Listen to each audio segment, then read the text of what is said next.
Okay, good morning to everyone. We are going to start this morning's session, which is related to novel mechanisms of neurodegeneration and neuroprotection.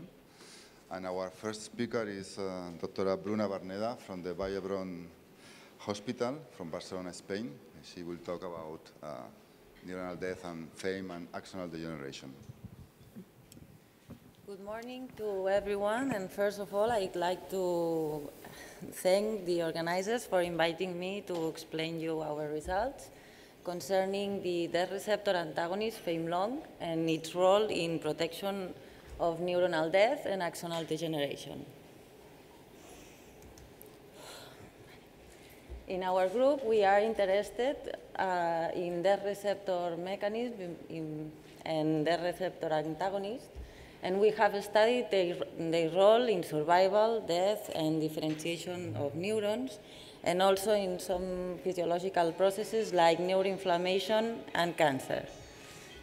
An example of that are the posters that you can see in the poster session, the work of Kuhn-Gallenkamp that has described the TNF sensitization to Fas ligand-induced apoptosis in neuroblastoma cell lines, and also the work of Jorge Urresti, who has described the localization of LifeGuard, another death receptor antagonist, and its inhibition of calcium release from the endoplasmatic reticulum upon Fas receptor activation.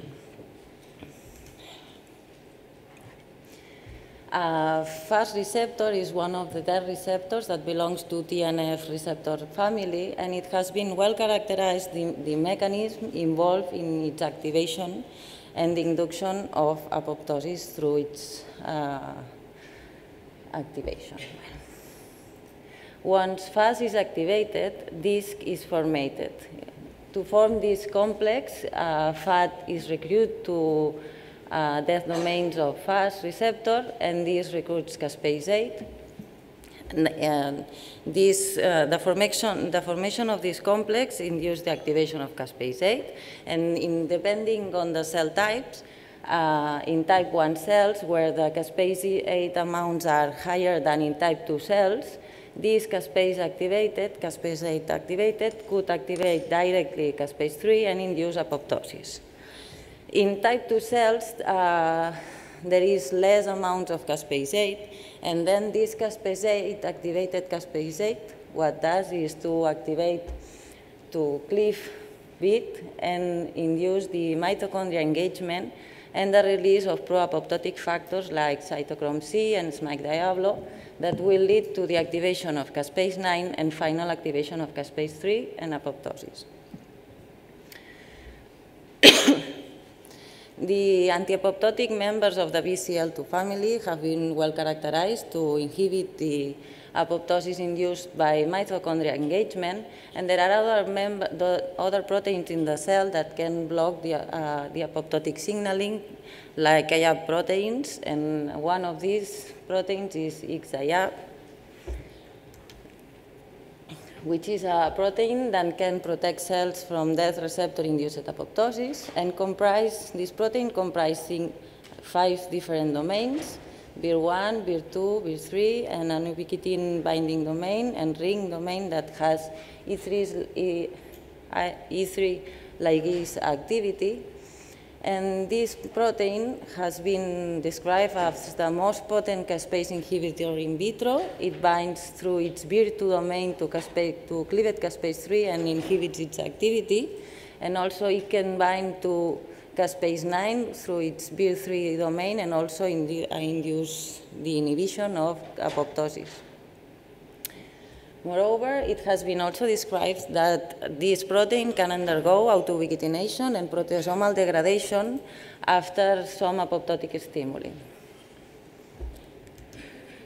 As I have mentioned before, we are interested in the receptor antagonists and their mechanism to inhibit the apoptosis induced by the receptors.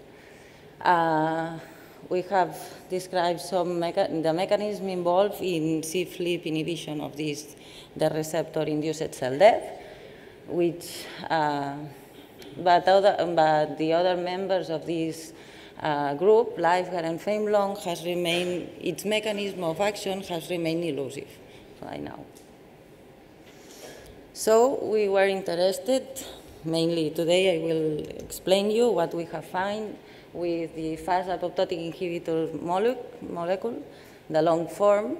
And first of all, I would like to say that this molecule was first characterized in thymocytes that were resistant to fast-induced apoptosis. And later on, this splicing form, this long splicing form, which contains 22 amino acids in the N-terminus region, that is different, was characterized to be expressed only in the nervous system. In the last years, in our lab, we finally characterized the expression of this death receptor antagonist in neurons. And moreover, what we described was that that receptor can also block the induction of the receptor-induced apoptosis in neuronal cultures. I would like to mention that also the neurons and PC12 cells can also be sensitized. I can only be sensitized to fast-induced apoptosis if the de novo synthesis of proteins is blocked. As you can see here, we found that FAME-LONG could block either the cell death induced by fast ligand or by TNF. So we wanted to characterize the mechanism involved in FAME-LONG neuroprotection. And to do so, what we first did is to take the advantage that FAST has two different mechanisms of action, as I have said. There are type 2 cells that need the engagement of mitochondria to induce apoptosis, and type 1 cells that the activation of caspase 3 is directly performed by activated caspase 8.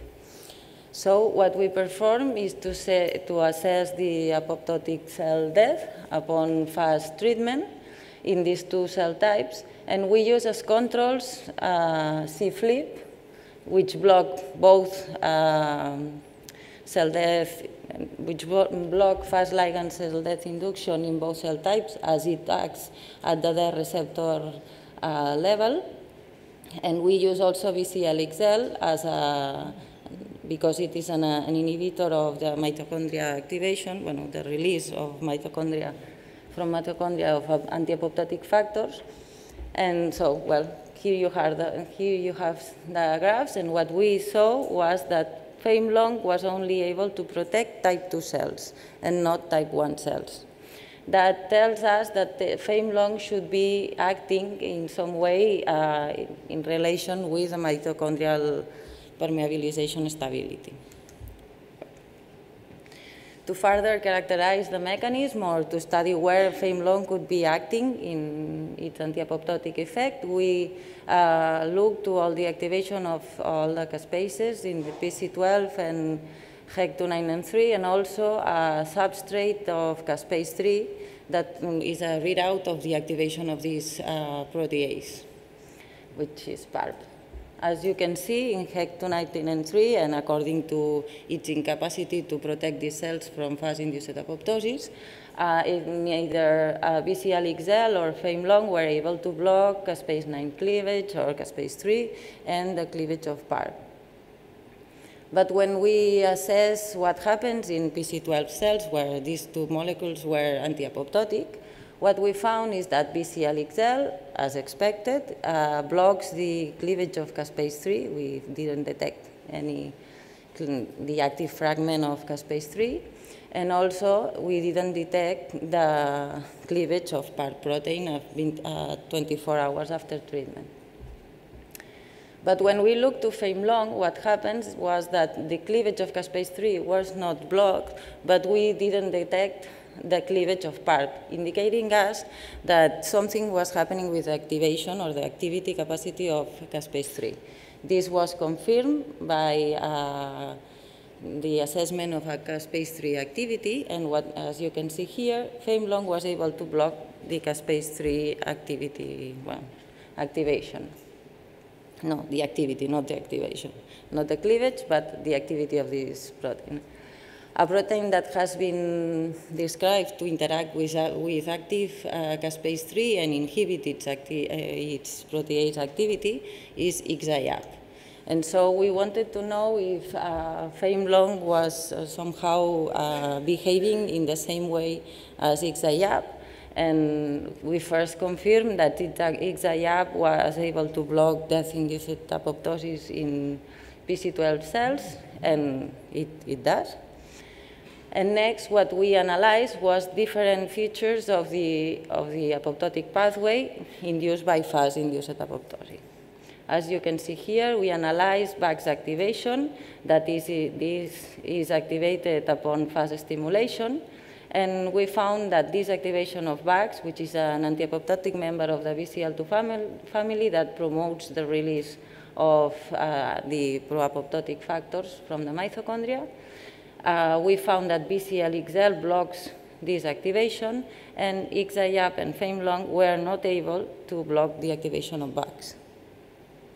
Moreover, we looked to the release of SMAC diabolo and cytochrome C from the mitochondria, and also, again, BCL-XL blocks this release from the mitochondria of the apoptogenic factors, but XIAP and FAME-LONG were unable to block this release from the mitochondria.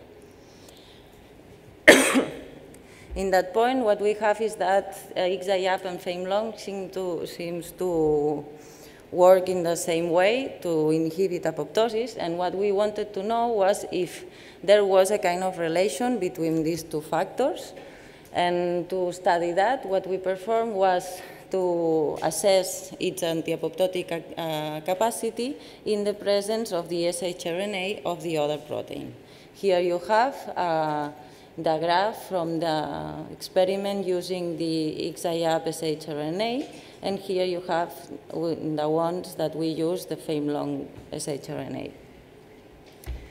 As you can see, when XIAP was downregulated, FAME-LONG loses its anti-apoptotic effect.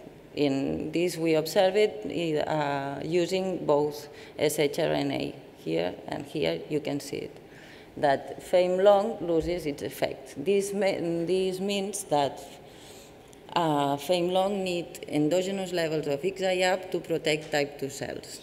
When we looked the other way around, knocking down FAME-LONG, what we found was that BCL-XL and XIAP were able to block Fas ligand-induced apoptosis, telling us that only FAME-LONG needs XIAP to do its anti-apoptotic effect and not in the other way around. At that point, we wanted to know if this dependency was related or not with interaction between these two proteins. And so what we performed was an immunoprecipitation assay to assess the possible interaction between these two proteins, and we transfect the cells with FAME-short, FAME-long, and XIAP, and perform an immunoprecipitation against XIAP, and we reveal for FAME-long. As you can see, we only detect FAME-long. We were only able to detect FAME-long and not FAME-short. So this tells us that FAME-long was interacting with XIAP, and that this interaction was through these 22 amino acids that has FAME-long and not FAME-short. We analyzed the sequence that was contained in these 22 amino acids, and what we realized was that this sequence contains an IAP binding domain that has been previously described to be responsible for the interaction of caspase 9, SMAC, Diablo, and other proteins to XIAP. So in order to see if this was if this domain was the responsible of the interaction between these two proteins, we mutated this alanine to agglutinin, I2-aglycine, and performed the immunoprecipitation assay. As you can see, when the mutated form was added plus XIAP, the interaction could not be seen. What we performed next is to see if this interaction was important or not in the dependency of FAME-long to XIAP levels to protect. And here you have, we performed the apoptotic assay in PC12 cells after transfection of wild-type FAME or mutated FAME. And as you can see here, the mutated FAME was unable to protect these cells from Fas ligand-induced apoptosis, telling us that the interaction between XIAP and FAME-long was important for the neuroprotective effect of FAME-long.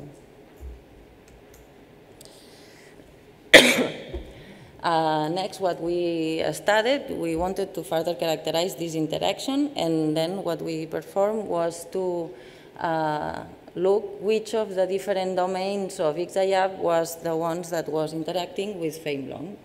In order to do so, we transfect different constructs of XIAP with FAME-long and performed the immunoprecipitation assay. What we observed was that only the constructs that contain the VIII domain were able to interact with FAME-long. As we know that some immunoprecipitation assays performed with constructs that has not all the protein can induce false positives, we performed the assay with XIAP's punctual mutants, one that has mutated the VIII, the other one VIII, and both, and perform again the immunoprecipitation assay. And as you can see, only the ones that didn't have the mutation in VIII domain was able to interact with FAME-long, telling us that XIAP interacts to FAME-long through its VIII domain. Well, and what does it mean that XIAP and FAME-long interacts? What happens with XIAP in this context? We have, it was already described that XIAP can auto-ubiquitinate itself and induce proteasomal degradation, and we thought that perhaps FAME-long interaction could have something to do with that process. We confirmed that XIAP was auto-ubiquitinated as we perform an ubiquitination assay where you can check the ubiquitination status of a protein, and we found that XIAP was ubiquitinated, and when we transfect an XIAP mutated form that is not able to auto-ubiquitinate, this auto-ubiquitination, the ubiquitination pattern disappears, telling us that this was an auto-ubiquitination. What we perform next is to assess if FAME-long has something to do with this auto-ubiquitination activity. And as you can see here, we see the pattern of XIAP auto-ubiquitination, but this auto-ubiquitination disappears when FAME-long is there, telling us that FAME-long inhibits XIAP auto-ubiquitination. This auto-ubiquitination is degradative because when we treat the cells with MG132, which is a proteasome inhibitor,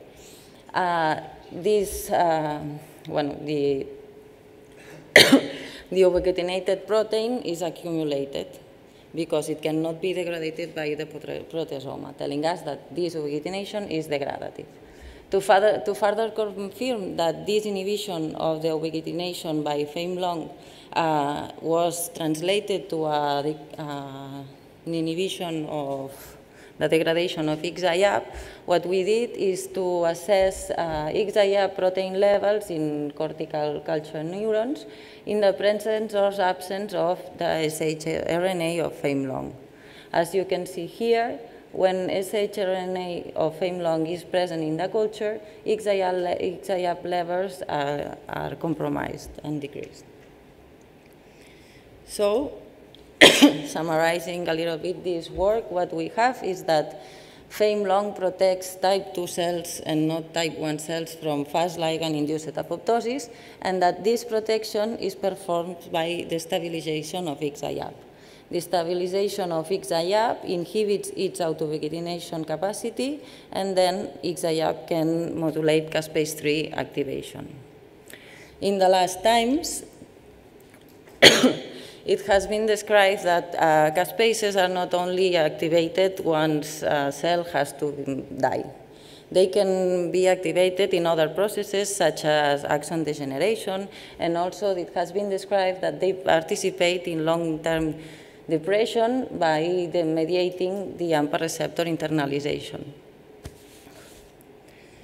As IGZAYAP can control caspase activation, it has been also described that these processes are regulated by IGZAYAP, either axon degeneration or AMPA receptor internalization. We decided to analyze if this stabilization that we have seen of FAME-long, which is neuronal specific, is the neuronal specific form of FAME. We wanted to know if this IGZAYAP stabilization was also involved in these other processes. To do so, we collaborate with Dr. Eduardo Soriano's group from the University of Barcelona, and they help us to perform the experiments of axon degeneration and AMPA receptor internalization. Well, what we did was to induce axon degeneration by NGF deprivation of dorsal root ganglion cells. And well, as you can see here, when NGF is withdrawn, you have an induction. I don't see if you can be, well, you have a degeneration of the axons, and this degeneration is totally blocked when FAME-long is overexpressed in these neurons. This effect was, again, mediated by IGZAYAP stabilization or endogenous levels, because when we put the shRNA of IGZAYAP, we totally lost this effect of FAME-long. We observed also a readout of caspase-3 activity, which is the neuron filament cleavage, that the same, that when we have FAME-long, we have no cleavage or less cleavage of these neurofilaments, and when FAME-long has the presence of the shRNA of IGZAYAP, this effect is blocked. Well, we also analyzed the GluR2 subunit internalization, and what we found was that upon NMDA treatment, hippocampal neurons internalize the GluR2 subunit of AMPA receptor. Here you have. And what we found was that in presence of FAME-long, this induction of GluR2 subunit internalization was not present. Again, when we put the shRNA of IGZAYAP, blocking FAME-long capacity to stabilize IGZAYAP levels, this effect in the blockage of GluR2 internalization was lost. Then, as a summary of what I have told you, is that we have described that FAME-long can interact with IGZAYAP through its IBM domain, and it interacts with IGZAYAP Vir2 domain. And this interaction blocks out the autoubiquitination capacity of IGZAYAP, and so the proteasomal degradation. This inhibition of IGZAYAP degradation enables IGZAYAP to block caspase-3 activity. And also what we have found is that this process can be modulating the receptor-induced apoptosis and could also participate in axon pruning, and also could also participate or modulate LTD processes. Finally, I want to thank all the people in the lab, and especially Rana Mubarak, who is a past member of the lab, who has performed all the experiments related to the study of the mechanism involved of the mechanism of FAME-long involved in the anti-apoptotic effect of FAME-long, and also to thank to our collaborators, and especially Ramon Martinez Marmol and Rosa Maria Andrés from the group of Dr. Soriano that has helped us to assess the role of FAME-long in axon degeneration and LTD process. And thank you all for your attention.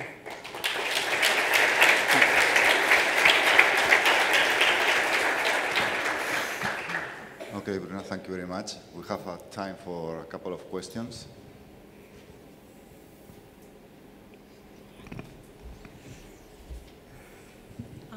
Yeah.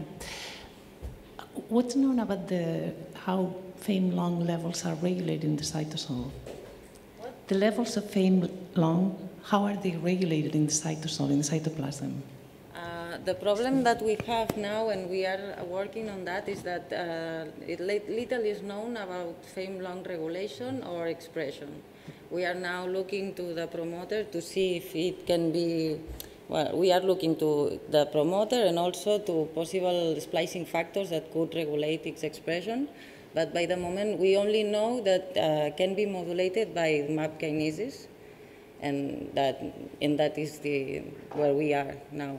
We don't know who can regulate FAME-long levels.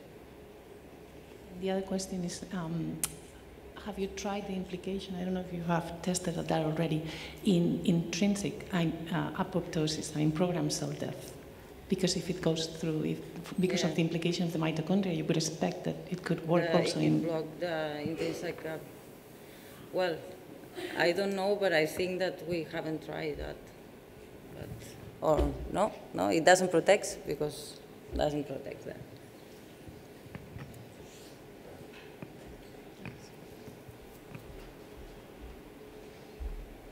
It's only a curiosity. In the extra region that you have in FAME-long, the N-terminal part, there is a domain, a motif, that for sure could be phosphorylated by kinases like casein kinase 1 or casein kinase 2. It's a region that is a pool of acidic amino acids followed by a serine. Have you tried to know if that, how is it regulated? No, we haven't assessed that because we tried to analyze, well, with programs in the possible domains that were there, and we didn't find anything. And the only thing that we found is that this could be the IBM domain because it has this structure, but we didn't analyze the phosphorylation regulation. For the interaction with the other proteins, and this could be, perhaps. Okay, thank you for the information.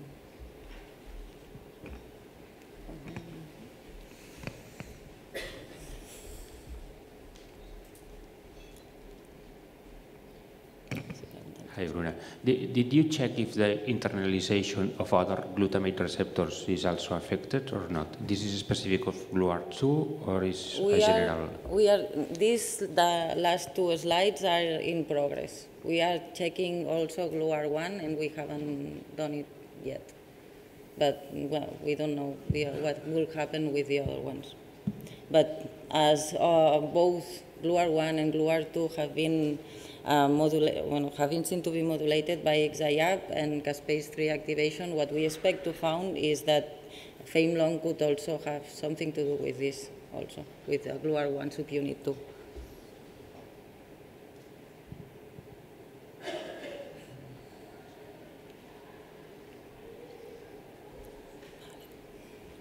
Okay, just the last one. As you know, XIAP is related to regulation of TRK receptors. So do you think that maybe FAME will also have a role in the binding of XIAP and the regulation of TRK receptors? And I don't know if this is related to the results you show about the NGF and degeneration and non-degeneration of axons in neurons. Do you think that a role could be there also for FAME? Well, by what we have seen, I don't know, it could be. It could be possible because we are stabilizing XIAP levels, and so the interaction will also have something to do there. But I think that the effect that we see is because of the final action on caspases activation. Okay, thank you, Bruna. We move to the second speaker, which is Dr. Ana Saavedra, that she will talk about the dancing of BDNF and STEP and synaptic plasticity.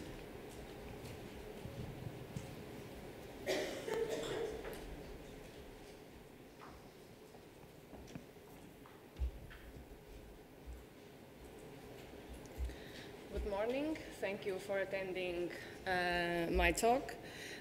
Before starting, I will just warn you that in these presentations there are no very nice confocal microscopy microphotographs or results published in high-impact journals. So I will present you results that are unpublished, hopefully for not for long. To start, let me introduce you this couple.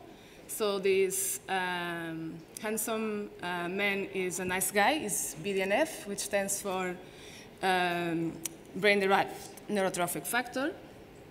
Probably all of you already heard something about it. He's involved in neuronal maturation, survival, and neuroprotection. And in this talk, I want you to keep in mind that there is a good correlation between BDNF expression and the performance in several learning tests, and also that genetic or pharmacological inhibition or deprivation of BDNF or its high-affinity receptor TrkB impairs learning and memory. And also BDNF signaling has emerged as an important player in the induction of LTP. The lady in red that is dancing with BDNF is striatal-enriched protein tyrosine phosphatase, STEP, which is a phosphatase enriched in the striatum, but also expressed at lower levels in the hippocampus, cortex, and amygdala. And as you can see here, several data indicate that STEP opposes synaptic strengthening, so that administration of STEP prevents the induction of LTP, whereas inhibiting STEP occludes the induction of LTP. Knockout mice have enhanced LTP and enhanced performance in some hippocampal-dependent tasks. So let me give you some insights more about STEP. STEP has two major isoforms, STEP 61 and STEP 46. Both are expressed in the striatum. STEP 61 is a membranar isoform, whereas STEP 46 is a cytosolic protein. The cortex and hippocampus only express STEP 61.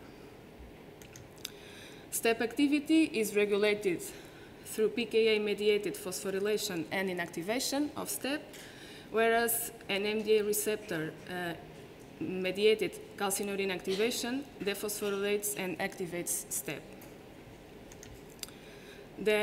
To date, several STEP receptors have been identified, including the kinases PIC, FIN, ERK, and P38, so that action of STEP on these kinases limits their signaling, and also STEP can dephosphorylate regulatory tyrosines in the GluN2B subunit of the NMDA receptor and on the GluA2 subunit of the AMPA receptor, and this leads to the internalization of the receptor. During the last years, many works have implicated a role for STEP in cognitive impairment, both in neurodegenerative and in neuropsychiatric disorders. Here I give you an example concerning Alzheimer's disease. It was shown that amyloid beta can increase STEP levels. This is likely related with inhibition of the proteasome. There is higher levels of STEP in HD mice and also in HD patients, so that the genetic reduction of STEP can reverse cognitive and cellular deficits in in AD mice. And this summer, it was recently demonstrated that a pharmacological inhibitor of STEP could reverse cognitive deficits also in Alzheimer's disease mouse model. So basically, the literature indicates that BDNF promotes synaptic strengthening, whereas STEP opposes that processes, which lead us to think that maybe BDNF could be regulating STEP levels. To first address this question, we treated cortical primary neurons during 24 hours with 10 nanograms per milliliter of BDNF, and we could see a significant reduction of step levels. And the further characterization of this effect by performing a time course analysis with shorter incubation periods revealed that a 5 minutes exposure to BDNF is enough to significantly reduce step 61 levels. To address the contribution of the BDNF receptor track B, we performed stimulations with BDNF in the absence and in the presence of K252A, which is a tyrosine kinase inhibitor. And as you can see here, it completely prevented BDNF-induced phosphorylation of the track B receptor. And in these conditions, you can see that BDNF-induced step degradation is completely prevented, which indicates that BDNF, through its track B receptor, is inducing a reduction in step levels. What is the mechanism implicated in this effect? It is known that step can be cleaved by calpains, and calpains, in addition to being activated by calcium, can also be activated by phosphorylation, namely through MAP kinase phosphorylation, which is a pathway that can be activated by BDNF, which led us to think and check whether BDNF was indeed activating calpains in our model. To check that, we analyzed by Western blot the spectrin breakdown products at 145, 150 kilodaltons, which are specifically generated by calpain cleavage. And you can see that they increase in the presence of a BDNF stimulus.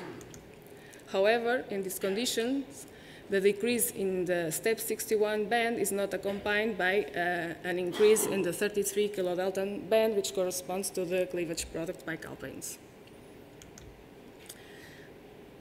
Upon binding of BDNF to its high affinity receptor track B, three main signaling pathways are activated: the MAP kinase pathway, the PI3 kinase pathway, and the PLC gamma pathway. To address which pathway was implicated in the observed effects, we used pharmacological inhibitors of these pathways, and we found that only the EU73122, which inhibits PLC, was able to prevent the effect of BDNF on step levels.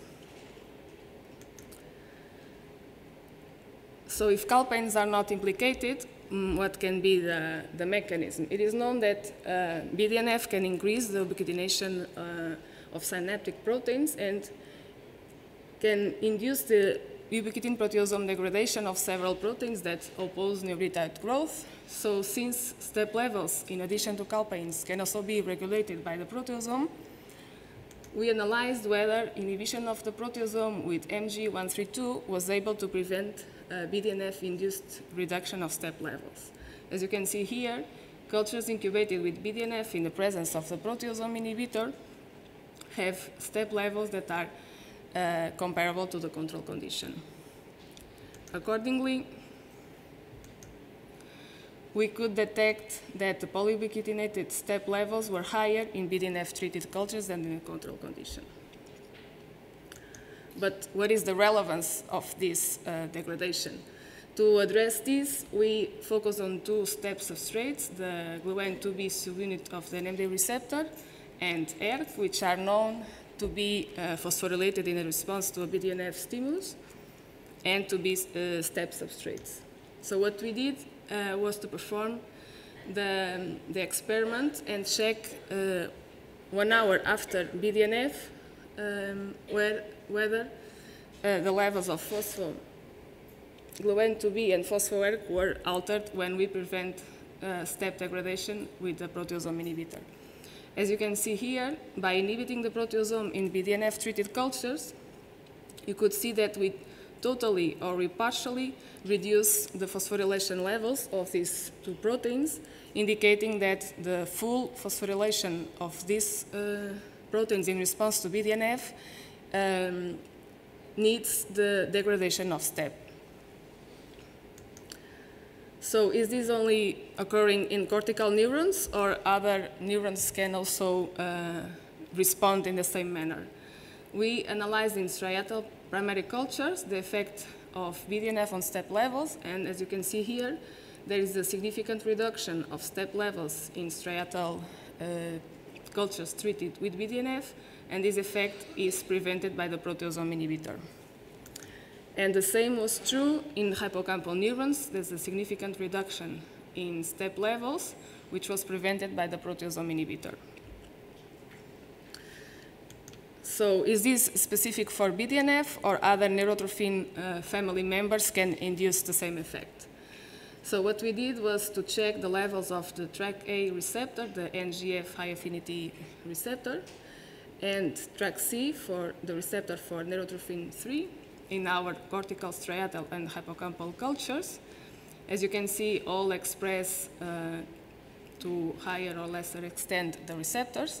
So we performed incubations with NGF or with NT3, and we used BDNF as a control. As you can see here, NGF and NT3 were unable to affect step levels in either the rodal type. And what was strikingly is that, in contrast to the BDNF, which clearly activated the PLC gamma, the AKT, and the ERK pathway, NGF and NT3 were unable to activate these pathways. So there is some controversy in the literature about the presence of the TrkA receptor and this activation by NGF in primary neurons, whereas in rat cultures it had been shown that NT3 activates the receptor and intracellular signaling. So what we did was to check in rat cultures whether NT3 actually could activate signaling and whether this was able to modulate step levels. As you can see here, NT3 in rat cultures activated signaling, but there were no effects on step levels, suggesting that this effect is specifically mediated by BDNF. So summing up thus far, we show that BDNF, but not NT3 or NGF, induces step degradation through the proteasome, both in cortical, striatal, and hippocampal neurons, and that the effects of BDNF are mediated, at least in part, through step degradation. So this is a novel mechanism that likely contributes to the effects that have been reported on BDNF-induced synaptic strengthening and learning and memory. So presently, our aims are to demonstrate that indeed this process is relevant for learning and memory, for instance, and also for motor function, since STEP is a striatal-enriched protein. It has been described that training in hippocampal-dependent tasks increases the levels of BDNF, so we were interested in analyzing in these conditions whether there were changes in step levels. So we used two different paradigms, passive avoidance. We performed training. So the training consists in using a device that has two compartments. One has light and the other is dark. So the animal tends to cross to the dark compartment as soon as he gets access to it. But once there, he receives a foot shock.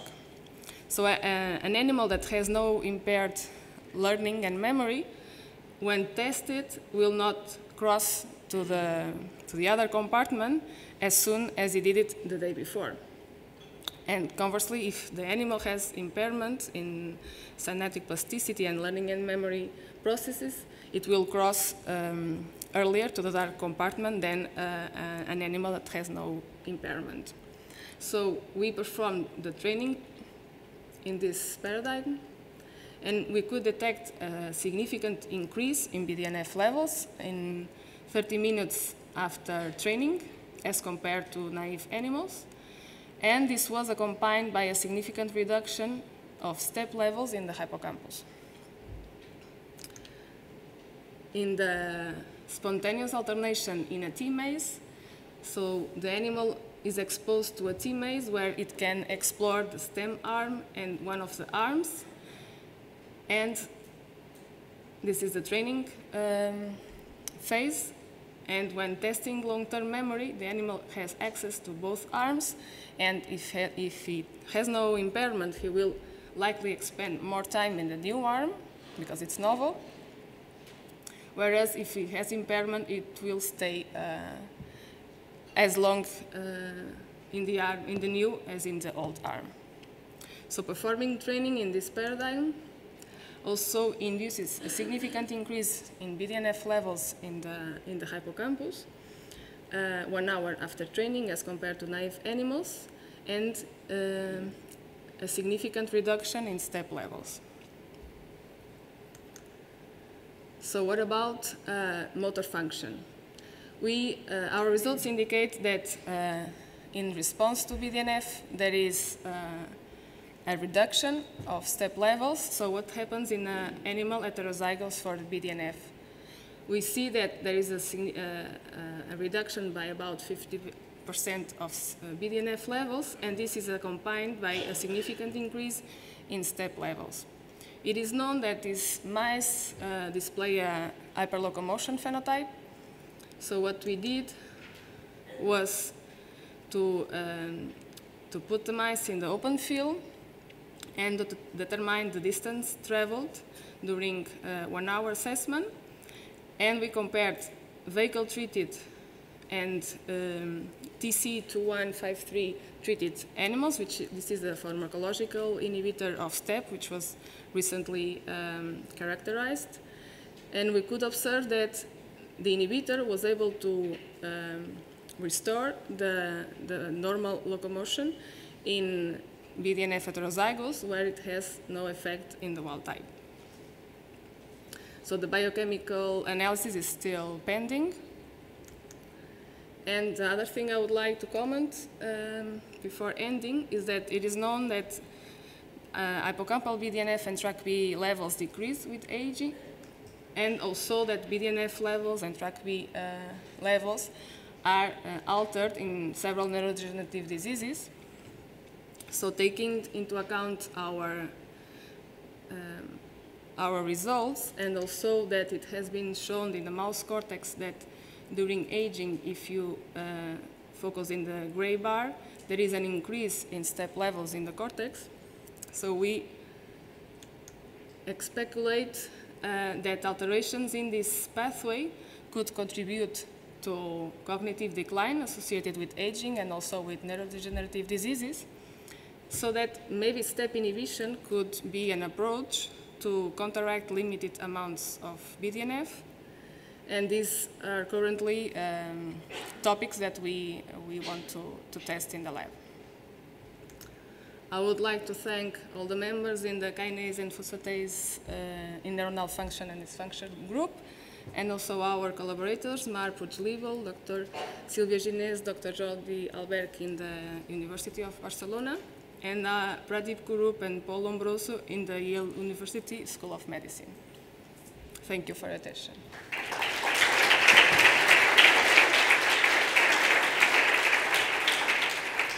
Thank you, Anna, for your presentation. We have time for questions.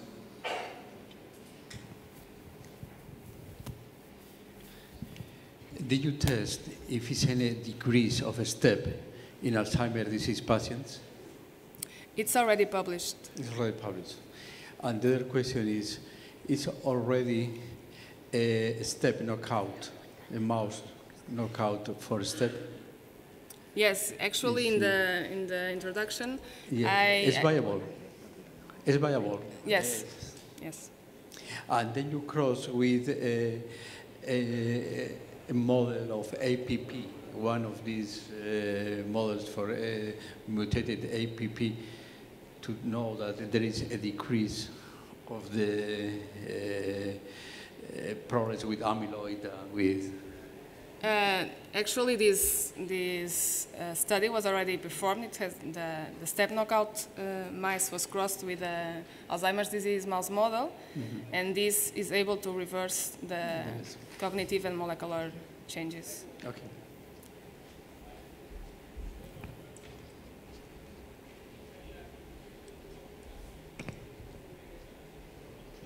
Thanks. I wonder whether you could speculate on whether your BDNF effect really requires a hippocampal task, or would you expect to have a similar observation in an environmental enrichment animal type of model? Well, it's possible. It's described that environmental enriched increases the neurotrophic factor level, so it could be. So actually, what we propose is that by describing this mechanism, maybe the inactivation of STEP is really taking part in many of the effects of BDNF, because it regulates ERK, it regulates GLUN2B, which are molecules important for synaptic plasticity and learning and memory. And maybe other processes that we didn't study, like maturation, depending on the cellular context. Maybe these also are related with an activation of STEP. So this. In your model, what's the primary source of the BDNF? There is evidence that BDNF can come out of muscle by training animals with physical activity. There's a Cell paper last year by Parkhurst and colleagues showing that microglia is the major source of cognitive relevant BDNF. What's the source in your model? We didn't check which is the source, the cellular source. So it could be interesting. Everything. Thank you.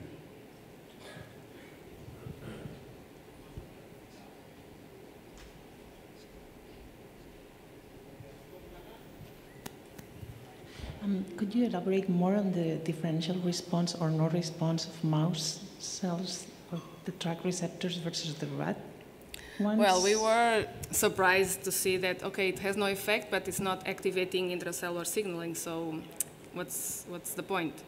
So looking at the literature, in mouse there are many studies that are controversial, whether the receptor is present, especially TRAC-A, whether the receptor is present or not, or whether if it's present, if it's activated. Maybe it has something to do with adapter proteins or the maturation of the receptor or the neuron. Maybe depending on that we can get a different effect. But it was still there are responses. But still there are responses, right? The in cells rat. respond to it. In rat. Mouse. No, in mouse there's no activation. Only BDNF was able to activate intracellular signaling. NGF and NT3 in mouse were unable to activate signaling, and in rat cultures NT3 was able to activate signaling, but it had no effect on STEP.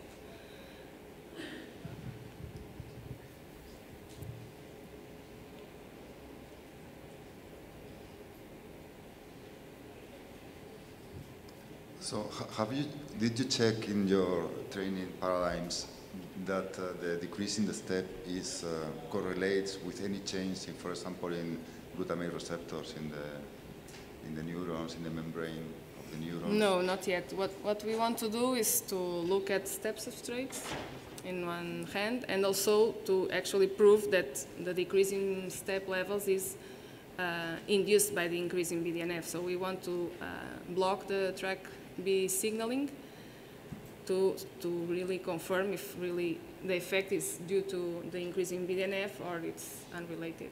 But the idea is that if you decrease a STEP, then you should have less endocytosis of glutamate receptor. This is the...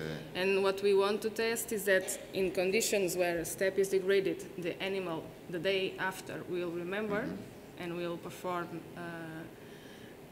will have a good performance in the long-term memory assessment, whereas if we prevent the degradation, the animal will have impairment the day after. So that's what we want to do now. Okay, thank you. No more questions? Okay, so we will move to the next speaker, which is Dr. Fran Llorens from the VIII Institute of Biomedical Research in Barcelona.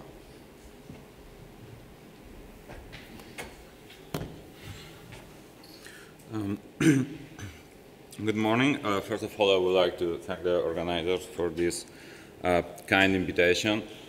Today, I would like to talk to you about a collaborative project between the Institute of Neuropathology of VIII here in Barcelona and the Universitätsmedizin in Göttingen, Germany, entitled Complex Regulation of Prion Biomarkers Expression in Sporadic Creutzfeldt-Jakob Disease. As you know, Creutzfeldt-Jakob disease is a fatal neurodegenerative prion disease which presents a broad range of clinical manifestations leading to a rapidly developing dementia and ataxia and to the death of the patient within 1 year after the onset of the disease. CJD also presents some characteristics, neuropathological findings such as neuronal loss, spongiform change, gliosis, and the deposition of the prion protein. Actually, all prion diseases are caused by the misfolding of the physiological form of the prion protein. PRPC is rich in alpha helical structure and undergoes a conformational change, turning into abnormal disease-related form, PRPSC, which is comprised predominantly of body sheets, mainly in the N-terminal region. This PRPSC acts as a template for new PRPC to PRPSC conversions in a self-perpetuating loop. While the cellular prion protein is involved in several neuronal functions, some of them listed here, PRPSC is the physiological agent of prion diseases. Prion disease falls into 3 different categories depending on the origin of the pathogenic PRP form. Sporadic, here we find the sporadic Creutzfeldt-Jakob disease, which accounts for the vast majority of all prion disease cases. And there are also familial cases such as familiar CJD, fatal familiar insomnia, and the Gersman-Strausser-Schenker syndrome, and finally some infectious cases with a very, very low prevalence. Actually, these acquired cases could be considered almost eradicated nowadays. Importantly, CJD is a very, very heterogeneous disease. The clinical manifestations, early symptoms, disease duration, and neuropathological features depend, among other factors, on the codon 129 genotype in the PRP gene. Here we can find methionine or valine at this position, and also on the PRP type, type 1 or type 2, based on the protease digestion pattern of PRPSC, which is partially resistant to protease digestion. The combination of these 2 features gives rise to a total of 6 subtypes, being MM1 and BB2 the most common and prevalent. CJD diagnosis is achieved by a combination of electroencephalogram, magnetic resonance imaging, and the presence of prion biomarkers in the CSF. And among them, we can find upregulated levels in the CSF of CJD patients of the 14-3 protein, tau, phosphotau, alpha-synuclein, the S100 protein, and the neuron-specific enolase. On the contrary, the cellular prion protein is then regulated in the CSF of CJD patients. The presence or absence of the 14-3 protein is still the main biomarker tool for the diagnosis of prion disease, but it's also very helpful, the ratio between phosphotau and tau, which allows to discriminate CJD cases not only from controls, but also to other dementias, such as Alzheimer's disease and also frontotemporal dementia. This differential ratio is caused mainly because in Alzheimer's disease, there are high tau and also high phosphotau levels in the CSF, while in CJD, there are very high tau levels, but only modestly increased phosphotau levels. So we have this kind of differential ratios between Alzheimer's disease and CJD. It's believed that the presence of these prion biomarkers or the biomarkers in the CSF, it's at least in part caused by the high brain damage and neuronal death in the neurodegenerative brain. These metabolites are released into the extracellular space. The brain CSF are in direct contact, and we can find the elevated levels of these biomarkers in the CSF. So according to this theory, more brain neuronal damage leads to higher levels of these biomarkers in the CSF. According to this theory, or this theory can explain very nicely why tau levels are much increased that tau level in the CJD that in AD, but it cannot explain why, for instance, phosphotau levels are not as increased in CJD as in AD, or even more increased than in Alzheimer's disease. And this lack of correlation between brain damage and the levels of these biomarkers in the CSF applies for many other biomarkers. So altogether, led us to speculate that some of these proteins could be specifically regulated in the CJD brain. And this could explain not only their levels in the CSF, but also maybe it could unveil some associated roles or functions in the diseased brain. Surprisingly, little or nothing is known about the expression of these proteins in the CJD brain. And not only in the CJD brain, but also in the CSF at late stages of the disease, which could somehow resemble the post-mortem stage or situation in the brains, because almost all this data in the CSF, at least regarding CJD patients, has been carried out in early or mid stages of the disease, because the main purpose of this analysis was for diagnostic purposes. So the aim of this work is to characterize the subtype and regional expression of prion biomarkers in the CJD brain and to correlate brain data and CSF data. To do so, we analyzed two brain regions which are severely affected in CJD, frontal cortex and cerebellum, and CSF samples at very late stages of the disease, matching as much as possible the postmortem situation. We focused on the two main CJD subtypes, MM1 and BB2, and we investigated expression levels of the cellular prion protein, the 14-3 protein, tau, phospho-tau, and also synuclein and phospho-alpha-synuclein. So this talk is divided in three parts. First, there is the study of the neuropathological assessment of our set of samples, and this was very important to us because first, we wanted to be sure that our set of samples were behaving as expected, keeping in mind the high heterogeneity and variability of this disease. And second, because we also wanted finally to find correlations with the neuropathological hallmarks and the levels of these metabolites. The second and third part of the study is the analysis itself of the levels of these proteins in the brain and in the CSF. So regarding the neuropathological assessment, first we analyzed the classical CJD hallmarks such as spongiosis and neuronal loss.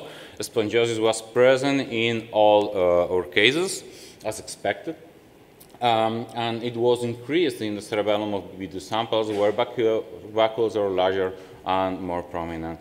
In addition, there is an increased Purkinje granule cell loss in the cerebellum of BB2 samples when compared to the MM1 subtype. And next, we analyzed two synaptic markers, synaptophysin and the postsynaptic density protein 95. Both in the frontal cortex, both markers are decreased in CJD samples, and this decrease is more prominent in MM1 cases when compared to BB2 cases. In the cerebellum, again, both proteins are decreased in CJD cases, but in this case, this decrease is more significant in BB2 cases when compared to MM1. Finally, we also perform an inflammatory profile analysis using a combination of proteomic and transcriptomic approaches that allowed us to conclude that astrogliosis, microgliosis, and the expression of pro-inflammatory cytokines and also inflammatory mediators is highly upregulated in CJD samples, and that this upregulation is more prominent in MM1 cases in the frontal cortex and in BB2 cases in the cerebellum. So, summing up, and this is the conclusion of this first part, the neuropathological assessment indicates that there is an increased cortical affection in MM1 cases and an increased cerebellar affection in BB2 cases. Regarding the levels of PRP, first we analyzed the expression in the frontal cortex. PRP mRNA was downregulated in CJD cases, but only in the MM1 subtype. This was observed using two different housekeeping genes. All these qPCRs have been carried out using different housekeeping genes. And this downregulation at mRNA level in MM1 cases correlates very nicely with a decrease at protein level in the same cases. Differentially, in the cerebellum, PRP mRNA is downregulated, but in this case only in BB2 cases. At protein level, PRP is highly expressed in these BB2 cases, revealing a totally lack of correlation between PRP mRNA and protein. In immunohistochemical analysis of PK-treated slices, that means that only the PRP-SC remained in the tissue, indicates that the highly expressed levels of PRP in the cerebellum of BB2 cases that I showed you before in the Western blot is due to the massive accumulation of PRP-SC in the cerebellum of these cases in a synaptic and plaque-like pattern. So summing up, we found that PRP, mRNA, and protein are regulated in a regional and subtype-specific manner. Importantly, this subtype and regional stratification of the samples is necessary to observe these differences. Also, that there is a correlation between PRP, mRNA, and the CGD hallmarks.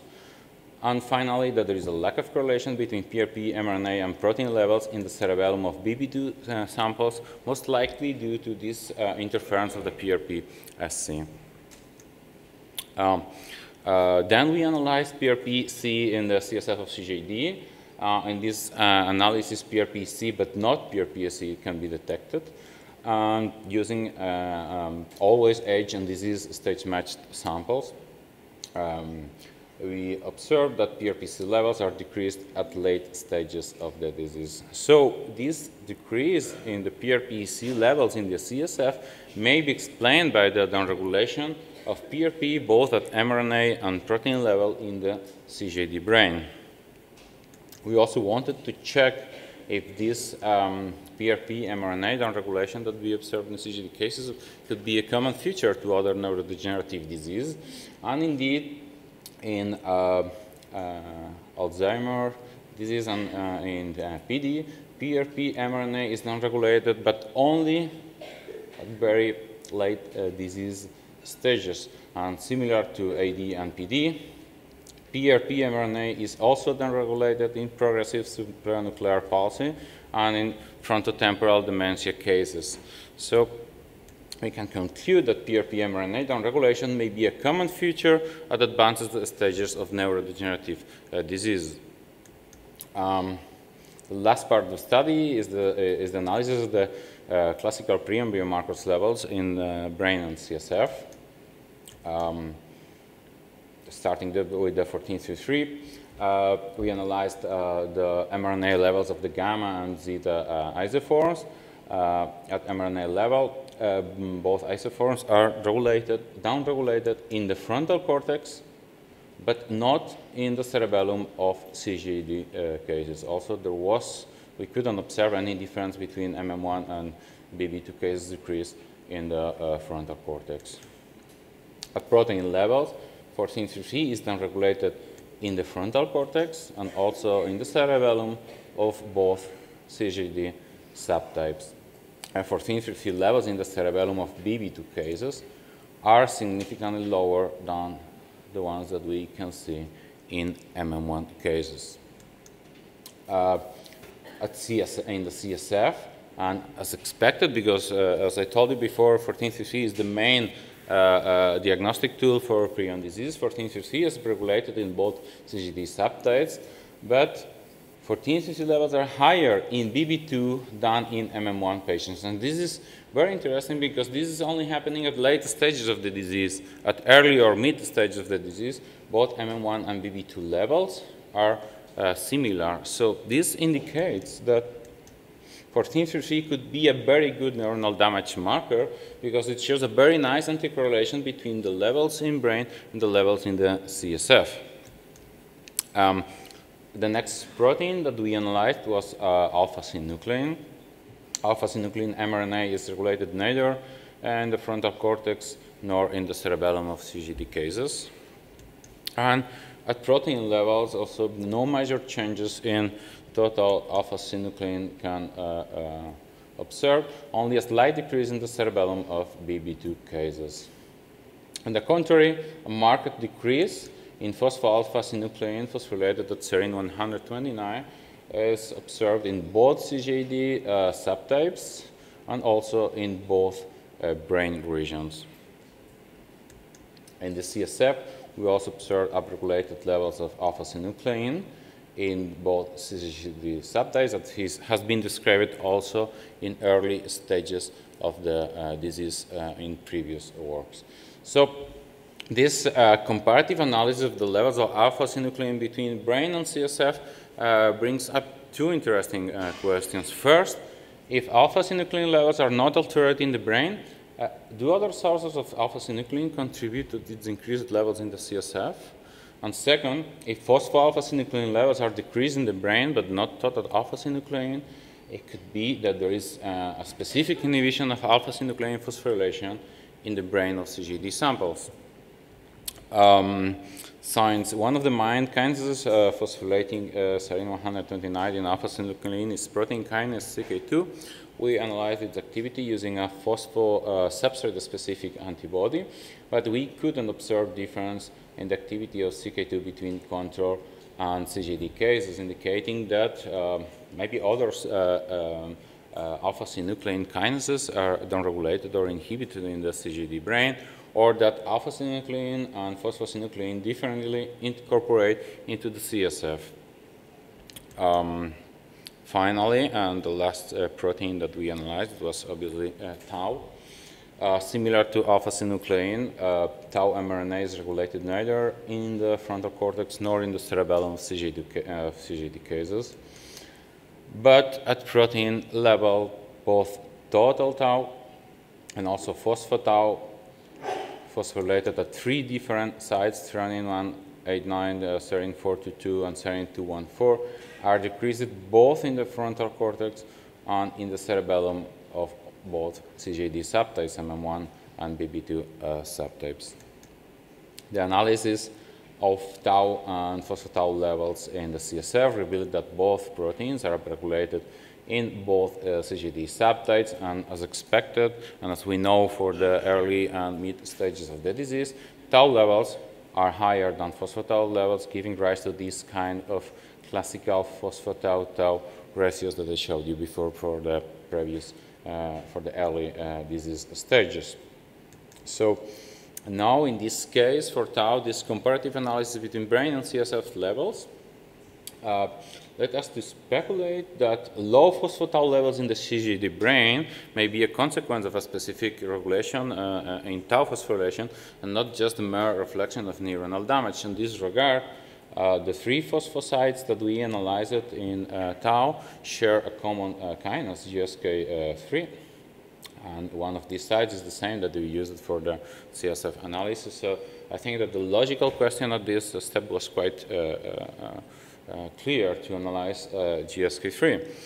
And what we found is that total GSK3 and also phospho-GSK3 at the activations and the phosphorylated at the 2 tyrosines and activating tyrosines are down in CGD cases when compared to the respective controls without major changes in GSK3 mRNA. So altogether, this is suggesting us that the downregulation of GSK3 in CGD may contribute, or at least in part, to explain the difference in the these classical phosphotau-tau ratios between CGD and Alzheimer's disease.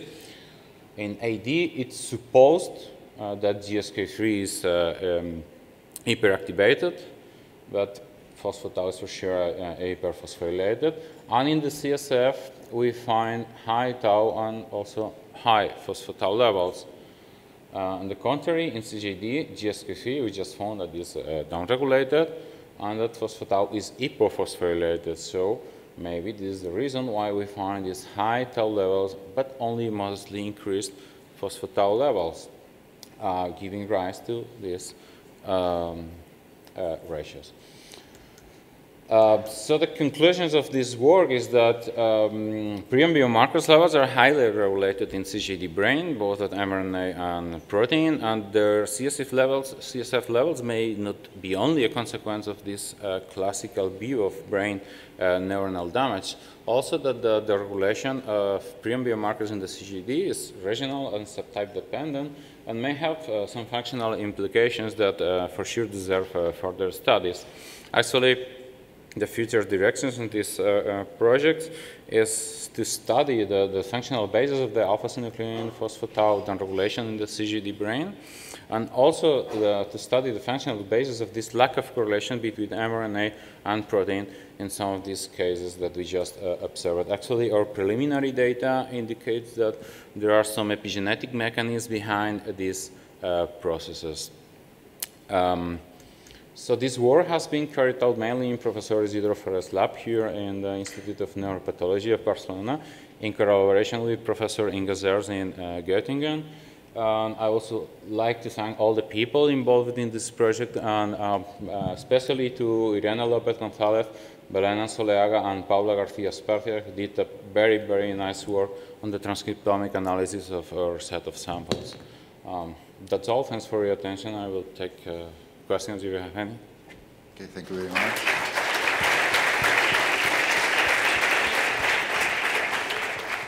Questions?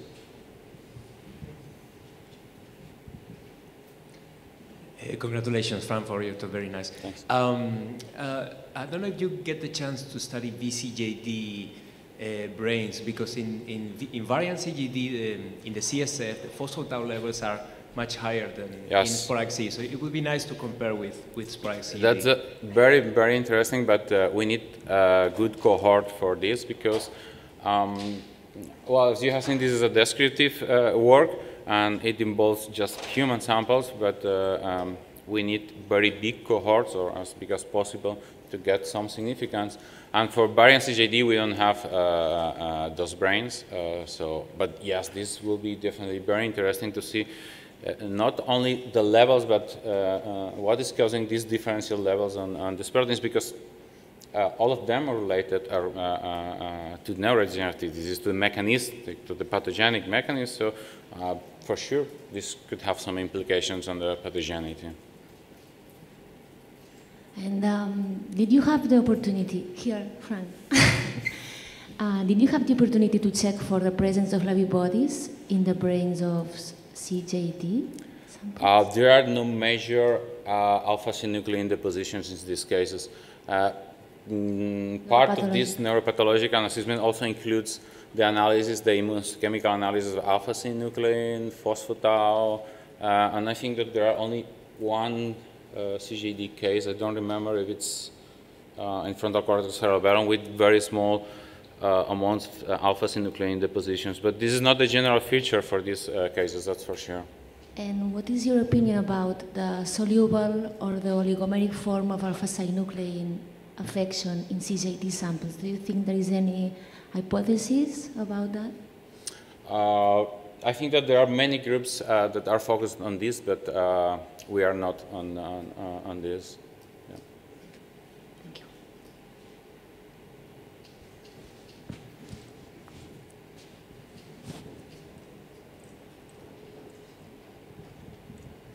So, one question. The CSF biomarkers are highly dynamic, and some of them reflect the intent. Some of these markers reflect the intensity of neuronal damage at this point. And for example, this is why explained in Alzheimer's disease, tau and phosphorylated tau tend to decline over time because there are less neuronal damage. So in this study, you look at late stage cases, CSF from late stage cases. My question is, have you looked at other early stages when we did diagnosis and to see if there is similar or different results? Yep. For the most relevant difference is 1433. This is something that it has been published by my current group in Göttingen. 1433 is upregulated always. It also has some fluctuations during the CJD progress. But regarding the subtype difference, there are no difference between MM1 and BB2. until the late stages of the disease. And these precise late stages, which there is more brain damage. So that's why I'm talking about this anti-correlation. But it's also true that the total levels of the 14-53 proteins are very fluctuant during the disease duration, but they are more or less in parallel between all the subtypes, both subtypes, but in this late stage. For tau and phospho-tau, it has been published that there are changes also during the disease progression, but as far as I remember, these changes during the disease duration are higher in tau than in phospho-tau. For CGD, I think that phospho-tau is a little bit more stable. But also it's important to say that all these big changes that you can observe in AD, in phospho-tau, we cannot see them in CGD. In CGD, it's only modestly increased, and this is very important because it's to the limit of the signification. So it's the main tool, or the main diagnostic tool, is tau, because tau increases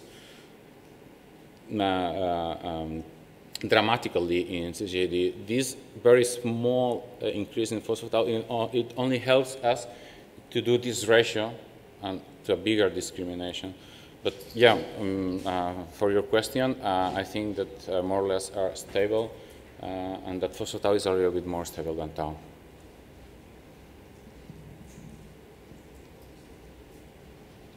Okay, thank you, Fran. We move to the last speaker of this session, which is Dr. José Javier Lucas from the Center of Molecular Biology, CIIIEN.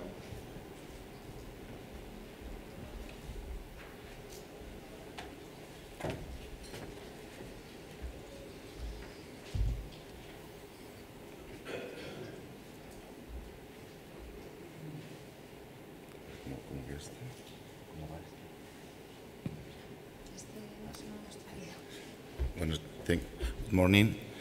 Thank you. The work that I'm going to present today is a nice example. Can you hear me? A nice example of collaborative work within Ciberned, as it's the result of the collaborative effort of 3 different groups of Ciberned. And as you'll see in the title, today I will present about Huntington's disease from a different perspective, more precisely as a tauopathy. And for that, I would like to briefly start giving an introduction about tauopathies. That all of you know that the most prevalent tauopathy is Alzheimer's disease, and that tauopathies are characterized by the accumulation of the microtubule-associated protein tau inside affected neurons. And as you can see here, the accumulation of tau in Alzheimer's disease happens in different forms, but the most characteristic way is in the forms of neurofibrillary tangles, and also particularly in Alzheimer's disease, the form of tau that is accumulating, it has the characteristic of being highly phosphorylated. It's depicted here as phospho-tau. But in Alzheimer's disease, there is also an extracellular deposit of a different peptide, the beta-amyloid peptide, that produces the senile plaques. And as probably most of you know, during the 80s and early 90s, there was a whole debate on which one was the relevant player in AD pathogenesis.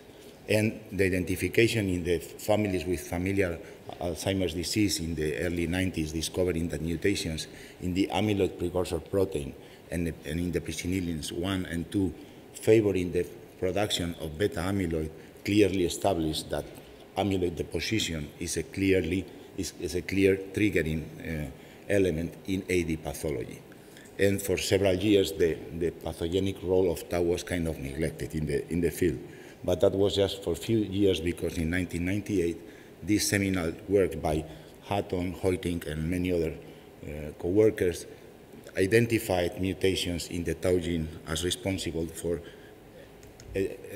another dementia, is frontotemporal dementia with Parkinsonism linked to chromosome 17. As I said, is a dementia, but it also has affected the basal ganglia, and it also has motor symptoms. So, well, if you realize there is a modest resemblance in the pattern of affected brain regions and in the symptoms with Huntington's disease that, as you probably know, is the striatum is the mostly affected brain region, and the most characteristic symptoms are the motor symptoms, but there is also cortical atrophy, and the disease progresses to dementia. So there is some vague correlation with this disease and the Huntington's disease. But the important thing about this study is that it demonstrated that alterations in the tau are sufficient to produce a neurodegenerative disease with dementia and motor symptoms.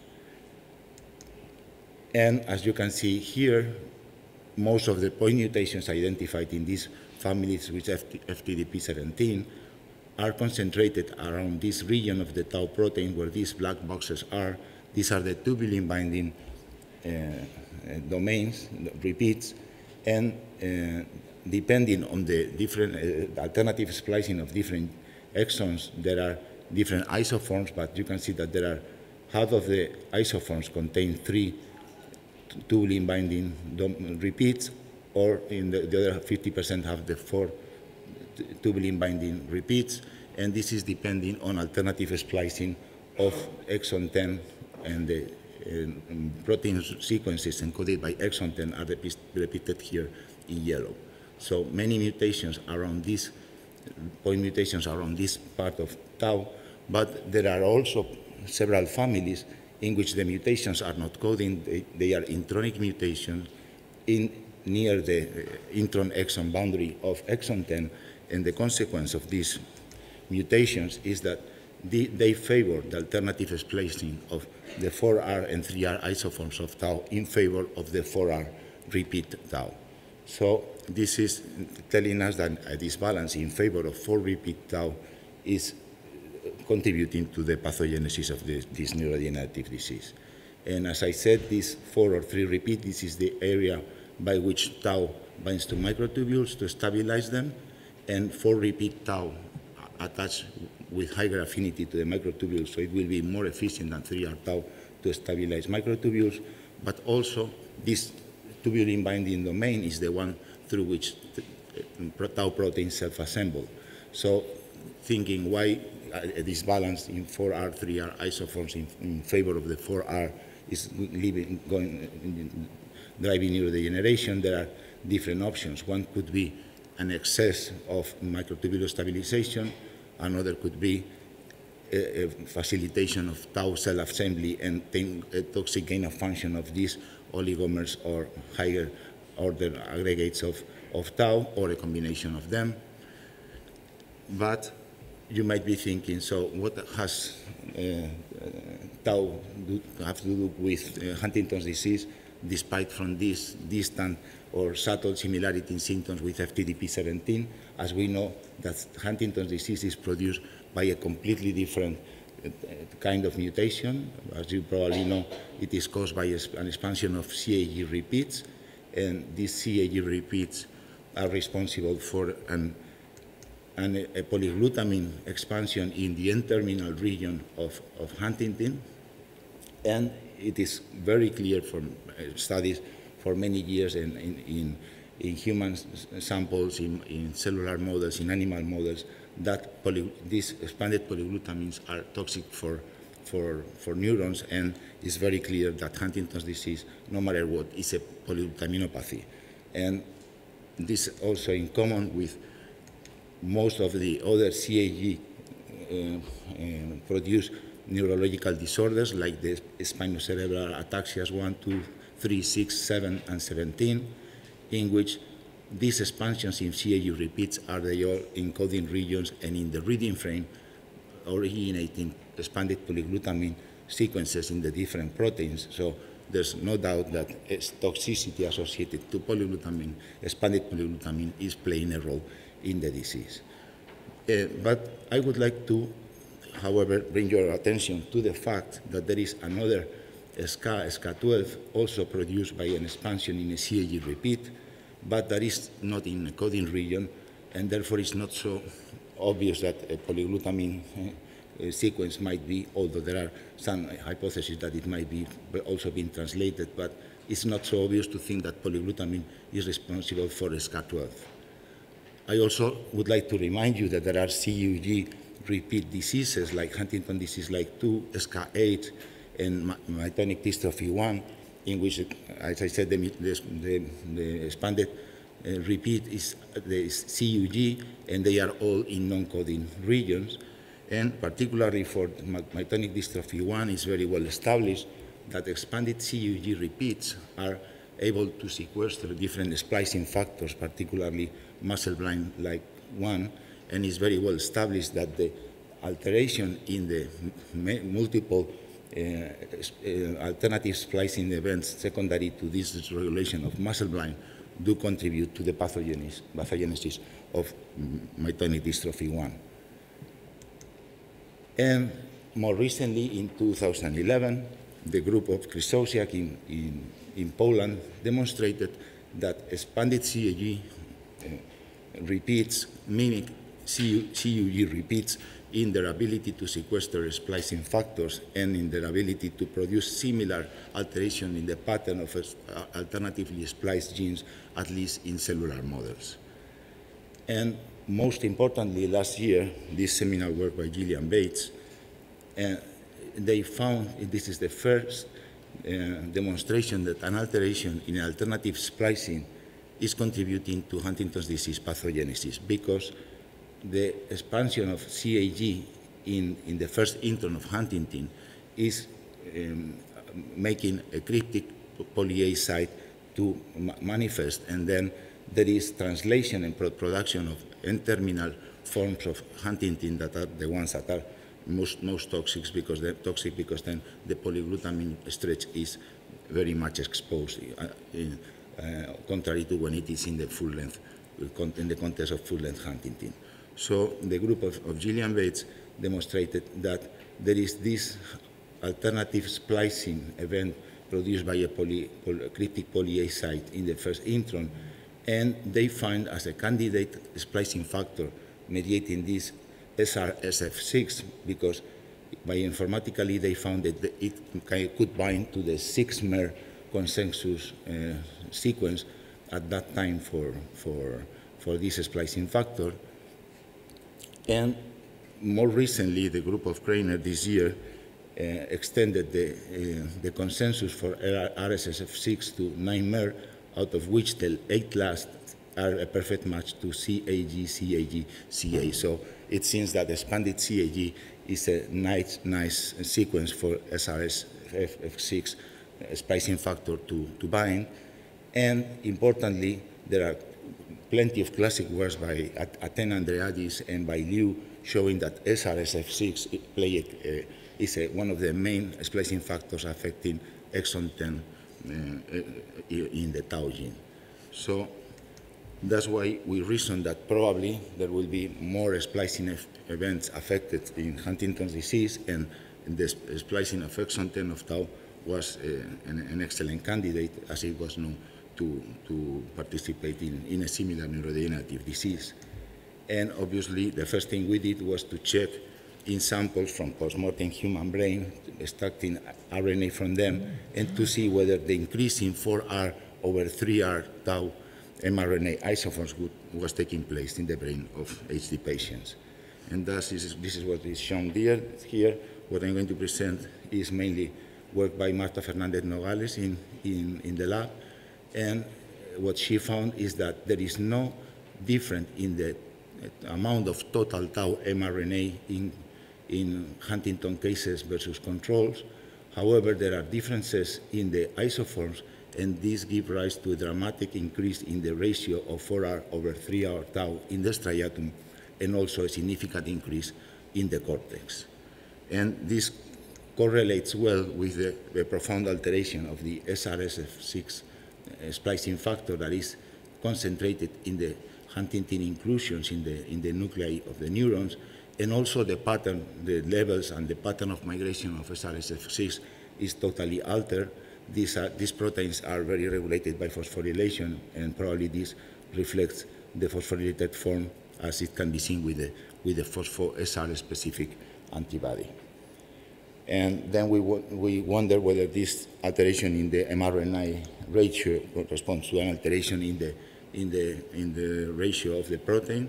And as you can see here, there is a dramatic increase in the level of 4R tau isoforms in the striatum of HD patients, and a concomitant decrease in the level of 3-4 repeat tau isoforms in the striatum of HD patients.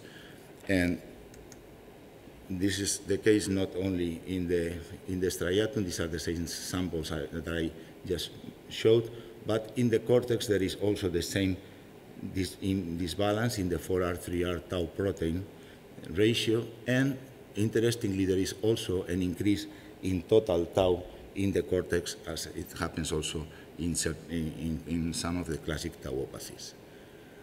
And we then reasoned, okay, so if we have the same disbalance in the isoforms of tau and even an increase in total tau, would there be any histopathological hallmark of tau, and how come hasn't it been seen in these years? And we went to the literature and we checked. We found that in the 80s, Jellinger had already explored the pattern of tau in post-mortem HD brains with the antibody that is classically used in HD and other tauopathies, neuropathological analysis like 88 antibody that recognizes phosphorylated tau, and they reported no difference. Same in our hands, we didn't find any difference, significant difference between control and Huntington's with anti-phospho-tau antibodies. But we didn't give up, and we went to the papers describing the histopathology in the families with FTDP17 with intronic mutations. And we realized that there were reports of pathology not only with the 88 phospho-tau antibodies, but also with these tau5 and HD7 antibodies that are not very much used in routine histopathological analysis.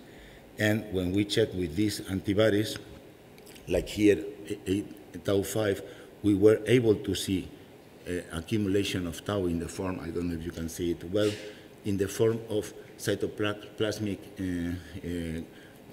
deposits that often are around the nuclei, like a perinuclear ring, but the most striking feature were these rods that seem to be spanning the nuclei, and those could be seen with all these non-phospho-tau antibodies like HD7 here in the striatum, also the antibody that is specific for repeat tau, RD4.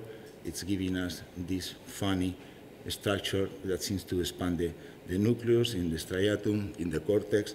Also the three repeat tau specific antibody is giving us this new, what seems to be a new histopathological hallmark. But we were so surprised that no one had reported this before that we were afraid this might be an artifact. So that's why we decided to seek for advice and help from experts like Isidro Ferrer in Barcelona and Mieke Rosemuller in Amsterdam that were quite reluctant to believe that there was a new histopathological hallmark in Huntington's disease, but when they tried in their laboratories, they reproduced this finding and confirmed that they had never seen this thing. So we decided to call this new tau histopathological hallmark tau nuclear rods. And then we realized, we remembered that there was, because what is this cytoplasmic protein doing in the nucleus of Huntington neurons? And we remember, because we had done some work related to that in the past, that this was from the 80s. It was before the discovery of the mutation. It was described in some classic EM ultrastructural studies by Ross that there are nuclear indentations in the neurons of the cortex and the striatum of HD cases, but not non-correct, because then at that time there was no genetic test to distinguish, to verify HD cases, but non-correct controls do not have these nuclear indentations that you can see at the electron microscopy level, while HD cases do have those in their neurons in the cortex and in the striatum. So we wonder whether tau was filling these nuclear indentations, and for that Marta did in the lab these immunofluorescence studies. I don't know if you can see it well, but this dapping counterstaining of the nucleus shows that there is a groove in the nucleus and that the tau positive material seems to be filling it. And finally, we went to perform the immunoelectron microscopy analysis that confirmed that the tau immunoreactive material is in fact filling these nuclear indentations with the nuclear membrane surrounding it, and also uncover an ordered filamentous structure of the labeled material. So we are therefore finding a new histopathological hallmark that may or may not coincide with the classical histopathological hallmark in Huntington's disease, that is these spheroid inclusions that can be detected with antibodies against N-terminal Huntingtin or ubiquitin. So there are some neurons that have only one or the other or both or none. And after discovering this new tau deposit, there are many questions to answer. One of them is whether these tau nuclear rods can be found in classic tauopathies, such as Alzheimer's disease, and this is included in the original publication. And we found that, in fact, in early AD cases, you can see the tau nuclear rods in hippocampus, and if I remember well, we only check hippocampus for AD cases, but you can see it there, but only in low Bragg stages. And similar results were obtained by Isidro, that is continuing to characterize this in more detail in AD.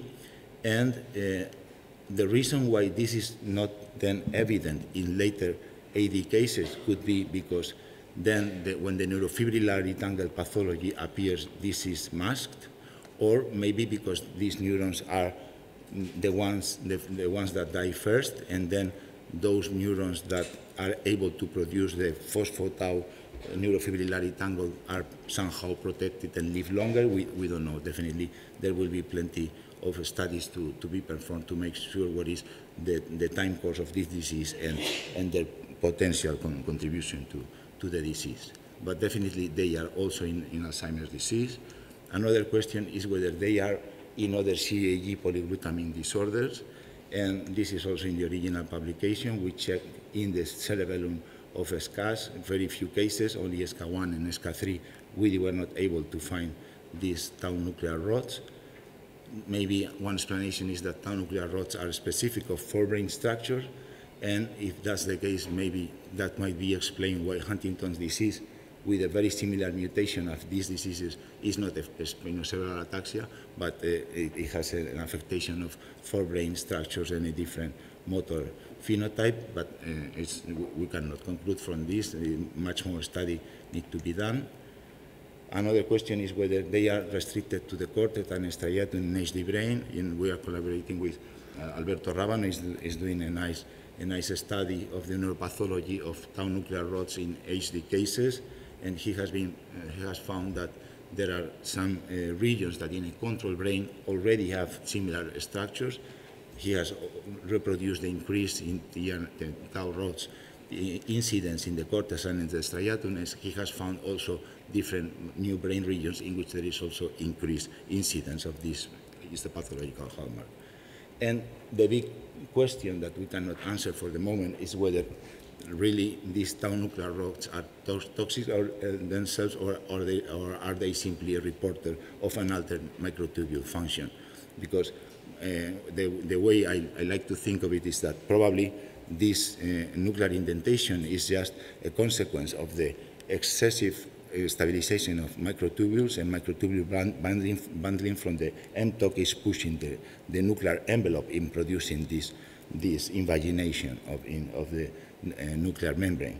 This might be harmless for the neuron, but definitely is reporting is an indication that the microtubule function is altered in the neuron, and maybe that's why one of the reasons why the neuron is not functioning properly. But the kind of experiments needed to prove this are not trivial. And finally, not so much the rods and the disbalance in 4R, 3R tau that is very difficult to mimic in mice, because unlike human that are 50% 4R and 3R repeat tau both at the mRNA and protein level, mice by nature are essentially 4 repeat tau. Not that they only express 4 repeat tau, as some people say. No, they also express some 3 repeat tau, but at much lower level than 4 repeat tau. And we wonder whether we could attenuate the phenotype in a mouse model by bringing to a knockout a heterozygote or full knockout background. And for sure, what it can be corrected is the excess in total tau, and maybe to some extent the alteration in the ratio of tau isoforms. And as you can see here in the R61 mouse model, where there is a nice sequestration of the SF6 splicing factor in the inclusion bodies, and there is also a tendency for increased ratio of 4R, this is the 4R, 3R ratio at the RT-PCR level, at the mRNA level, but this is not significantly, obviously. There is, however, an increase in 4 repeat tau and an increase in total tau in the striatum and in the cortex. In other mouse models like HG94 that live longer, the 4R, 3R repeat ratio reaches significance, the increase in this ratio. But definitely there is an increase in total tau, as you can see here, both in striatum and cortex, and this is something that we can check whether attenuating this, we can attenuate the symptoms in a mouse model of Huntington's disease as the R61 mice. You can see here how normal R61 mice or heterozygous or full knockout for tau do have decreasing levels of total tau, and the most important thing is that some behaviors like the rota-rot, that is the most commonly used test to measure the motor coordination in Huntington disease models. You can see here how normal R61 mice perform worse than the wild-type littermates, and how decreasing the gene dosage of tau improves their phenotype in the rota-rot and some other motor tests that we have performed on these mice. So this is indicating that tau is also contributing to the motor phenotype of R61 mice. And just to summarize, I would like to remind you that we have reported that we have shown an increase that the 4R and 3R tau isoform are disbalanced at the mRNA and at the protein level in Huntington disease patients in a similar way as it happens in frontotemporal dementia linked to chromosome 17 patients with intronic mutations, that they also show increased levels of total tau, that we have identified a new tau histopathological mark in the form of nuclear rods that span the nuclear space and that are filling a nuclear indentation, and that the fact that mice, HD mice in tau knockout backgrounds improve their performance strongly suggests that tau is a real player in HD pathogenesis. And the consequences of this are that those therapies that are developed or under development to try to correct the disbalance in tau isoforms, either in Alzheimer's disease or in FTDP17, might also be useful for Huntington's disease. There are many more mechanistic studies in the paper that I didn't have the time to show here, but it is shown in the poster that is outside, and I'm sure that Marta Fernandez-Nogales will be happy to give you the details. And I would like to finish by acknowledging the members, the people that really did the work. Marta Fernandez-Nogales, as I said, did most part of the study, but also in the lab, Jorge Rubén Cabrera did the molecular studies on the cell models of expressing the splicing factor SFRX6.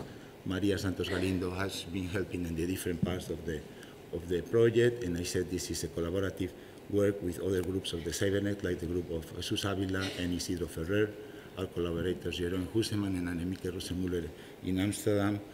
Pilar Gomez Ramos gave us a hand in interpreting the immunoelectron microscopy. Alberto Rábano is helping us all the time interpreting the immunohistochemistry. Now he's characterizing the tau nuclear rods in HD cases, and these are our usual collaborators in the different projects in the labs, and these are the source of funding. And thank you for your time and your attention. I'll be happy to take questions.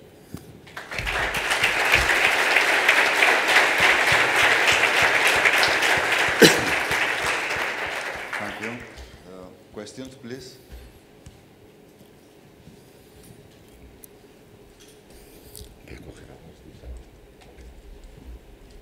Congratulations for the work. I am curious about the neurochemical phenotype of the neurons that are having those nuclear. I would like to know the neurochemical phenotype of the neurons, whether in cortex or in striatum, you are seeing those nuclear changes. Well, we haven't done double immunofluorescence studies, if I remember well. Have we? Definitely, in the striatum, they are medium. They seem to be the medium-sized spiny neurons. In large interneurons, just based on morphology, they look medium-sized spiny neurons. I don't remember having any morphology resembling that this might be happening in large interneurons. And in the cortex, there is, if I remember well, the pyramidal neurons are the ones that show the most prominent tau nuclear rods. And these, if I remember well, are more abundant in layer 4 and in layer 2, but we haven't done any immunofluorescence study with markers to identify specific subpopulations. But in the striatum, medium-sized spiny neurons and cortical neurons, in the pyramidal neurons in the cortex, the most affected.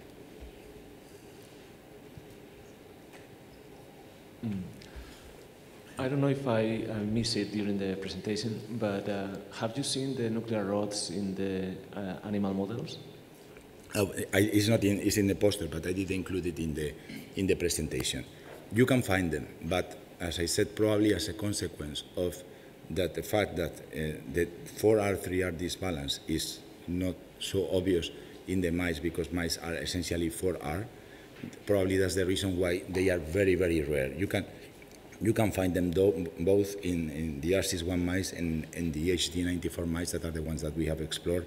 And well, actually, I have. Can I show the slide? I have. Can we see the presentation?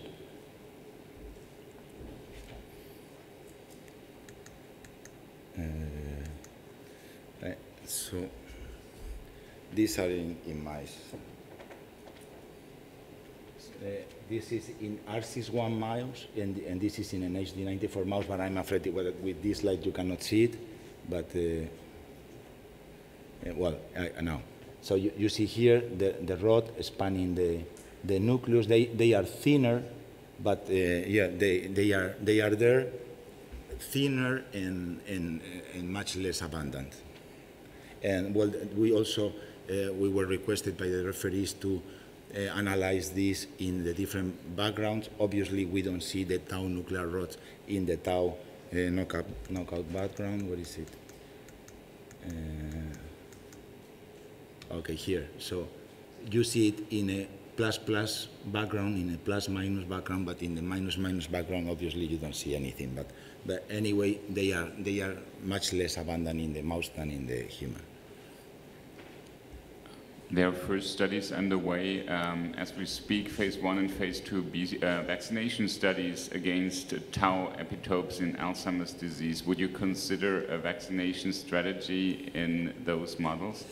Well, I understand that in the case of Alzheimer's, the prion-like propagation of tau, that's what originates the vaccination. I believe we are in a very, very preliminary stage to understand what's tau doing in HD. As you can see, these are fine granular deposits within the cytoplasm, perinuclear. The tau rod is a vaccination that is reaching the extracellular milieu going to affect this, or do we really believe that this is going to be a spreading tau? Well, it's too early for that. I mean, at this point, we are already shocked to see these changes in tau that they were unnoticed, and then there is a pathological hallmark, and let's go step by step trying to understand. Definitely, biggest pathology will come from polyglutamine toxicity, other CAG-induced mRNA missplicing events, and this is a missplicing event certainly contributing to the disease. It has all chances, as it's per se pathogenic in another disease. We see improvement in tau knockout mice. We are convinced that tau plays a role, that is tau extracellular, prion. Maybe it's too early to think on those at that level, but who knows, maybe in years. Thanks.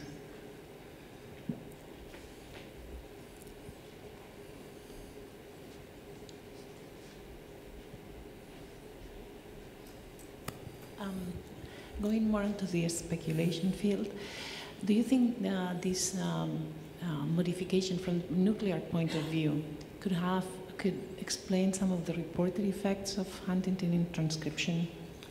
Well, yeah, actually, initially not, but then talking to other collaborators, they are telling me, well, you know, chromatin structure, nuclear shape is not just something physical, it affects many functions within, and now we are starting to consider it because we were not aware that all these nuclear rearrangements affect transcription so much. So who knows, maybe yes. Other people are saying, well, maybe is this the beginning of the nuclear fragmentation that you see in apoptotic neurons. Also in the past, in 2004, we reported in J Neuroscience the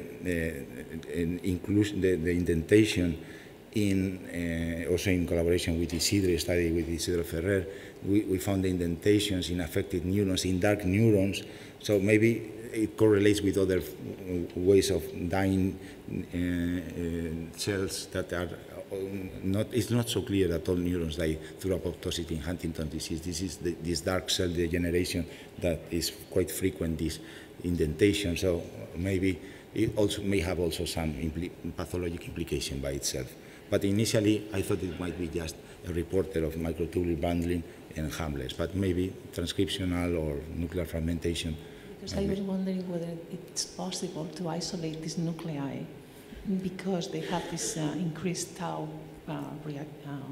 deposit. Maybe you can isolate them by fax. Would that be possible?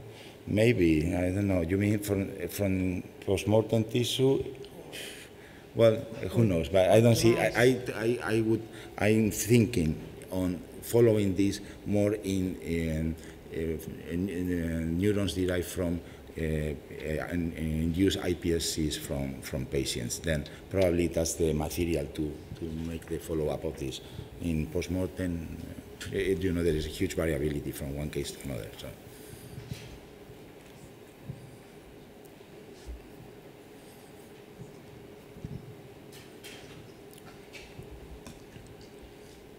Just one question. Do you only see that rods in neurons, or do you see any other populations? Well, no. Just neurons.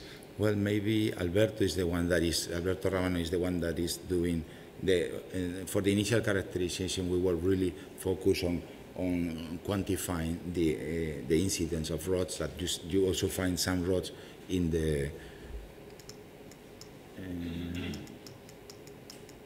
in control cases. You also find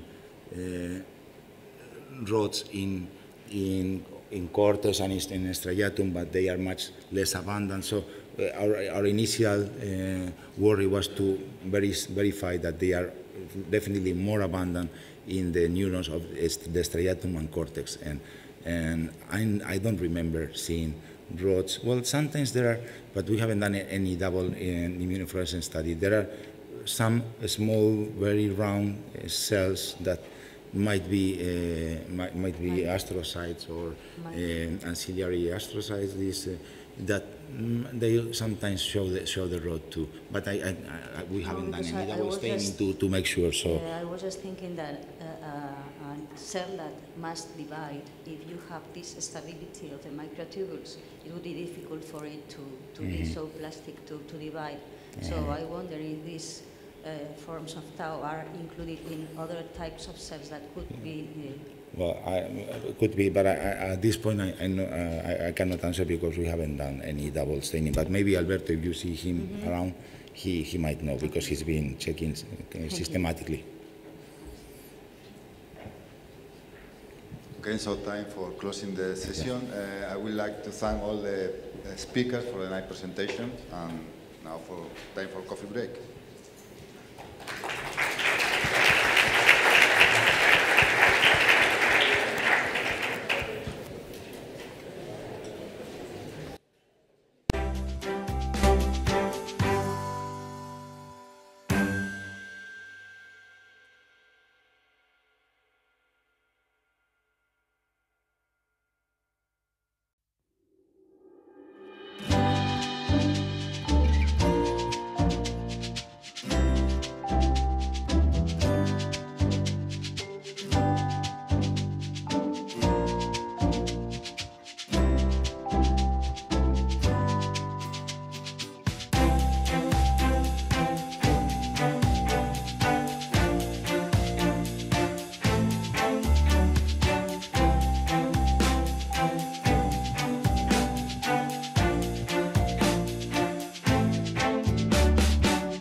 very pleased to introduce our next speaker. First in this session, that is Dr. Leslie Thompson. She's professor at the Departments of Psychiatry and Human Behavior and of the Department of Neurobiology and Behavior at UCL at Irvine. And she's going to present about modeling and treatment approaches for Huntington's disease using stem cells. Welcome.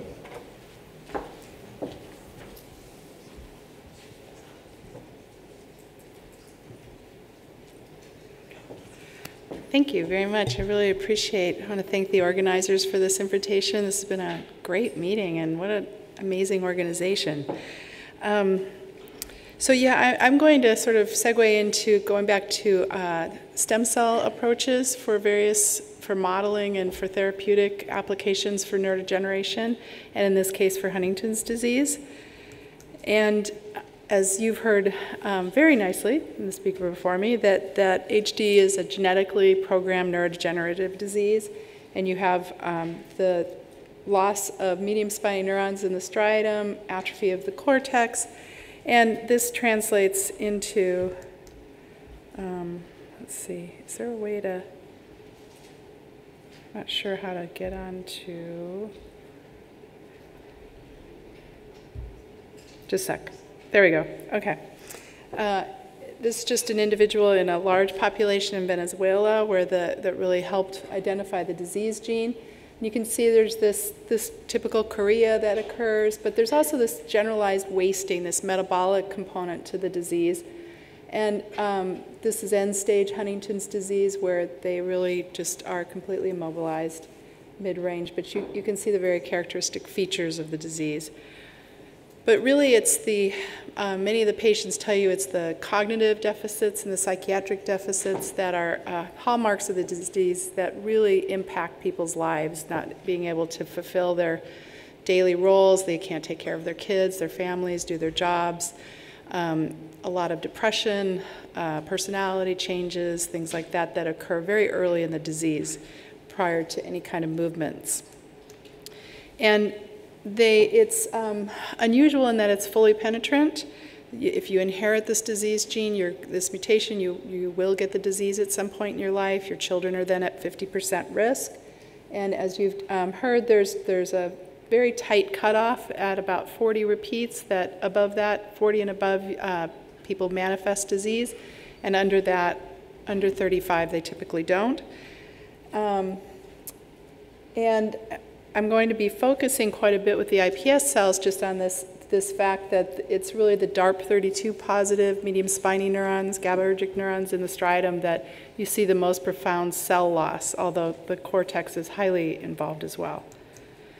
And for Huntington's disease over the years, we've had this plethora of riches for animal models. There's been all sorts of mouse models that have recapitulated many features of the disease and many different types of symptoms that we can model, such as motor symptoms, neuropath, excitotoxicity, the transcriptional changes, mitochondria and calcium buffering alterations, electrophysiology. And these models show manifestation of the disease at various times, but as we all know, they don't show the same degree of neuronal loss that you see in patients. And so far, the cell models we've had to use to date have been immortalized cells, rodent primary neurons that you primarily have expressed just the fragment of Huntington. It's a large 350 kilodalton protein, but you really have to have the repeats very high and have a fragment of this to see toxicity. And it's been difficult to model the disease in any kind of endogenous way. So, one of the things about HD that everyone here knows is that it's a single gene mutation. So that means that we can use this in a sense as a paradigm for many of these other diseases, that the Alzheimer's disease, Parkinson's disease, et cetera, that are more prevalent in populations. And this particular disease has what's called anticipation. As the CAG repeat length gets longer, there's an association with younger age of onset. And these are just some of the families that have contributed quite greatly to our research. This is a family where all three of the children father had HD, and the repeat expansion was much, much more profound in the children, and 2 of the 3 of them have now passed away, and the 3rd is in hospice. So we're very keen on trying to find things that might interfere with the disease. And it's, as you've heard for many of the diseases as we've talked at this meeting, these things, while the motor symptom, for instance, shows up at a certain age, this will be an individual diagnosed at age 35, worked by Sarah Tabrizi, it's really a lifelong process. So even though the movements were diagnosed at 35, there's cognitive and symptoms that start 10 years earlier than that. And you see there's a whole range of symptoms that you start to be able to pick up in the pre-manifest and prodromal phase of the disease, and there's many, many efforts ongoing to try to figure out through imaging, through biomarkers, through other means of what those might be. And as I mentioned, there's this correlation with age of onset. The longer the repeat, the younger the age of onset. But there's quite a bit of variation in that due to environmental and other genetic factors, which are some of the things we'd really like to learn about, and one of the things we're utilizing the iPS cells for.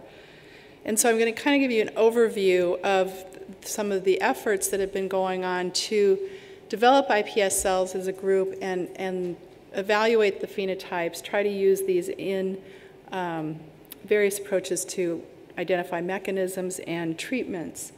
And so you've heard before that mutant huntingtin has a very broad effects on the cells. It's involved in the disease gene search, and from that time, pretty much every cellular process you look at is impacted in this disease, from transcriptional dysregulation to you have cleavage events, toxic fragments accumulate, impairment of the proteasome and autophagy, mitochondrial impairment, both seeming to be direct and also indirect through the dysregulation of nuclear-encoded mitochondrial genes. Trafficking is defective. Almost everything that you look at has the presence of the mutant huntingtin protein with that CAG repeat that's translated into polyQ-tamine repeat has an impact on the cell. And so, of course, we're very grateful to have the, just not sure how to get this. Is there a way to point at the screen with this? Okay, there we go. Just things like that you can use iPS cells, differentiate them into heart cells that beat, and then for our purposes, we're very interested in differentiating into neuronal populations to study Huntington's disease. And so this work is really a large collaboration of individuals that have come together to work on this problem and develop the iPS cells. And we have a set of group of investigators in the US that have focused really on applying the knowledge of HD to the generation development of these iPS cells.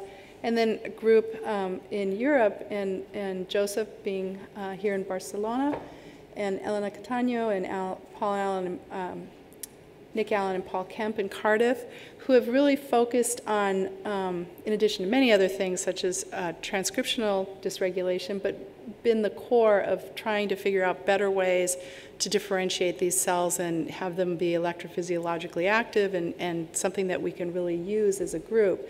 And so all of us work very closely together to try to identify phenotypes in these cells and utilize them for mechanistic studies to understand the disease better. And we really didn't know up front if we were going to see anything, but many of the phenotypes we've seen in mouse models and other cell models were recapitulated, and we have the Huntington's disease IPS group as the authorship of this paper, just showing the true nature of this collaborative effort.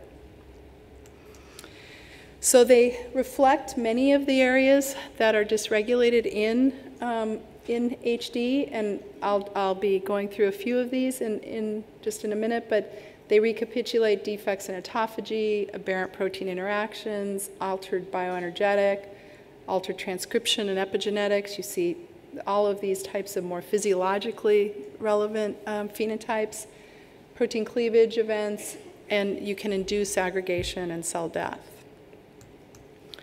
So we now have a number of lines, and one of the key things that, because we do know the mutation and there is this repeat length dependency on the severity of the disease, we, as a group, created an allelic series. So we range from normal range repeats, unaffected control ranges, to the more adult onset repeat ranges. Above about 60, you're getting into the juvenile onset repeat ranges. So we have a full allelic series that have been developed, and this isn't even all of them. There's probably about 70 lines now that have been created, many of these through the core at Cedars-Sinai IPS core.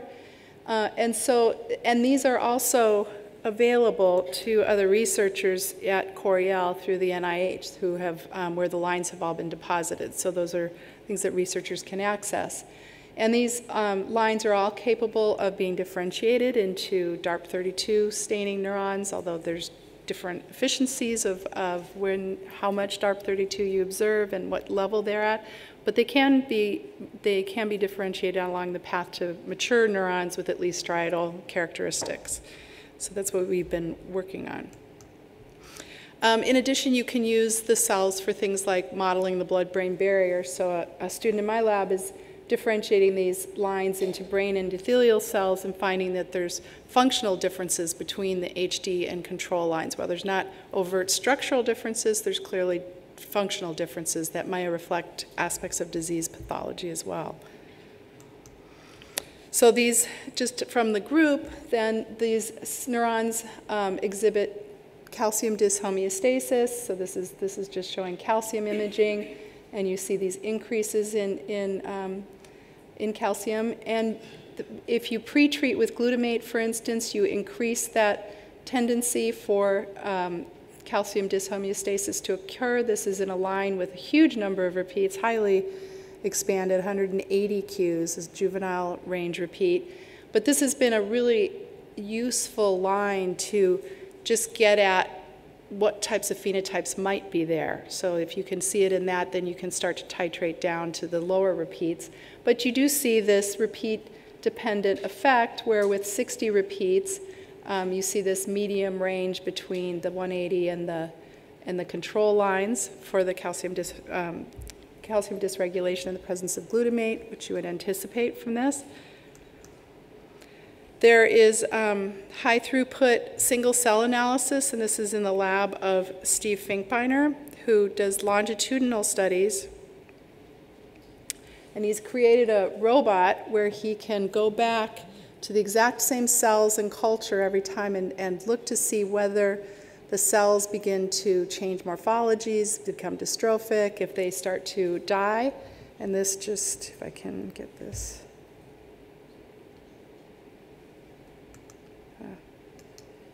There.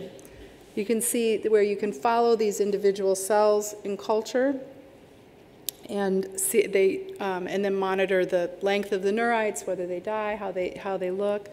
And so he's been using this where he can go longitudinally over many weeks. And this is he actually made this, built this in his third generation. And so even this type of analysis, that you find similar type of differences where this is a hazard plot, so it's the cumulative risk of cell death.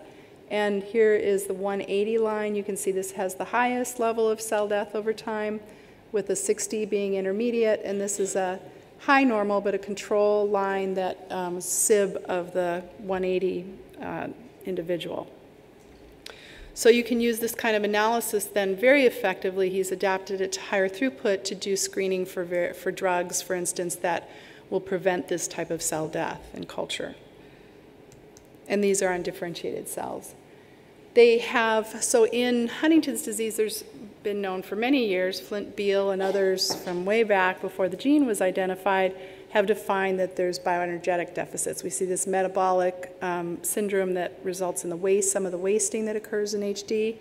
And what you find with the IPS cells is also that there is a decrease in the level of ATP in these cells. So these are differentiated into neural progenitor cells. And these are two different control lines.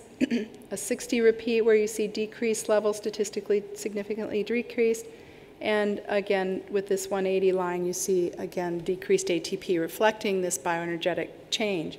And this is work done in Marcy McDonald and Jim Gasella's lab.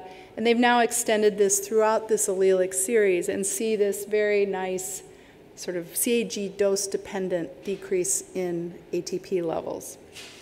And again, this has been adapted to a higher throughput method in 96-well plates where you could then use it for drug screening. Sort of into more depth for the glycolytic, for the bioenergetic deficits, we've been now using the seahorse assay that demonstrates both an oxidative metabolic and a glycolytic hypometabolism phenotype in the cells with expanded CAGs.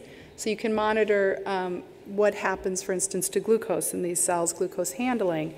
And what we find is that basal respiration rates are altered. This is the 180 line here, shown here, and these are in neural stem cells. Even that early, you start to see these kinds of deficits. One of the most interesting aspects, though, is that when you treat cells with oligomyosin to prevent oxidative metabolism to generate ATP, the glycolysis cannot compensate. There's not enough spare glycolysis. So there's some kind of block in there to be able to utilize glucose effectively through glycolysis. So the cells can't compensate by using glycolysis. So what we're now trying to understand is where exactly is that block, and learn something about the disease to a level that we haven't ever been able to before using the tools we've had.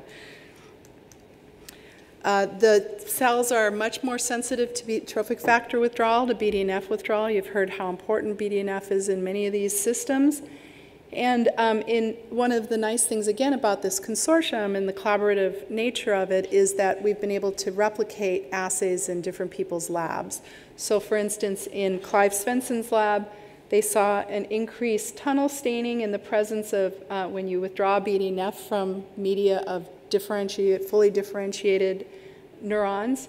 And so you see an increase, is the 180 line, when you have trophic factor withdrawal. You see the same type of thing, and this is a different measure of cell death. This is nuclear condensation assay. And again, you see with several lines, you see this increase in cell death upon trophic factor withdrawal. And then using that longitudinal imaging analysis, you also see the same type of thing, where this is the 180 line. You see an increased rate of death.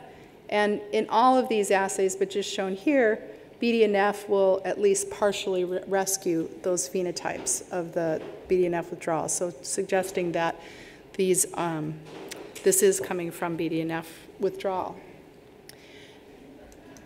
And one thing I should mention with some of those, we've been now using, there's generation of isogenic lines that are in progress right now so that we can really assess the CAG repeat dependence versus human variability that occurs, and using things like RNAi approaches to knock down Huntington, ASOs, to really validate that these phenotypes are coming from mutant Huntington itself. So our interest for many years has been in gene expression in Huntington's disease to understand the nature of transcriptional dysregulation. And there's a number of changes that are found in Huntington's disease, both in mouse models, in human brain tissue, that are very early, very reproducible, seem to impact a number of neurotransmitters, for instance, that are downregulated, BDNF being one of these factors, key factor, cannabinoid receptor, D2 receptors, all sorts of different genes that are critical for brain function. And early on, this was work done by Joan Steffen in the group, where she had looked at the interaction of mutant Huntington with a variety of transcription factors. So is the cause of the transcriptional dysregulation because of these protein-protein interactions that are aberrantly regulated? And had found early on that Huntington could interact with CBP, with the transcription factor CBP, and it actually would inhibit the acetyltransferase activity of CBP and PCAF and other transcription factors in vitro. And that led to this idea that, well, if HAT activity, histone acetyltransferase activity, is altered, it's decreased in HD systems, such that potentially transcription of key genes are not activated, so you don't have this sort of open, relaxed chromatin configuration, can we compensate by utilizing histone deacetylase inhibitors to inhibit the opposing process? So we had done this a number of years ago and found that, and this is work with Larry Marsh at UCI, who had developed a Drosophila model, and one of the assays for this is so mutant huntingtin, a fragment of mutant huntingtin is put into flies as a transgene with tissue-specific expression, and you see a number of phenotypes that are characteristic for HD. And if you look at just the eye, ommatidia, so this is the different facets of the eye with photoreceptor neurons. Here's the normal 7 visible photoreceptor neurons, or rhabdomirs, light-gathering structures. In the presence of expanded repeat huntingtin, you can see that many of these are lost. And if you use an HDAC inhibitor that you just put in the fly food, you can see an improvement, a prevention and delay of that occurring. Oh, shoot. There's just no pointer here. Okay. So this is just showing the difference. These are HD flies that have a hard time climbing up the top of a vial. Wild-type flies, and then intermediate is this, the HT flies.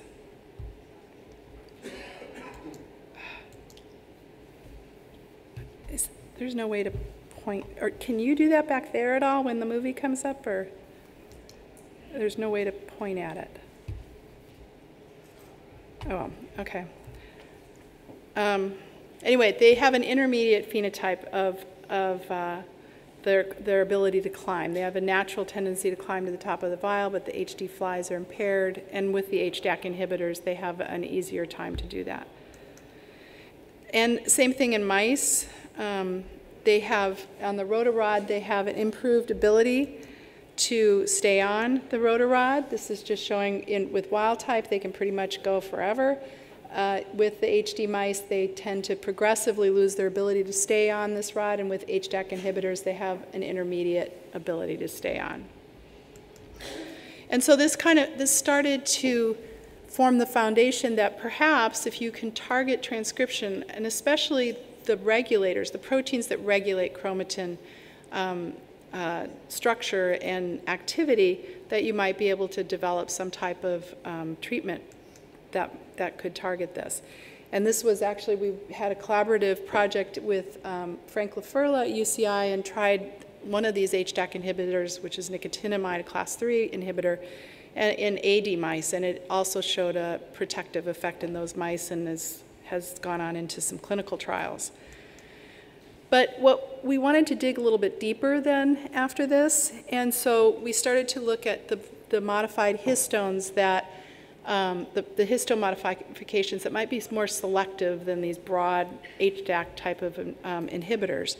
And so we wanted to ask the question, are there any specific signals, any specific chromatin structural considerations that we should be looking at that might define why certain classes of genes are altered? So we looked at this mark, histone H3K4 ME3, which is associated with activation of gene expression. It's one of the chromatin modifications, here shown here, on histone H3, that's associated with transcriptional activation. And we did a comparison. We did an RNA-seq in the R62 mouse brain, the mouse that we were just hearing about, which is a fragment model, has a very robust, progressive, phenotypic symptomatology. And looking at this over time, so it's particular, you can see here at the 12-week mark, looked at both ChIP-seq, so looking at the occupancy of the histone H3K4ME3 mark at promoters throughout the genome, and correlated that with the transcriptional readout from the RNA-seq. And as you can see here, both in striatum and cortex, they are exactly overlapping. They track very, very well together. The genes that are dysregulated are also the genes where the occupancy of that mark is dysregulated.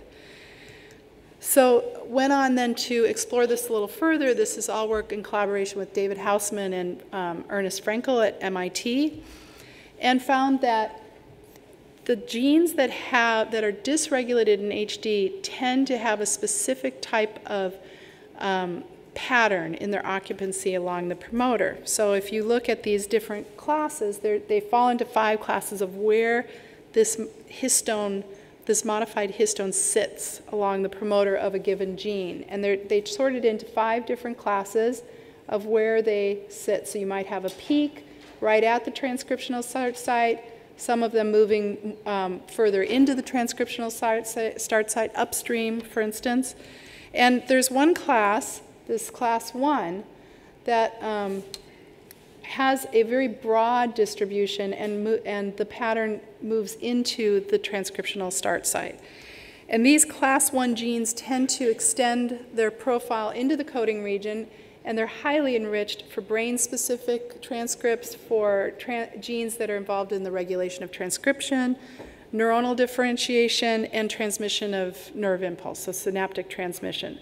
So they're very highly enriched in that class. The genes that have that pattern are the genes that tend to go on to be dysregulated. So if you look at what's the expected pattern here, so these are the expected gene patterns that should, based on their normal occupancy, based on where that mark sits on the chromatin normally, which sort of should be random, and there's random changes, you should see about this distribution of genes that would change. But what you find is there's this profound enrichment of genes that are repressed and are dysregulated in the HD mouse brain tissue that fall into that class.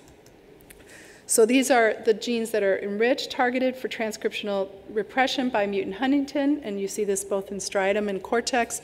And there's specific motifs that seem to be enriched for transcription factors such as REST or SP1, for instance. So we were surprised by this, that there was such a selective distribution. And what we then went on to do is to ask, okay, so if this is modulated, can we use the enzymes that regulate this mark? So the demethylase that takes this mark off, you want to have the methylation occur. So if you inhibit the demethylase, can that translate into some therapeutic benefit? And I'm not going into this now, but there was one of these SMCX or Jumanji proteins called JARED1C that actually was increased in HD brain tissue in human and mouse. And if we knocked that down in cells derived from HD mouse models, you restored many of the transcriptional defects, including BDNF. So we're going on now to test this in mouse models of HD to see if this can restore it. But you're starting to get at more specific enzymes that you can target to have this type of transcriptional therapy, per se. But we still don't know a lot about the mechanism of how this works. So what sets up these classes? What is it that does this? And do we see the same type of thing in human cells? Now, we see these same alterations in this mark in human brain tissue upon autopsy, but we went next to look at the iPS cells. So this was just an initial sort of pilot study that we did as a consortium, and one of the really nice things was that in Clive Svensson's lab, Ginger Mattis had grown up all these lines, differentiated them, pelleted them at the same time into different tubes, distributed them to all the labs, so we were all working with a common platform of cells and common differentiation set, because there is some variability. So we really wanted to do this initial study together. And so there was parallel RNA-seq done with my lab, and also David Hausman, ChIP-seq done in Ernest's lab, proteomics done in Chris Ross's lab at Johns Hopkins. And a number of things emerged. So very satisfyingly, you see a very nice clustering, and doing the statistics, you see nice segregation by PCA analysis, but you see very nice clustering of the HD lines from the control lines. And again, this is a fairly small set, and you also see some distinction between more They're still juvenile range repeats, but more moderate repeats from the very, very highly expanded, but there's a clear separation of control and HD lines by RNA-seq, and also through the iTrack proteomics study shown here. So here's the controls, this kind of medium, and the high range repeats. So that was the first step, is that you can actually do this type of experiment. We really didn't know if we'd be able to. And things you can predict from, say, gene expression data, what pathways might be activated. Even if the genes themselves are not changed, you can have predictive analysis of what pathways are activated. And relevant to the early work, a number of HDACs are predicted to be active, rest-regulated genes or proteins activated, which fit with what we knew from all the transcriptional data in mouse models and human brain. From the proteomics, it was really satisfying because what came out as the top categories were things involved in mitochondrial dysfunction, glycolysis, oxidative phosphorylation. So these same things that we were seeing sort of globally in the iPS cells and in human patients, where ATP levels are altered, oxidative metabolism might be altered, showed up in the differentiated iPS cells. And it really allows us now, because we have these specific proteins that are modified, that are modulated in their levels, to start getting at the mechanisms of how mutant huntingtin is impacting bioenergetics. And what's been very striking is the set of proteins that are profoundly altered are those that are electron transport complexes. So complex 1, complex 2, complex 3. Those are highly impacted in this data set with the proteomics. And differently than what you see, the impact on glycolytic enzymes. So we're kind of getting at where exactly the block might sit. So that kind of came out of the proteomics. And from the ChIP-seq, the other thing that was very satisfying is that you saw this same profile, the same class 1 profile as being the one that really shows an alteration. So first of all, we saw the same 5 classes, the patterns of occupancy of H3K4Me3 in the iPS cells, and you saw this significant enrichment for genes within the class 1 category that are the genes that are dysregulated, again, in the HD iPS cells. So again, we can now use these cells to get at the mechanism and what proteins mutant huntingtin might be interacting with, or how it's regulating these epigenetic changes in the genome. And from the RNA-seq, it revealed some novel findings. For instance, that a number of the genes that are dysregulated are developmental genes, so that there may be a component, it's kind of been emerging in the field, that there may be some developmental changes that may impact the onset of disease as it goes along. And what we found was that there were just a profound number of 32% of the genes that were dysregulated fell into developmental categories. And so we're following up on this quite heavily. And again, even these developmental changes cluster into control versus HD, and there's a number of pathways and proteins that are altered. And they seem to be involved in striatal development and patterning.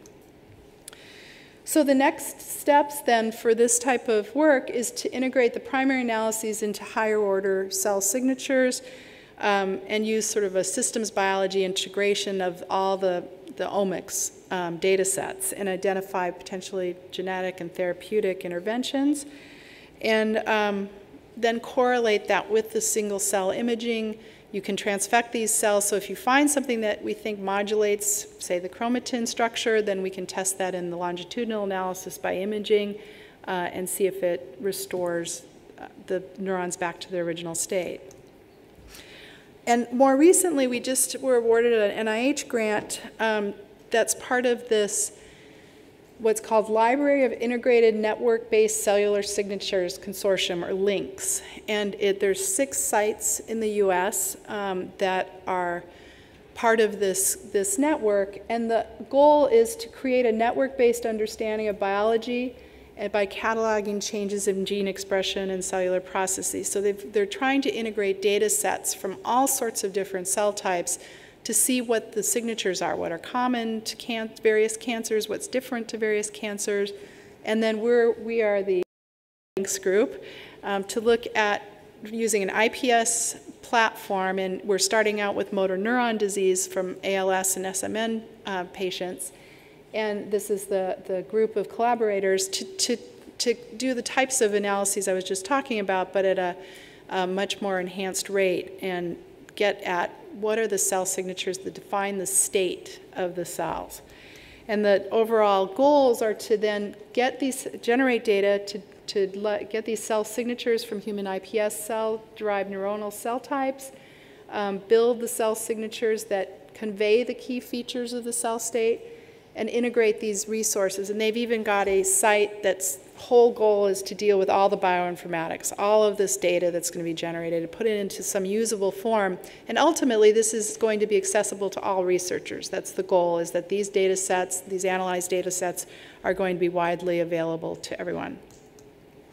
And these are the cell lines that we're going to be looking at. We're starting just here with the ALS and SMA samples, but there's a number of other diseases that we'll be focusing on as we go along. And the kind of organization is that we have various cores that are working on this. So epigenetics at MIT with Ernest Frankel, proteomics at Cedars with Jenny Van Eyck, transcriptomics with us, again, that imaging at the Gladstone, and perturbation. So one of the things they really want to see is what happens to cells if you perturb with glutamate, for instance, or if you perturb with a proteasome inhibitor in a cancer cell. And all these sites then work very closely together to understand what those perturbogens do. And then you have to do all the data analysis, which is the tremendous roadblock, actually, in this type of work. And we get the raw data out, and you have your state descriptions, but somehow you have to then integrate all this into a cell signature.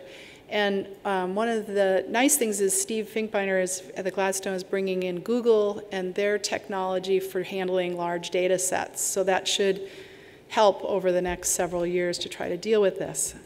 So I just wanted to mention that that type of approach is going on, and those data will be available to the broad community. So in the second thing I just want to mention briefly, I think I have about 5 more minutes. Okay. Oh, okay, we started late. Okay, is just that the approach to use stem cells, and I'll cut off most of it, stem cells for transplantation. Because there's single target strategies might not be sufficient to deal with this disease. Again, there's all these mouse models of HD, and they have different times that various symptoms start.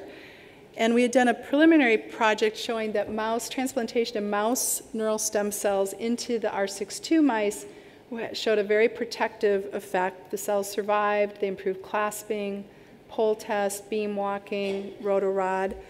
And we went on then to test human neural stem cells with stereotactic injections into the R62 mice and testing behavior over time. And that took several years to even just deal with the immunosuppression issues that were involved. But what we now see is that the cells survive. They tend to differentiate primarily into immature neurons. But you see nice rescue of rotorod, of the pole test, which they have a decreased amount of time that it takes to walk down a pole, increased grip strength. So many of these motor phenotypes are rescued. And it seems to be through a trophic signaling effect. Through phospho-ERK, levels are increased following transplantation of the neural stem cells. Shown here, you have an increase.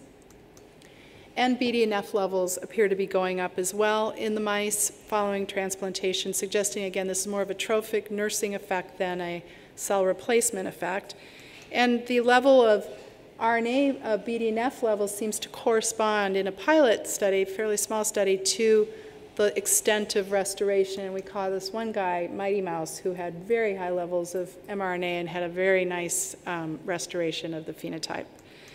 And now testing GMP grade NSC cells in hopes of then going into sort of pre-IND types of trials for Huntington's disease. And those also have a protective effect. This is just an example of the decreased time on the PUL test, for instance. And so the next steps for this is just to do dose responses and to go into long-term mouse models, see if the cells can survive over time and if you get restoration of phenotypes.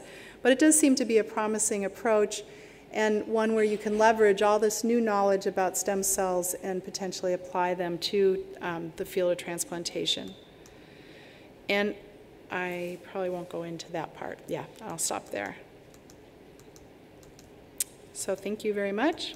And these are the people doing it and the families in particular, the HD families who have provided their skin cells for the iPS cell development. Thank you.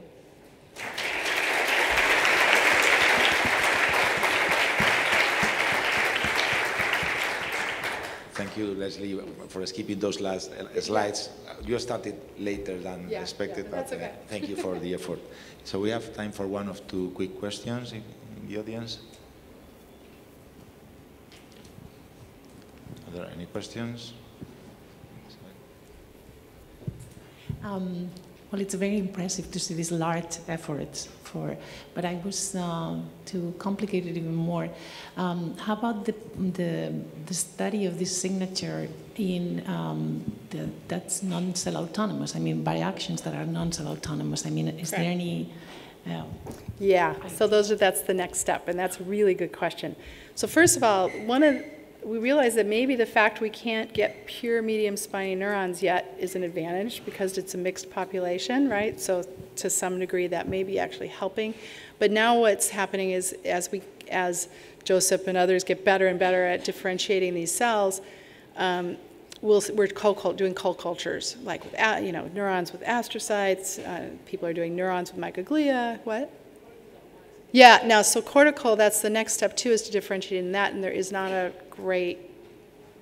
perfect differentiation protocol for that, although Lorenz Studer has been working very hard on getting that. That's been one of the big roadblocks here is the differentiation process. So people have gone to dopaminergic, motor neurons, things like that now, oligodendrocytes pretty effectively, but this is still an area that's being worked out.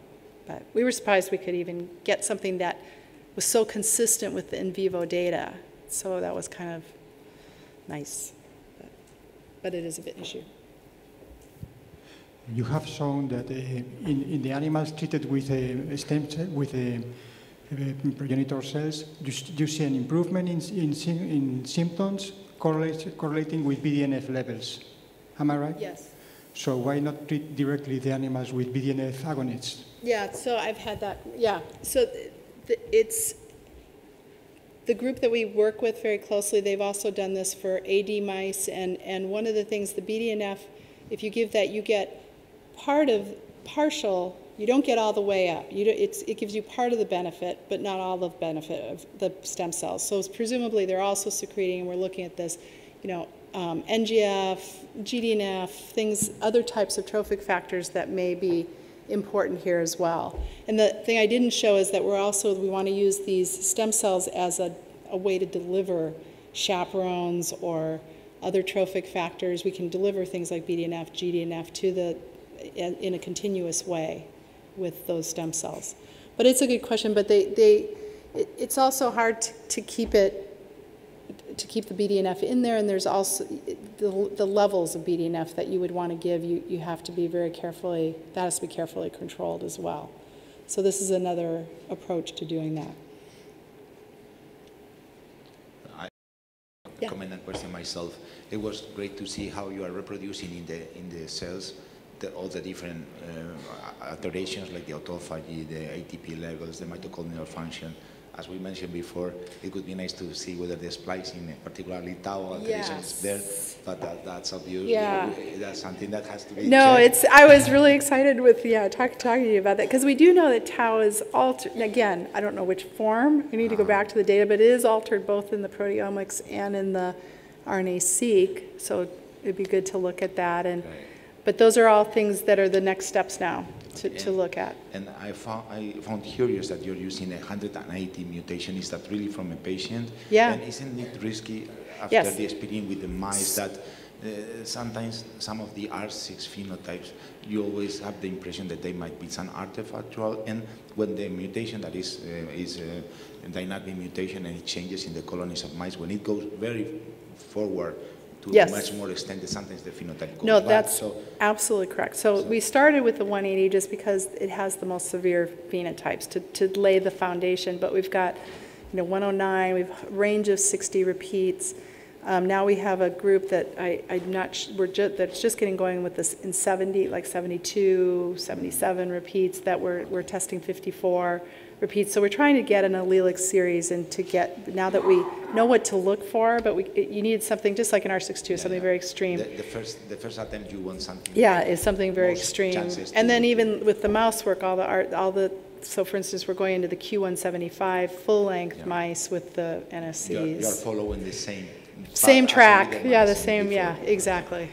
Yeah. Any other question in the audience?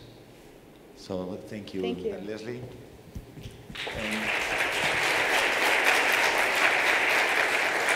We move to the next speaker, that is Dr. Amar Chalabi from the Institute of Psychiatry, from the UCL, from King's College London.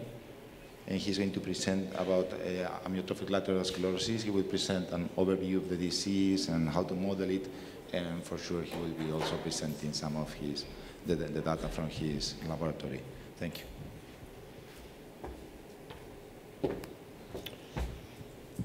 Thank you very much, and thank you for inviting me to speak. I'm going to be talking about risk factors and ALS. And I'm just going to start by giving an overview of ALS. This is my head, reconstructed in 3D by MRI. If you take a section through, then this is where the upper motor neurons live, in the motor cortex, and they send their neuronal processes down, in this case to the brainstem, or alternatively to the spinal cord, where they communicate with the lower motor neuron, which has a cell body either in the brainstem or spinal cord, and goes out to the muscle. And humans are unique in the animal kingdom for having this monosynaptic motor circuit. And it's what gives us incredible dexterity and the ability to do, for example, the ability to build a space shuttle or watches, or to do incredible gymnastics, juggling, etc. So it gives us the most advanced motor system in the world. But it also gives us a problem, because if you don't have a number of nerves in the chain, then if one is damaged, you can't grow around the problem. If you damage the upper motor neuron, that's it. Or if you damage the lower motor neuron, that's it. Whereas if you had several nerves in that chain and you damaged one of them, then the nerve before could grow its process around and repair the problem. So we have an advanced motor system. My colleague likes to think of it as a Ferrari motor system because it's incredibly powerful, but it also is high maintenance. Whereas an animal like a mouse, for example, would have more like a Volkswagen type of motor system, where it's low maintenance but not as powerful. The upper motor neuron, if it's damaged, causes weakness because you can't get the signal to the muscle, spasticity and brisk reflexes. And if you damage the lower motor neuron, then you get weakness again because you can't get the signal to the muscle. And you also have wasting because the nerve normally releases trophic factors to the muscle to keep it large. You get fasciculation, which is because of a problem in a part of the circuit I haven't drawn. And fasciculation is twitching of the muscles. And you get a loss of reflexes when they're tested by the neurologist. This is what ALS looks like in the hands. So you can see, if you look at the thumb, there's loss of the muscle. If I just point it out on this slide here, there's loss of the muscle here. And the fingers have this curved appearance because the flexors are always stronger than the extensors. And when your arm has full power, you can overcome that problem. But as your muscles become weak, that becomes a bigger problem to overcome, and so the muscles flex. You can see the wasting in the interossei more clearly on the back of the hand. And if we look at a cross-section of the spinal cord, you can see this area here, which is the lateral corticospinal tract. That's the upper motor neuron processes going from the brain down the spinal cord. That's been demyelinated because the upper motor neurons have been lost. And if we zoom into the anterior horn, which is where the lower motor neurons are, then you can see a normal motor neuron here, but you can see many shrunken, dying motor neurons. And this whole area should be packed with motor neurons, but many of them have gone. And the other thing you can see if you look very carefully is just here there is a slight orange inclusion. It's not been stained for, which is why you can't see it clearly. But if we stain for it properly, you can see. These inclusions, for many years, we didn't know what they contained. We do now know what they contain. I'll be talking about that a little bit later. Another accumulation you can see is a neurofilament accumulation that typically doesn't occur in the cell body, but just in the proximal axon. And again, we now think we know why that might be. You might think ALS is very rare. The incidence is 1 to 2 per 100,000 person years.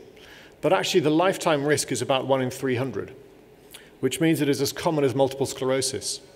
The reason you might think it's rare is because the prognosis is dreadful. People typically live about 2 to 3 years, whereas with multiple sclerosis, survival is about 20 to 30 years. It's the commonest neurodegenerative disease of midlife, and in the UK, at least 3 people are diagnosed a day. The average primary care physician will see 1 person in their working lifetime with it. The average neurologist sees 2 people a year, and in a specialist centre like ours, we see about 200 newly diagnosed people per year, with another 200 under follow-up. So the level of experience at a specialist centre compared to a primary care physician is greatly different. Here you can see how the lifetime risk changes with each passing year. So it's rare below the age of 30, but it does occur. And as you increase your age, the risk continues to increase. The peak age of onset is at about 60 to 70. After that, there are other competing causes of death like stroke, heart disease, and cancer. But a key question is whether ALS is just a single disease. Neurologists will see different patterns of ALS. So this is my particular personal classification, but other neurologists will have their own.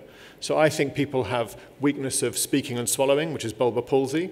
They may have onset in the limbs, which is asymmetrical, or they can have a proximal symmetrical weakness, which is called the flail arm syndrome, a similar problem in the legs, a flail leg syndrome. They can have a very upper motor neuron problem, which is primary lateral sclerosis, or a very lower motor neuron problem, which is progressive muscular atrophy. But if you speak to another neurologist, they will give you their own slightly different classification. To try and overcome this, we gave the information available to us as clinicians in the clinic on the very first visit to a computer, and we said, are there any patterns in this data? Because as humans, we're seeing this subjectively, but a computer would just look at the data and say, well, these things go together and those things go together. And when we did this, the computer pulled out 5 different subgroups of ALS, which I've labeled here. If you look at our classification, it predicts survival quite well, which suggests that it's biologically meaningful. If you can see the people with the purple line, this is a Kaplan-Meier curve, so the further to the right the line is, the better the survival. If you look at people with the flail leg syndrome, which is the purple line, have quite good survival. Their 50% survival is about 10 years. The people with the black line, which is bulbar onset disease, have dreadful survival with a 50% survival of just 2 or 3 years.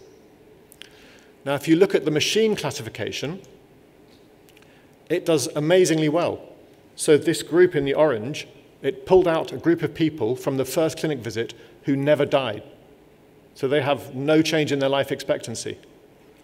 The people in red, which is class 5 in this classification, have a median survival of about 20 years. So the classification is there if we can only see the phenotype, but it's very difficult as a human to pull out what these different groups are. There are several different environmental risk factors that have been looked at in ALS. But the problem is an environmental search space is infinite. You can't ask somebody exactly what they've been exposed to their entire life, because they only come to you once they've been diagnosed with disease, and for a late onset condition like ALS, that's when they're 50, 60, or 70. They won't remember what they were exposed to when they were 2 or 3 years old. They won't have an accurate recollection of all the different chemicals and industries they've been exposed to. So it's very difficult to do a proper environmental study. And as a result, although there have been many studies, most of them are too small. Many are poorly designed, like this teapot. And there have been some replicated or interesting results. One good example is the island of Guam in the South Pacific. In this area, rates of ALS are 100 times higher than elsewhere in the world. And this was noticed in about 1950 when westernization began with the arrival of an American airbase. But this graph shows how the incidence of ALS on that island dropped following westernization. So the black line shows that the incidence plummeted until now the rate is the same as elsewhere. So there's no increased risk in Guam. And that strongly suggests that there is an environmental risk factor that was somehow modified by westernization. And that risk factor probably acted on some existing genetic predisposition. Otherwise, you might have seen it in other places in the world. Trying to find risk factors by looking for clusters is a common environmental technique. This is a map of the southeast of England. Every blue dot represents a different person diagnosed with ALS. And the idea is to look for clusters. So when I look at this map, I see these clusters. So I see there's a large cluster around London. There are these long clusters that seem to go around where the motorways are, and there are some clusters around the coast. But of course, those aren't real clusters. That's just me seeing it. The reason there's large groups in London is because there's more people in London. And if there's more people, the incidence will be higher. The reason there's more around the coast is simply because people tend to retire around the coast. And this is a disease of people in their 50s, 60s, or 70s, and so you'll have a higher incidence in those areas. So once you account for those underlying factors, most of these clusters disappear. If we zoom in on London, you can see actually they don't completely disappear. So the areas in black are the areas of high incidence. They've got more than double the risk of ALS, and the areas in white have a reduced risk. They're protective areas to live in. This is after taking into account known risk factors. You might think this is because of ascertainment bias, because our clinic is where this red and yellow sign is. But actually you can see where we are, neighbours a high incidence area, but also a low incidence area. So it's not that people are just coming to us and we're ascertaining more where the high risk areas are. This is a proper, real change in risks. And this is something that's been seen repeatedly. In Finland, there are 2 large clusters in the south. In Italy, there are large clusters. And in Dublin, interestingly, there's a cold spot in the southeast. You might be able to see it slightly paler. So this area here, that's paler because there's a reduced risk of ALS in that region. So there have been many studies of clustering. All of them do show there are clusters or reduced risk, but why there should be is unclear. Another possible risk factor that's commonly thought of is exercise. And the reason is that as neurologists in clinic, it's very common for people to say to us, oh, I first noticed weakness when I was running a half marathon, or when I was down the gym, I couldn't lift the weights anymore. But other patients in my general neurology clinic don't say, I developed a headache when I was down the gym. They don't seem to exercise as much. It's a very common theme. Many neurologists will say their ALS patients exercise. But it is a biased selection. Because, for example, if exercise improves survival in ALS but makes no difference to risk, then all the people who don't exercise will die before they come to a specialist clinic. And so all the people in the specialist clinic will be the ones who say, I exercised. To try and look at this, people have looked at various other clusters, for example, Gulf War veterans, and that does seem to have increased risk, but it's deployment rather than fitness that seems to increase the risk. And many studies of exercise have been inconclusive. One way of trying to look at this is to look at handedness. If you're right-handed, you'll use your right hand more frequently than your left. You'll exercise it more. And if you're left-handed, you'll use your left hand more than your right. But if you're right-legged, you won't use your right leg more than your left because you have to use both legs to walk. So if we look at people with onset in the limbs, in the upper limbs versus the lower limbs, and see if there's a difference in onset compared to dominance, that might tell us whether exercise matters. And when we did this, we saw that in 151 people with limb onset in the upper limbs, more than 50% had onset in the dominant limb. And that was statistically significant. And when we compared that with 181 people with onset in the lower limbs, that was no different from 50-50. So that does suggest the exercised limb is more likely to be affected first. But there are other explanations. Because, for example, you're more likely to notice weakness in your dominant hand. And if you're using it more, then you're more likely to see a problem. Another study that looked at exercise was one in Italy. In Italy, prosecutors can order investigation if they think something is wrong, and a prosecutor thought that many footballers in the top leagues were dying of drug abuse and alcohol abuse. So he ordered an investigation, and the study actually showed there was no increased risk of death from alcohol or drug abuse, but there did seem to be an excess risk of death from ALS. So this was studied in more detail, looking at a cohort of 7,000 players, ranging in age from 18 to 69. And they found 5 cases in that cohort, and according to the statistics they used, they would have expected less than 1 case. So that seemed to increase risk. But actually, if you do the analysis a slightly different way, then you'll come out with no risk. So part of it is that the analysis itself is controversial. This is another example where the results are inconclusive. The other problem is, once you think you have a risk factor, you can see it everywhere. So for example, we found 3 friends who all came to clinic, all developed ALS. They all grew up in the same small village in Kent. They all played amateur football, 2 of them on the same team, often against a third friend, and they played several times a week for many years. They used the same pitches, and they all developed ALS at the same time. 2 of them even died on the same weekend. So it's easy to think, well, there's this increased risk from football. We know that from the Italian study. Here is another cluster. It adds to the evidence. But actually, they shared other potential risk factors. They were all heavy smokers. They'd all been exposed to electric shock because, in fact, all 3 of them had worked as electricians. And they'd all broken limbs, and they, of course, all exercised. They were all exposed to the same water. They grew up in the same village. They'd been to the same schools. So there are many other things they shared in common, not just football.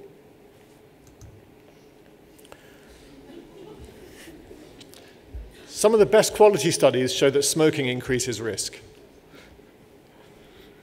There seems to be a dose response, which would just suggest this man has a very increased risk.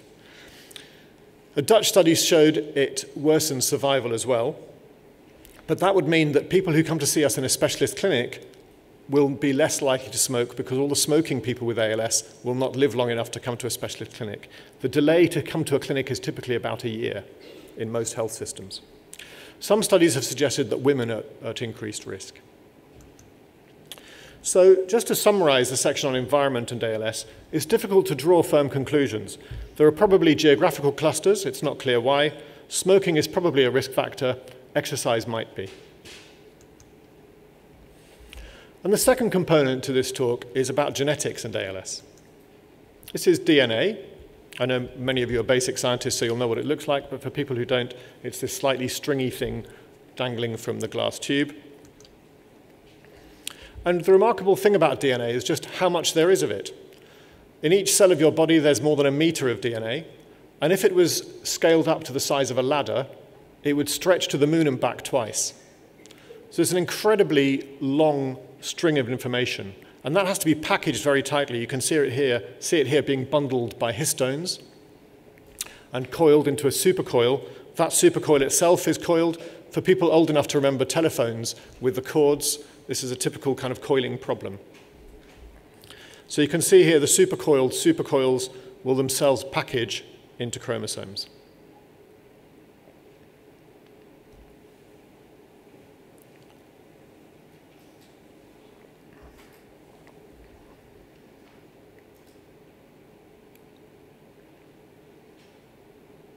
So it's an incredibly dense structure. And all that DNA has to be replicated. And it's replicated an amazing number of times. This is real-time speed. This is the replicase. And what you can see here with the polymerase is that the forward strand, as the DNA is split, the forward strand, which comes down to the bottom of the screen, is easily replicated. But the reverse strand has to be flipped by this top part of the polymerase that pulls it out into a loop and then reads it backwards and feeds it in. So there's lots of room for error. And you need a very, very low error rate when you're replicating your DNA. You start off as one cell, you end up as trillions of cells. And each of these DNAs is 3 billion base pairs per cell. So you need a very, very low error rate in order to maintain your integrity. And when we're looking for disease genes, we're looking for a single base pair change in some cases in these 3 billion base pairs. It's the same as looking for one rung that's wrong in a ladder stretching to the moon and back twice. So it's a very challenging problem. So a key question is whether there is a genetic component to ALS. You can try and answer this by doing twin studies. We've looked at 3 different twin registries and combined the information and found that in monozygous twin pairs, MZ, there were 5 twin pairs that were concordant, where both twins had ALS, and none in the dizygous twins. And for discordant pairs, 44 of the identical twins were discordant, only one of them developed ALS, compared to 122 for the dizygous. And if you put that into all the relevant equations, you come out with a heritability for ALS of 0.61. That means about 60% of the variance of the risk of developing ALS comes from genetic factors in a population, and about 40% comes from environmental factors. It doesn't tell you about the risk in an individual, it just tells you on a population level that's the proportion of contribution that's genetic to the phenotype. And in ALS, many people dichotomize. They say, well, about 5% of people have a family history, and about 95% don't, and that's sporadic ALS, and the people with a family history is familial ALS. But actually, you can easily show this is quite a nonsense. For example, this study was done by Orla Hardiman's group in Ireland. She sent out a questionnaire to neurologists with these pedigrees you can see on the right, asking which of these represents familial ALS. Now, even for the most familial, so if you look at pedigree B, there's an uncle and a parent with a child, all affected. And even then, not everybody agreed that was familial ALS. And if you look at pedigree H at the bottom, where there's a 6th cousin, 2 6th cousins affected, some people thought that represented familial ALS. So it's not a clear-cut thing what people mean by family history. And actually, this is complicated even further because we now know there's frontotemporal dementia, another disease that's on a continuum with ALS in some cases. So frontotemporal dementia may represent a different phenotype from the same genetic risk as ALS. Another way you can look at it is to ask, if you look at people with no family history, what's the probability that another person in their family will be affected? So we did this in our clinic. We looked at 1,500 people diagnosed over a 16-year period, all of whom had no family history when we saw them. And in those people, 8 siblings were subsequently affected, and 18 offspring were subsequently affected. And what you can see here is the Kaplan-Meier curve of risk. It shows that you have roughly an 8 times increased risk if you have even no family history of ALS, of another family member being affected. But if you remember, your lifetime risk is 1 in 300. So it just becomes 8 in 300. So you've still got a 98% chance of dying of something else. So although it does increase your risk, it's like buying 8 lottery tickets. You still won't win the lottery. Having a small risk of something and multiplying it by a number like 8 or 10 doesn't really make a big difference. The key message is there is an increased risk, but we don't always identify familial ALS. Another way you can show this is simply by thinking about penetrance and family size. And this is quite obvious if you think about it. What you can see here is a graph showing the probability that a family will look familial versus sporadic depending on the family size. So if you took a family with 5 children with a mutation in the SOD1 gene, which is highly penetrant, then if there are 5 children in that family, in 18% of cases it would look sporadic. Only one person in the family would be affected. And in the other 82% of cases, it would look familial. So you'd say, well, this is familial disease. But if families only had 2 children, then in 50% of cases, they would appear sporadic. Only one person would be affected, just probabilistically. This is just by probability, nothing else. So you can see that in countries like China, where there's a one-child policy, you're less likely to see familial disease than perhaps in countries like Ireland, where historically there have been very large families. And here is a real pedigree of a family with ALS. You can see, for example, the people here in the top right. These people are 10th cousins. And here, in this part of the pedigree, you've got a father-son transmission and a grandfather affected of this man. So in different parts of the pedigree, it looks very familial, and in other parts, it looks sporadic. And actually, all of this family has a single gene cause, which I'll come to in a little bit. We can find mutations using next-generation sequencing. In 1984, it took 16 years and $150 million, not including personnel time, to sequence a single genome. Now we can do it in about a few days, and it costs around $2,000. And we've managed to find many ALS genes. These are just some. If you want the full list, you can go to the ALS online database and look up the list. It's continually curated with the latest list. And I've tried to group these into three patterns. So in the top left, you've got the group that are involved in RNA processing. In the bottom left, the group that's involved in the proteasome, so degradation of proteins. In the right, you've got the group involved in vesicle transport and cytoskeletal activities. And then at the bottom, you've got a group that are very difficult to classify. It's not really clear how they fit into the jigsaw yet. So this is RNA processing. What you can see here is the DNA strand, and then transcription is about to start. The complex is just mounting here. And again, this is roughly real time. The yellow clouds you can see there are the nucleotides. And here's the elongated complex making the RNA. So you can see it moves quite fast.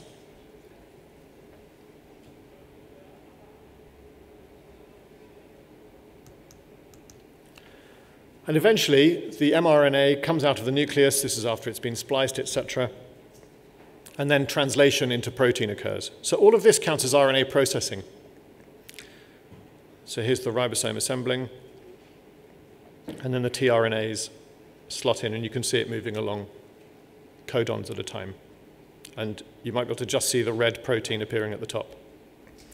So what's unusual is why this very ubiquitous process, this has to happen in all cells of your body, why should damaging this process make motor neurons specifically vulnerable? That's what we don't understand. Because RNA processing must happen in every single cell. Now, one possibility is that it's because motor neurons are incredibly long. If a motor neuron cell body was about 30 meters across, then the axon would be like a train tunnel extending from London to New York. It'll be about 3,000 miles long. And all the factories are in London and all the businesses in New York, and the only way between the two is by train. So you can imagine if you're doing all your factory work, all your RNA work in London, you need a very good cytoskeletal system to get the things to New York, but a solution might be to make local factories at the far end in New York. So it might be that motor neurons have some local translation going on or some local RNA processing in the distal parts of the axon, or just that they're more vulnerable to problems in RNA processing because they have to do it really, really well. So this is the inclusion I showed you at the beginning of the talk.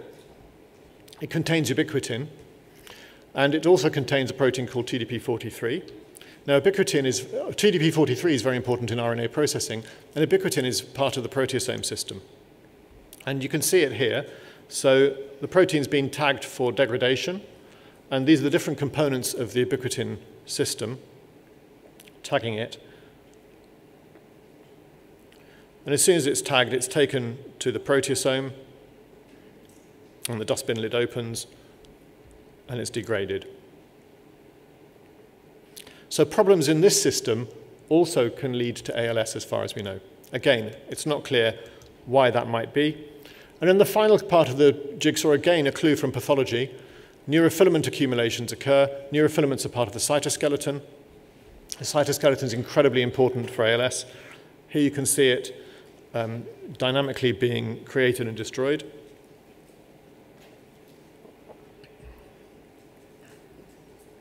That's actin polymerization. And here's a microtubule with dynein carrying a neurotransmitter vesicle along. So what's very beautiful about this is you can see the relationship between structure and function. But again, problems in this system are very likely to cause ALS. Another way of finding disease genes is to use genome-wide association, where you compare genetic variance between thousands of cases and thousands of controls. And this was a study we published back in 2010, looking at 4,000 cases and 8,000 controls. It was an international collaboration. And we found a hit at chromosome 9, at which there were 3 possible genes: C9orf72, interferon K, and MOB-KL2B. And in fact, we now know the relevant gene is C9orf72.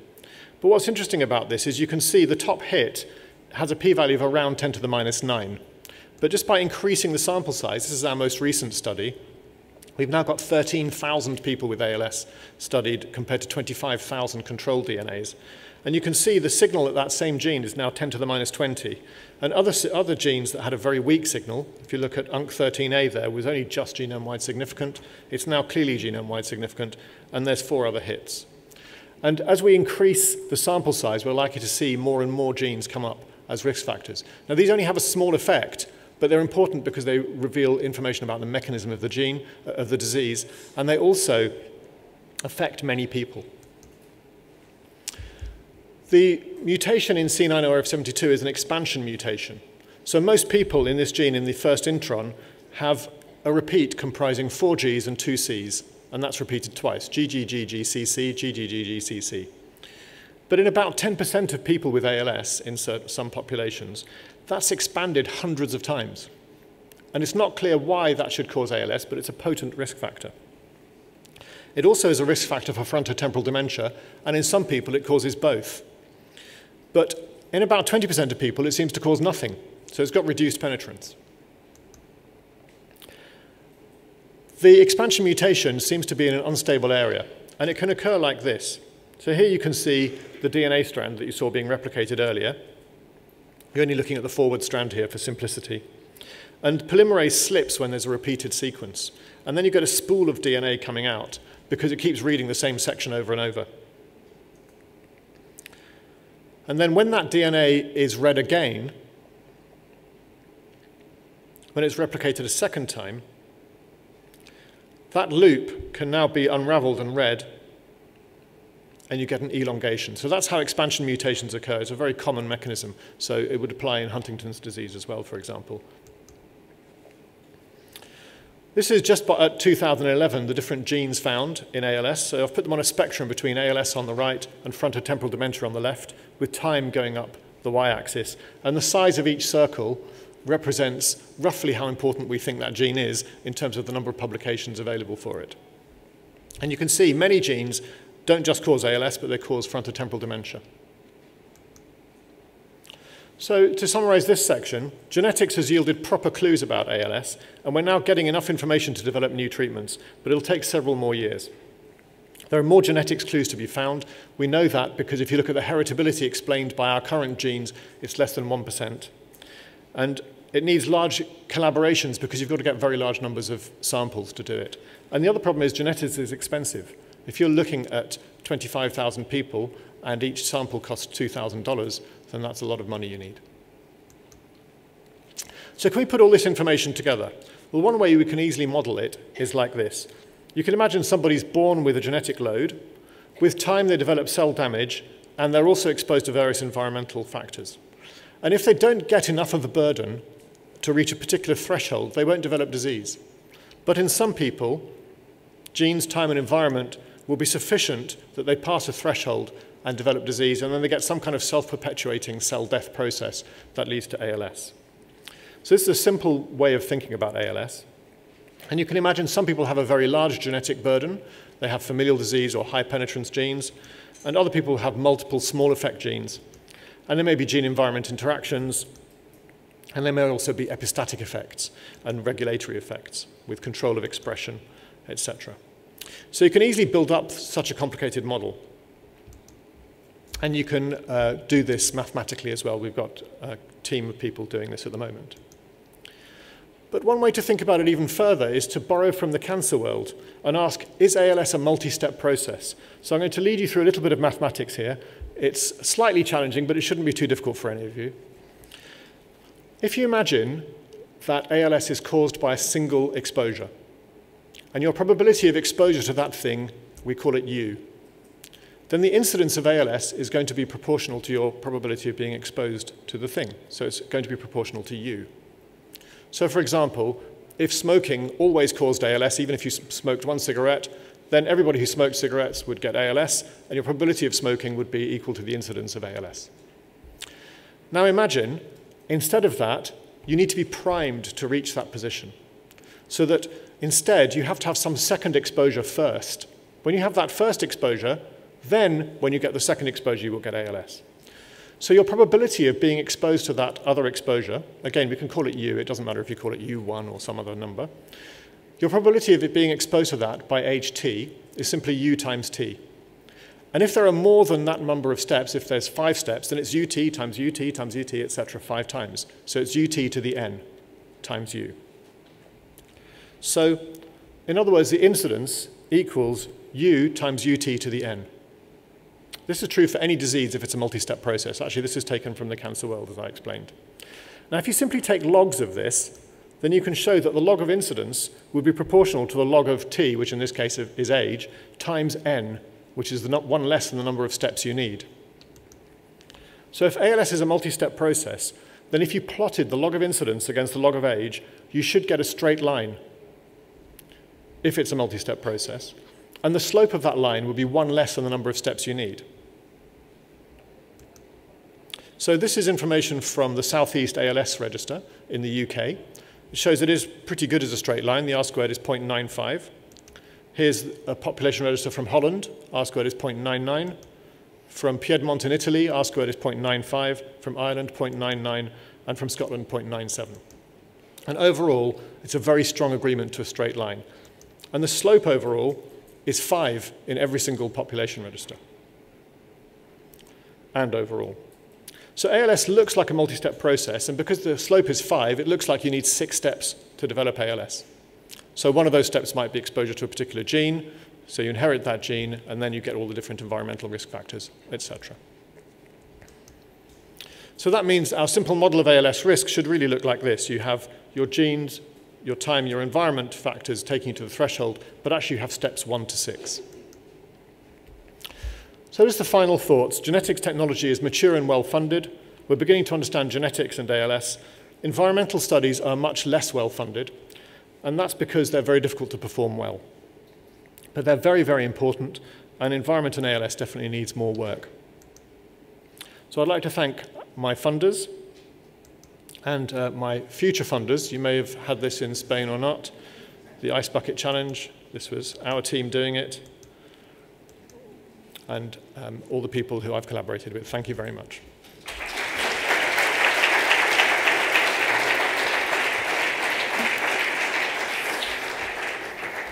Thank you, and thank you for sticking to the time, and we have time for questions.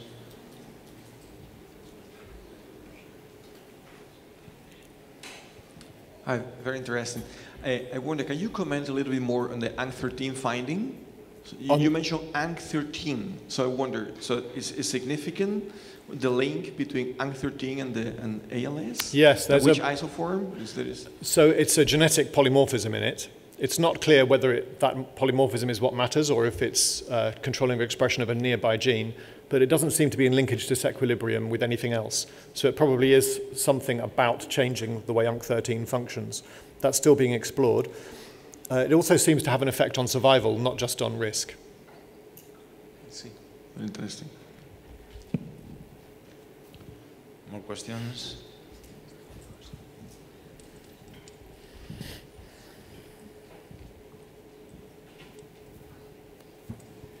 Hi.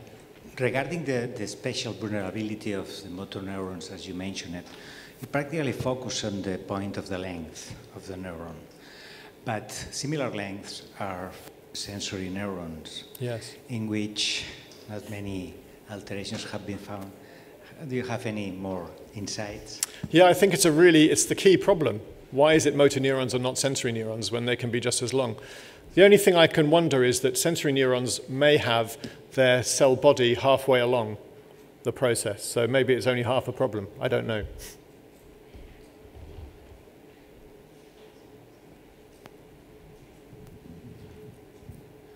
I very much like the 6-step model of ALS, but would you accept a side step as well, or could you have another model to explain why we see families, especially in the FTD ALS complex, where the mother suffers from ALS, the son having the same gene mutation develops ALS, and vice versa?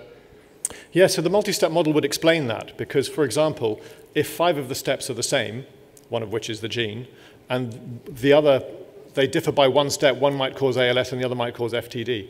So you could explain it that way. So the axonal length in a frontotemporal neuron, a cortical neuron, is not the same length as in your. So it doesn't really fit your axonal length model. I agree. Which is very nice, but what's making the shift? Do you have any molecular model for the change? No, we don't. It's a short answer. We can't really explain why it's specific to those motor neurons at the moment. I have a question myself.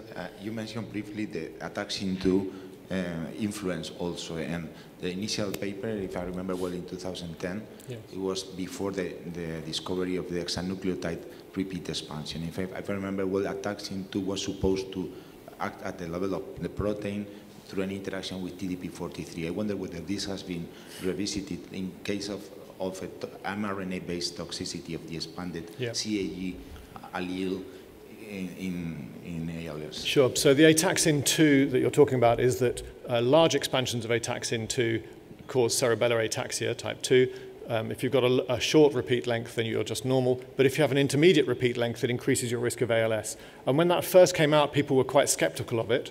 But actually, it's been replicated a number of times. We're just finishing off a meta-analysis at the moment, which shows that the cutoff is very consistent at about 30 repeats. You get an increased risk of ALS.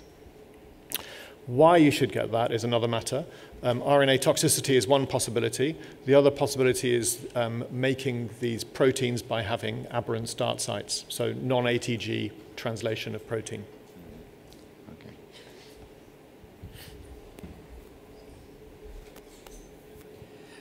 Don Cleveland studies suggest an important role for glial cells, not only motor neurons, in the development of the disease.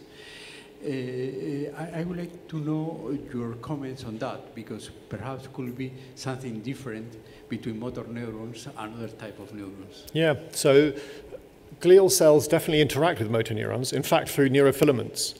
And neurofilament mutations have been found in ALS that seem to increase the risk. So there may well be some two-way communication between glia and motor neurons that matter. It's also not clear why a cell dies or how it dies, if it's apoptotic or if it's some programmed cell death, and really if it's the glia triggering that or not.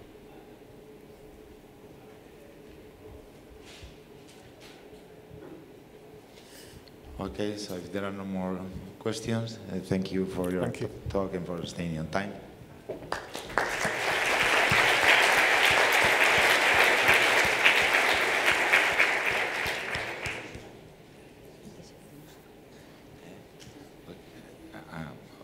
Well, in 2 minutes we are starting the next section. Okay. No. So we just need a couple of minutes for Rafa to start, but I'll start presenting this. Do you want to start now?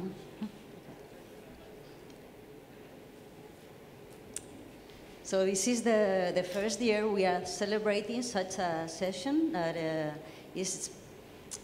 has been thought to enhance young people to present their work of their posters, and as well to have these people that is prompted to talk about their latest results that have not been published yet. So these are very brave scientists. And I hope this session works well, because if it does, we will improve it for several years. No? And so first speaker is Rafael Chacón, and he's going to talk. Let me put my glasses on, sorry. CSP alpha is essential to maintain the quiescence of radial glial-like, it's better if you read it, the stem cells in postnatal neurogenesis. So thanks very much, Rafa.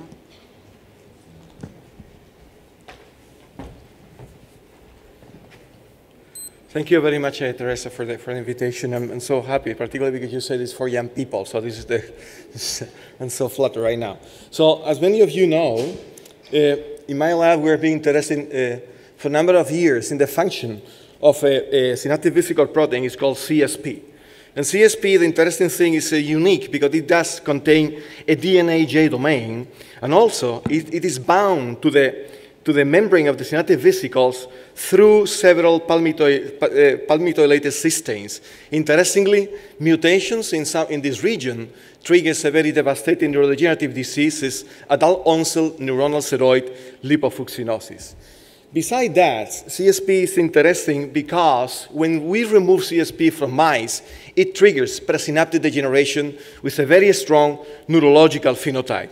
Furthermore, there is a third link of CSP to neurodegeneration. It's the link with alpha-synuclein.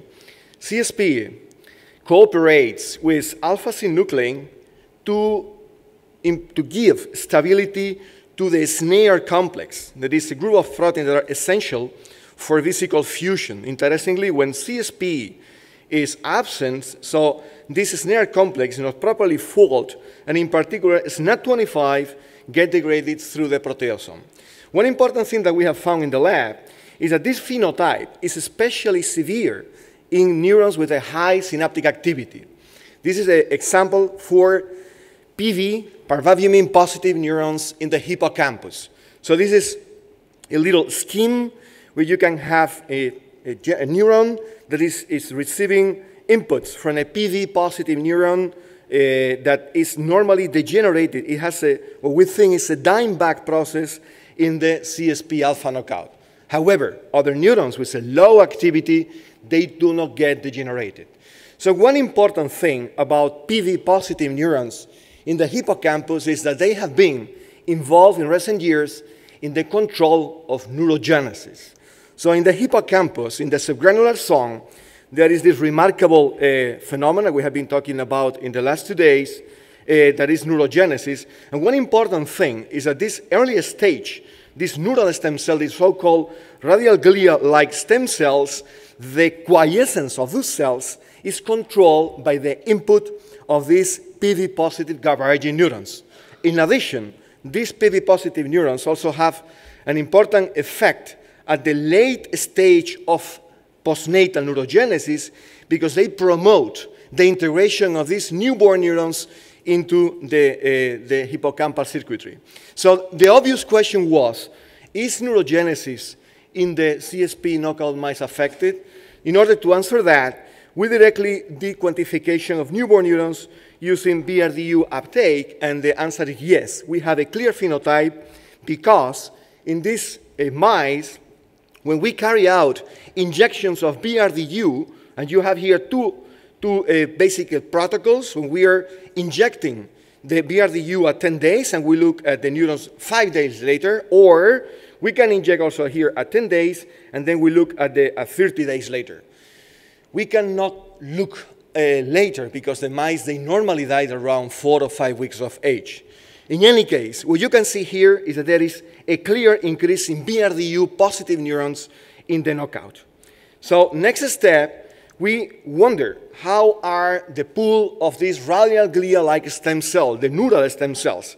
So fortunately, there is very nice markers. Next in SOX2 is there are nice markers to identify these radial glia-like cells, and in addition, we can label them with MCM2 that identifies neural stem cells that are proliferating. So remarkably, so these are, you can see in this scheme, these are the cells that we are looking for, and remarkably, when we quantify those cells in the knockout, what we can see is that the pool in the wild type and the knockout has the same size. However, if we look at the cells that are proliferating, MCM2, you can see that these cells are clearly increased in the knockout. And one interesting thing, this is happening at P15. If we look later at P30, what is happening? So what is happening at P30 is that the total number of radial glia-like cells is clearly decreased in the knockout. You can see this quantification here. This is in the wild type. This is in the knockout. And we can quantify that this is decreased in the knockout. However, the leftover of these cells in the knockout, they are proliferating. So we have them following up what's happening after this step. I don't have data. Fabiola Mavillar is presenting the poster, and later you can see what's happening with these cells. And one important thing, I can tell you that all these steps, these transient amplifying cells, they are proliferating well, they are increasing number. And one interesting thing, what is happening here when we arrive to the post-mitotic step. At the post-mitotic step, we can distinguish the cells that are immature neurons because they are labeled with creatinine, and then, as expected, those neurons are increased. The question is, are these increased neurons going to be really mature and integrate in the circuit? And the answer is no, they are not. You can see here that this is the creatinine neurons, and this is the cal binding. So normally, integration is measured as the percentage of neurons that are integrated. So I will not go in further details, but what I can tell you is that there is an integration defect here. What I have told you right now, perhaps is not surprising, because what we have seen is that PV synaptic degeneration promotes cell proliferation, and PV synaptic degeneration inhibits neuronal integration. So this will be a scenario compatible with the fact that PV synaptic degeneration is taking place in these mice. However, there is one important thing. This phenomena, this proliferation, is taking place very early when we do not have PV degeneration yet. So this thing is indicating, and this is, in order to confirm that, Jose Luis Nieto was doing electrophysiology and looking at the granule cells here, at the input of these basket PV positive neurons. And so I don't have time to go in detail. I can tell you that at this early age, when we have a defect in proliferation, the GABA release from these neurons is fine. So this is indicating that perhaps what we have is an independent, it's a cell-autonomous defect of the radial glia-like cells. And this is surprising because we didn't expect CSP to be in these cells. So then what we did to study the cell-autonomous mechanisms was to prepare neurospheres, and then from the hippocampus. And in neurospheres, we could demonstrate from a mouse expressing EGFP in neurospheres. Most of the cells are green. And we can see that CSP is expressed there. That was a first surprise. Next, when we prepare a neurosphere from the wild type and the knockout, we could do Western blots and show that CSP is expressed, as you can see here. Furthermore, you can see that these neurospheres in the knockout are bigger. CSP neurospheres proliferate more. So we can see that they have a higher size, and then in addition, if we follow the proliferation rate measured as the number of neurospheres compared to the wild type, you can see that these are the passages. At the very beginning, these cells have a higher proliferation rate. However, later, for late passages, this proliferation rate fall below the wild type level, consistent with the notion what we have seen in vivo. Which are the molecular mechanisms? Since we were somehow snare-driven, because we in synapses learned that CSP is important for snare, we checked for snares in these cells. We didn't see any changes. We also checked for other signaling, sonic, notch, no changes. We have seen changes in the mTOR pathway. In the mTOR pathway, we have seen that the downstream target, phospho-X6, in these neurospheres is hyperphosphorylated in the knockout.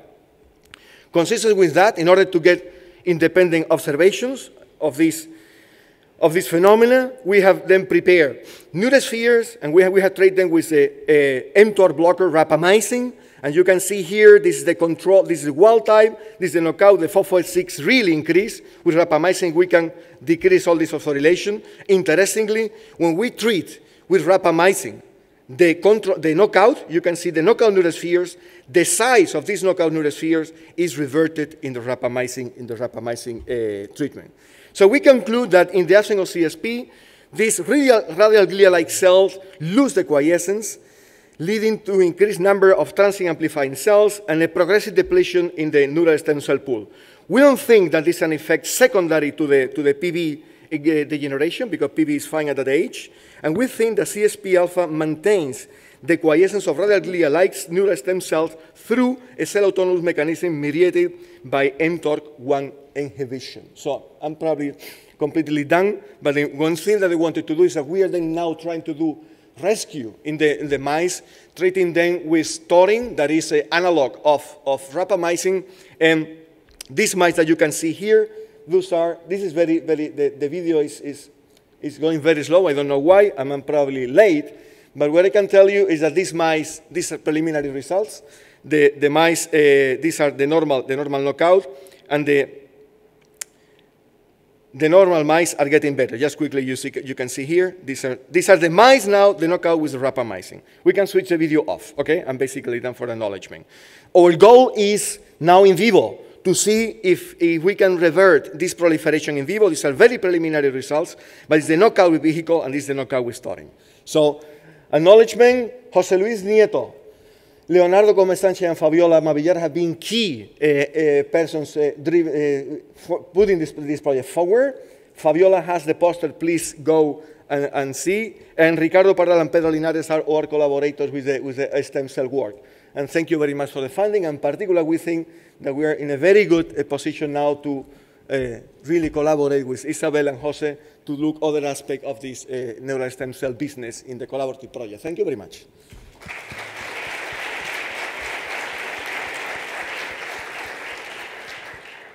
Thank you very much. We have just one question. No? No question. Okay, no questions. Sorry. Yes, next speaker is Ignacio Torres from the Cajal Institute, and is the second talk of late breaking news.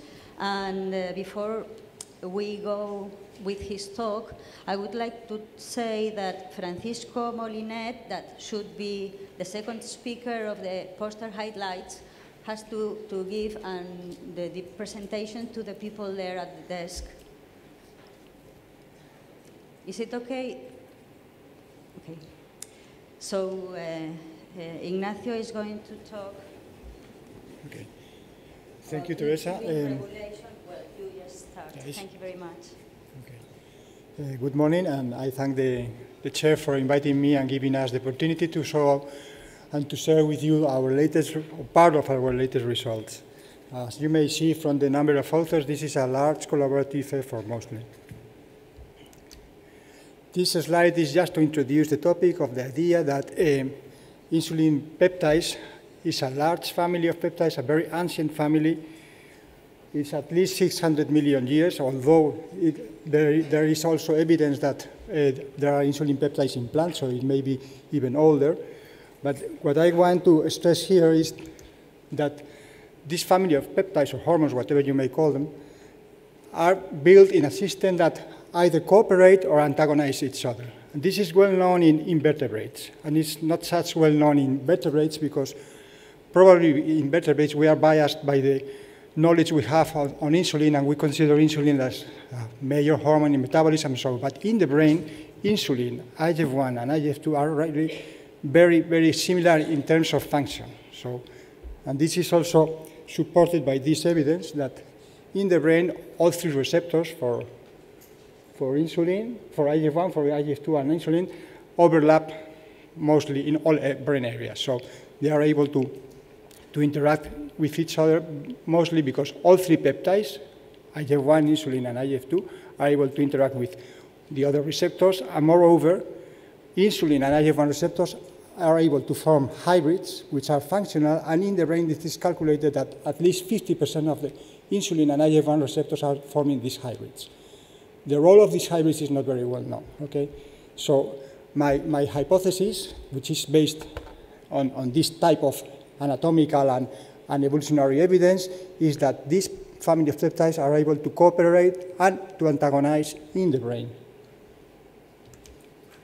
There is some scarce information, of course this is not a comprehensive evidence, that there is such interactions in brain among these different peptides. But what we want to test is whether this is a network activity of these peptides, and focusing for time being on IGF-1 and insulin because of resources and time and so on. So we started looking at the possibility that IGF-1 and insulin are cooperative in some biological functions, and of course, talking about insulin, first topic would be glucose. Glucose handling in the brain, surprisingly, is insulin insensitive. So that's what we consider.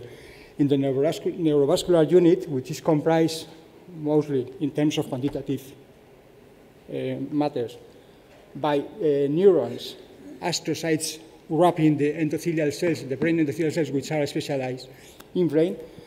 And what is called neurovascular coupling provides oxygen and nutrients to the active regions in the brain.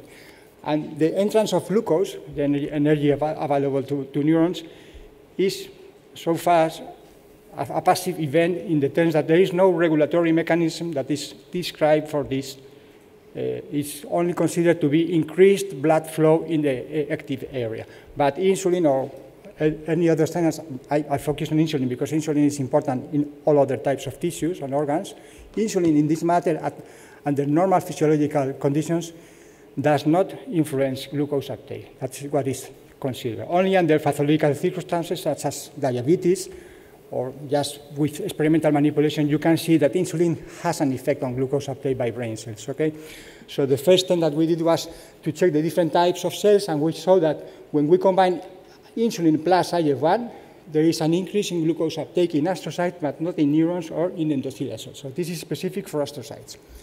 By the way, astrocytes are well-known providers of energy to neurons by the lactate shuttle hypothesis and so on.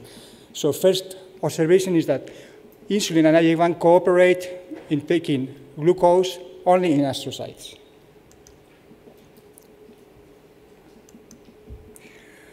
This cooperation is supported by the idea that the two receptors will be involved, both IGF-1 receptor and insulin receptor. So the next step, we just decrease the number of receptors using shRNA interference. And as you may see, when you take away when you deplete insulin receptor, there is a decrease in glucose uptake, but under basal conditions, and of course, insulin plus IGF-1 no longer have any effect.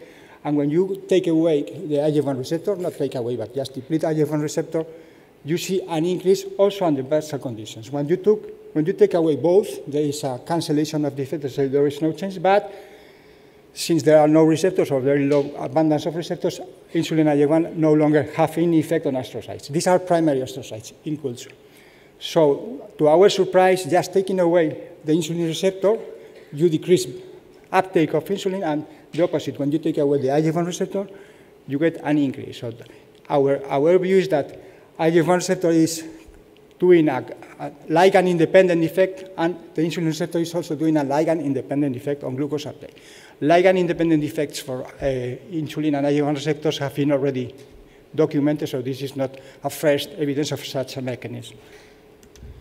The funny thing, or the complex thing, is that when you interfere with the receptor function in other ways, such as pharmacological inhibition, with this inhibitor of the insulin receptor, or with this inhibitor of the IGF-1 receptor, you then are able to abrogate the effect of insulin plus IGF-1. So it is not the same to take away the IGF-1 receptor or the insulin receptor with shRNA interference, or to just block it with pharmacological means, or with a dominant negative receptor for the insulin receptor, or a dominant negative receptor for IGF-1 receptor. So the receptors are here, but they are not working properly, and the receptors are here, but they are blocked by a specific drug. So in both cases, IGF-1 and insulin do not longer function. Well, I understand this is a complex issue, so I'm just going to go slowly. The next step was to look at the intermediate of this increased glucose uptake, and we focus on GLUT1, glucose transporter 1, because it's the main transporter in the blood-brain barrier. And of course, what we found, it was an increased translocation of GLUT1 to the cell membrane of astrocytes, that is depicted here, only in the presence of IGF-1 plus insulin. And when you take away the GLUT1 with shRNA interference, you get the effect of insulin plus IGF-1 abrogated. And the next step is to measure glycogen levels after insulin and IGF-1, and you see them increase. Also, it's been reported already that insulin is able to increase glycogen levels in astrocytes. So IGF-1 and insulin are improving glucose uptake, enhancing glucose uptake through GLUT1 translocation to the cell membrane, and this results in increased synthesis of glycogen. Glycogen is the store used by astrocytes to provide neurons when they need it.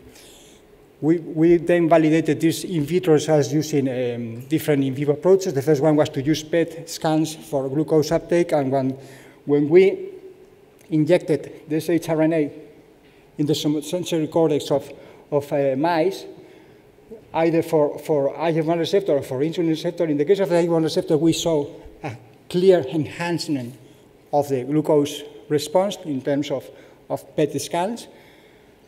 Although these are preliminary results for the insulin receptor, so we don't have enough number of animals. In the case of insulin receptor, we were expecting a decrease, as seen in vitro, but actually we don't see any changes. But importantly, for the IGF-1 receptor, taking it away or depleting it in the somatosensory cortex, the stimulus we are using is the whisker stimulation. Okay, so this is somatosensory cortex. We see an increase. So this mimics the effect that we have seen in vitro. Next step was taking advantage that astrocytes are the main players in glucose uptake and the somatosensory stimulation. We just did an in vivo microscopy analysis in collaboration with Alfonso Araque in the Cajal Institute, and we took also advantage that astrocytes are specifically labeled with this dye, which is called SR101. Under this setting, we saw that when we stimulate the mouse with the whiskers, and in this case, we gave an even higher stimulation, also picking the tail, we see this type of register of fluorescence using this fluorescence analog for glucose. And when we quantitate, well, this was a video, but I'm not going to use it. Just to locate here the three, these are the ROIs, the region of interest that have been analyzed. And these are three different astrocytes where we did a population analysis, and we found this type of numbers that when you have the control stimulation, compared to the mouse that have the interfered IGF-1 receptor in the somatosensory cortex, you see this type of increases, which are seen here compared to wild type, not wild type, but the scrambled animal. And when we do the opposite experiment, instead of taking away the receptor, we block the receptor with a drug, injecting the drug directly into the cortex. This is a drug that abolishes IGF-1 receptor. As in vitro, we saw that the drug that blocks IGF-1 receptor is also able to block the response to somatosensory stimulation in terms of glucose uptake by astrocytes, in this case, in the in vivo setting. We are now doing more experiments using slices and also physiological stimulation with exercise. And roughly, we can say that this is already proven in different in vivo settings. So in summary, we may say that IGF-1 and insulin are cooperating in glucose uptake in astrocytes. So for the first time, we may say that insulin under physiological conditions is able to regulate glucose uptake in the brain also through astrocytes. That there is a complex interplay between the receptors and the ligands, because the receptors have antagonistic actions. The bottom line is that the ligands are able to switch the action of the IGF-1 receptor from a negative effect to a positive effect. This is quite complex.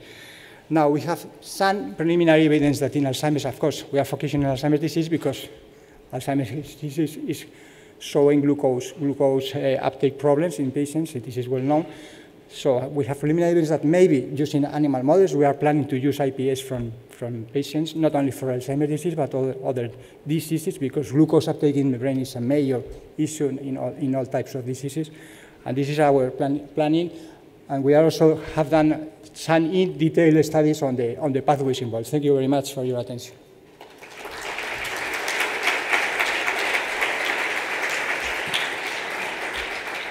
Thank you very much to the first speakers. They were great talks, but we don't have time to go on for questions, sorry. Next speaker is Ana Isabel Rojos. She's from the Autonomous University. Thank you.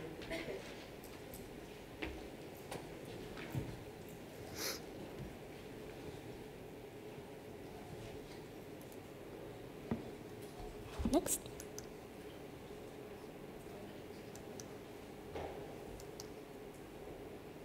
I cannot.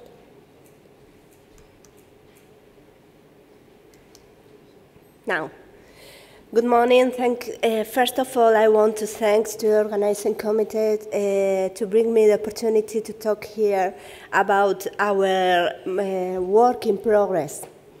In this study, we are trying to validate NRF2 transcription factor as a new therapeutic target in a preclinical model of Alzheimer's disease.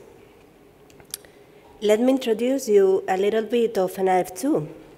As I said, it's a transcription factor that it has been classically considered as the master regulator of redox homeostasis, controlling controlling genes related with oxidative stress. But recently, several reports, including ours, have been involved with NRF2 also in the control of neuroinflammation and proteostasis. Oxidative stress, neuroinflammation, and proteostasis are three key elements in the Alzheimer's disease progression. And that we postulated here is that with a single hit in NRF2, we could modulate oxidative stress, neuroinflammation, and proteostasis.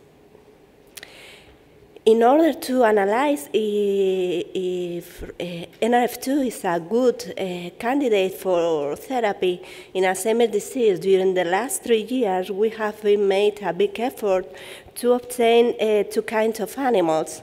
One of them is that it is going to be called here VIII animals, in which we have expressed APP plus tau. And the really new model here is the VIII animals, in which we combine the expression of APP plus tau with a deletion in the gene of NRF2. So these animals does not express NRF2. First of all, let me show you that tau expression and APP in the CA1 neurons from these animals in the hippocampus reduce the hippocampus-dependent learning using long-term potentiation assays in the perforant pathways.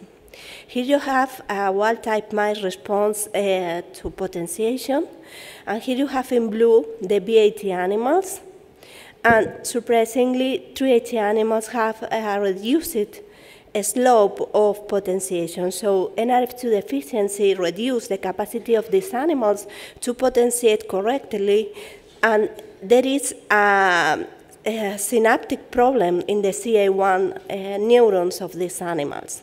Those data correlates very well with those that we have obtained from the Morris-Water maze, as you can see in the poster for more details.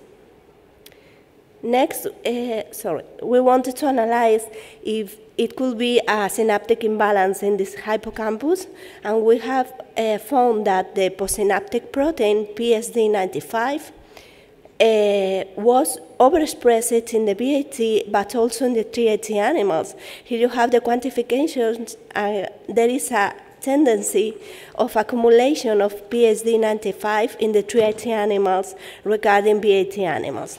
Now we are analyzing, we are trying to explain this PSD95 accumulation in these animals, but maybe it should be due to the fact that they express high levels of tau, and maybe there could be recruitment of PSD95 to the postsynaptic cleavage. We are trying to analyze morphology and density of the spines in these animals. As I have said in the introduction, NRF2 is the master control of the microglial fate, modulating the balance between M1 and M2 phenotype of these cells. The next step was to analyze neuroinflammation in these animals. And as you can see here in hippocampus or in subiculum from VIII or VIII animals, immunohistochemistry analysis using CD11B to detected M1 microglial cells or pro-inflammatory microglial cells revealed that in the VIII animals we have an increased number of CD11B positive cells in hippocampus and subiculums compared with the VIII. Here you have the quantification of the number of neurons. And when we analyze some inflammatory markers such as interleukin-6 or TNF, that we found was that the VIII animals were more prone to produce pro-inflammatory markers. So NRF2 deficiency correlates with an increase in neuroinflammation.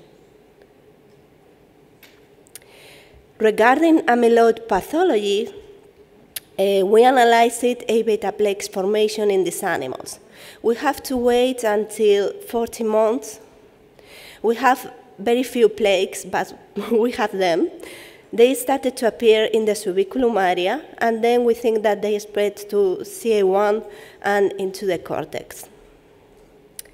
These plaques are surrounded by GFAP positive astrocytes and also by IBA1 positive microglial cells. And they are the most surprisingly results that we have found with these animals. And they proceed from the comparison of the VIII and IIIE animals.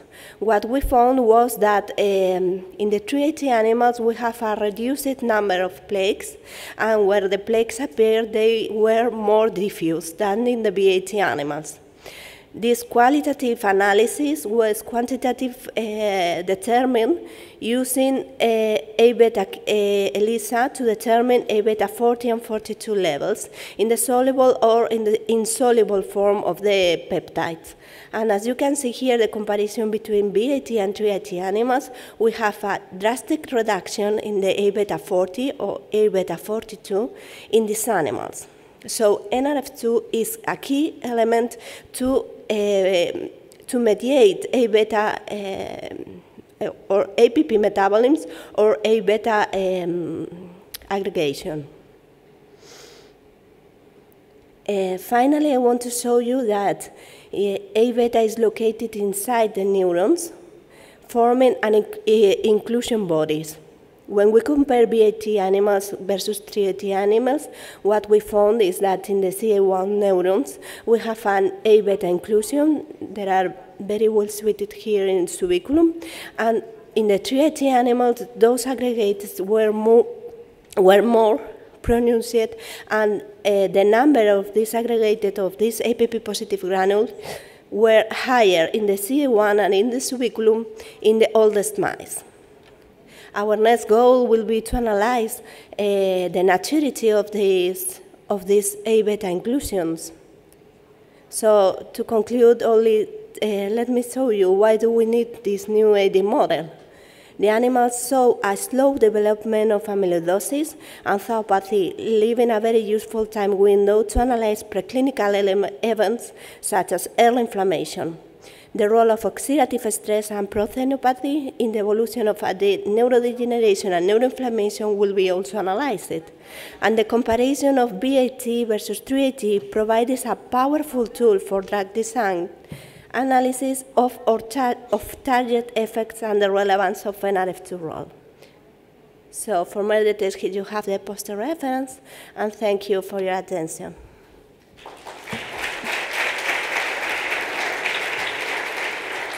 Thank you very much, Anna.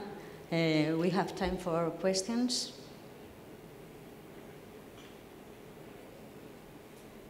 Nobody? ¿Quién alguien está preguntando?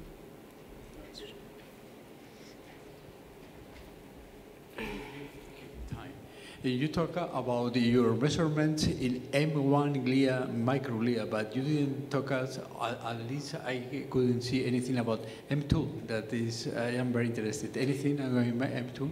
Yes, sorry. We are very interested in analyze the balance between M1 and M2 markers. We will do it by PCR, semi-quantitative PCR, because the markers in immunohistochemistry for M2 are the antibodies are very bad, very poor.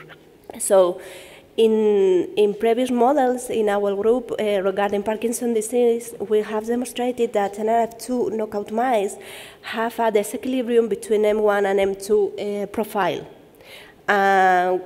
We can measure M2 markers such as arginase 1, FIT1, IM1. So we can do a battery of genes to analyze the equilibrium. It is a very interesting question. Thank you very Thank much. you. We must continue. Next speaker is Francisco Molinet from the CIMA University of Navarra. Thank you.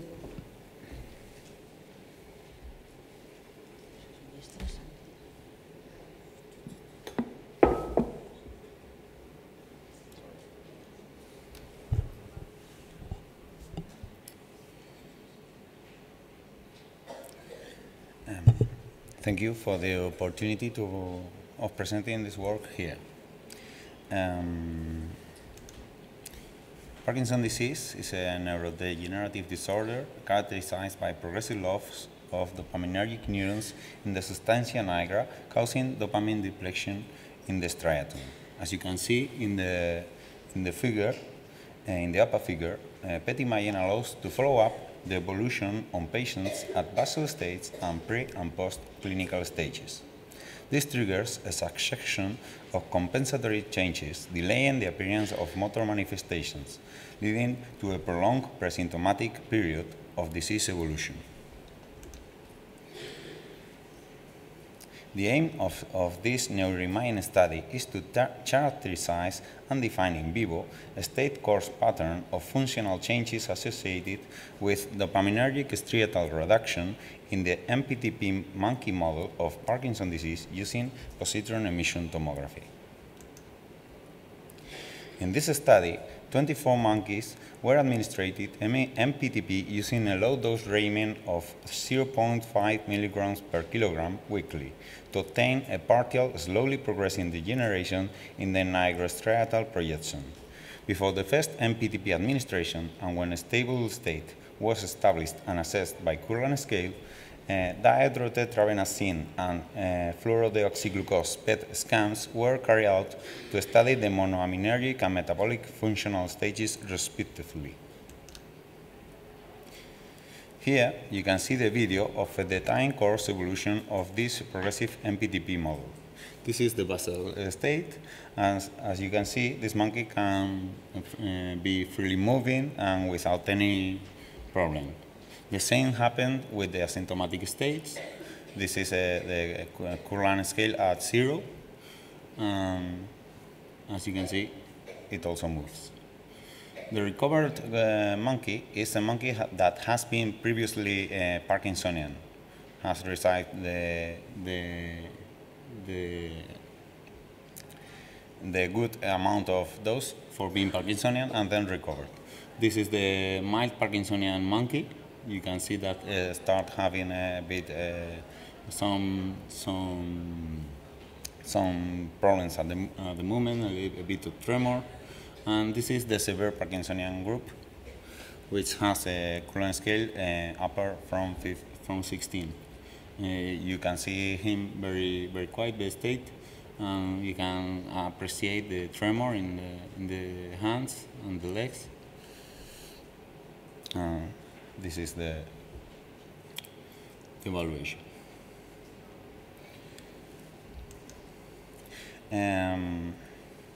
This study enlarged the N of animals and PET scans to provide a very robust statistical assessment. As you can see, we have carried out 72 PET scans of dihydrotetrabenazine and 70 of fluorodeoxyglucose.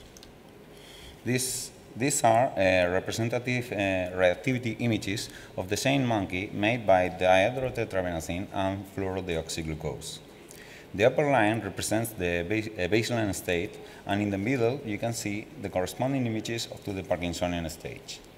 Dihydrotetrabenazine images were processed to obtain parametric images of the binding potential, and fluorodeoxyglucose images were compared within groups using voxel-based statistical parametric mapping software.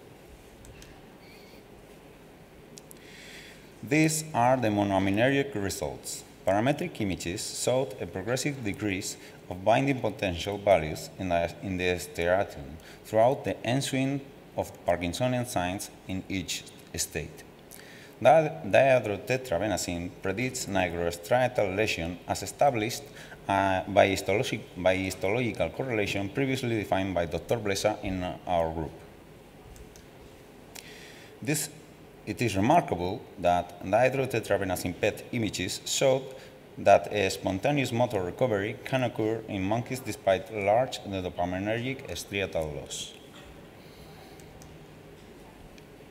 These are the metabolic results. Fluorodeoxyglucose PET in the moderate Parkinsonian state was characterized by reduction in posterior parietal and temporal lobe, as well as increases in the GPI.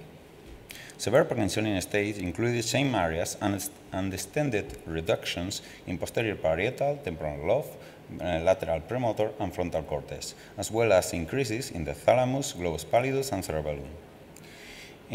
After L-dopa administration, FDG revealed a metabolic pattern recognized by hypometabolism in posterior parietal occipital region and hypermetabolism in postcommissural putamen.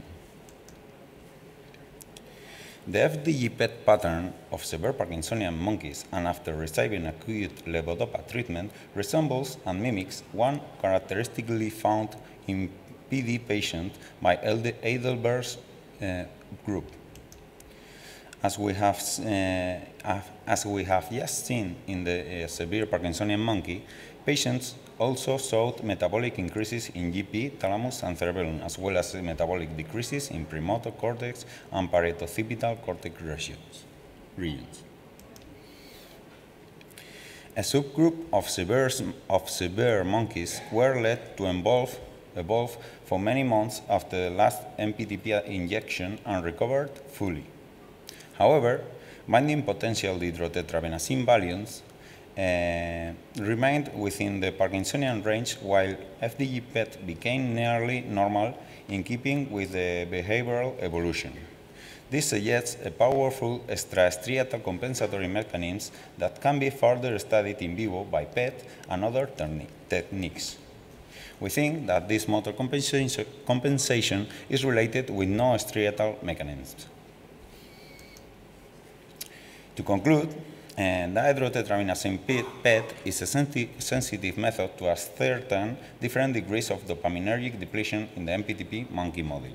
We have found that motor recovery can occur in monkeys despite large dopaminergic striatal loss.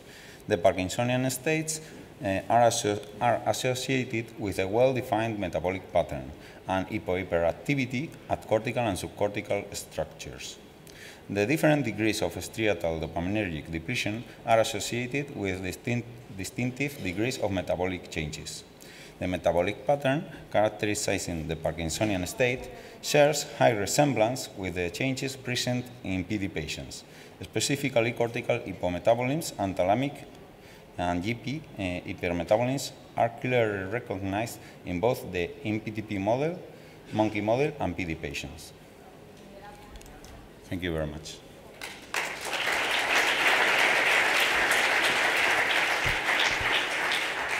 Thank you very much, Francisco, for your perfect timing. We have time for one or two questions.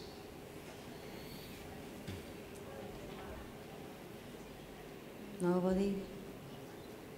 Okay, then let's move on. Thank you very much, Francisco. We are a little bit late. Next speaker is Andrea Ruiz Calvo. She works in the Complutense University. Thank you.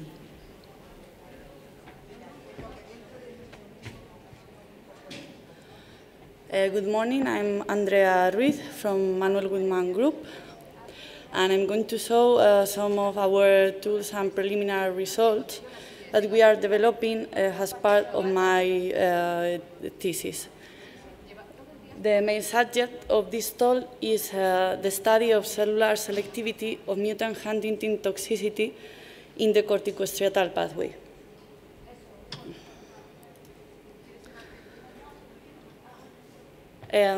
For this purpose, we take advantage of the viral gene transfer strategy using the no-associated viral vectors, which contain the exon 1 of the huntingtin protein, carrying a normal number of polyglutamine repeats or a pathogenic one, a pathogenic number of polyglutamine repeats, fused to the cyan fluorescent protein. Those viral vectors are injected bilaterally in the dorsal striatum of back transgenic mice, currently provided by Charo Moratalla, which express the reporters TD tomato and GFP under the control of D1 and D2 receptor promoters. So from these mice, we measure the motor coordination by the Rotarod test. As expected, the animals injected with the mutant huntingtin presented motor coordination impairment, loss of the gross morphology in the striatum, microgliosis, and loss of the median spiny neurons in the infected area.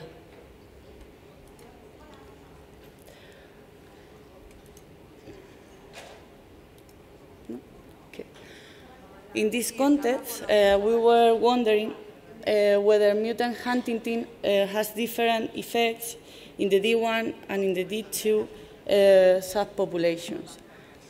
And to answer that, we count the number of the D1, D2, and DARF32 positive cells. But we didn't find a difference between these two subpopulations, at least at this stage of the degenerative progress. Now we are trying to analyze these markers at early stage of the progression.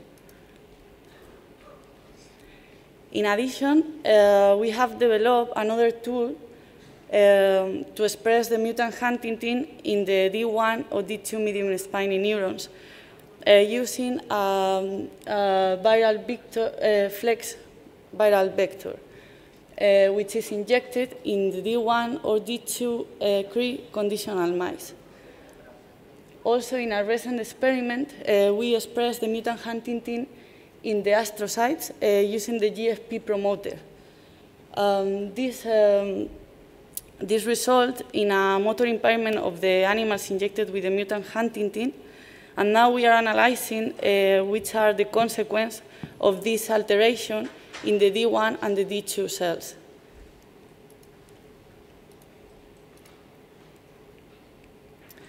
Moreover, another tool that we have developed in our lab is the DREV system, which allows us to activate the direct or the indirect pathway. These systems consist in engineering metabotropic receptor that is exclusively activated by the CNO, which is an exogenous ligand.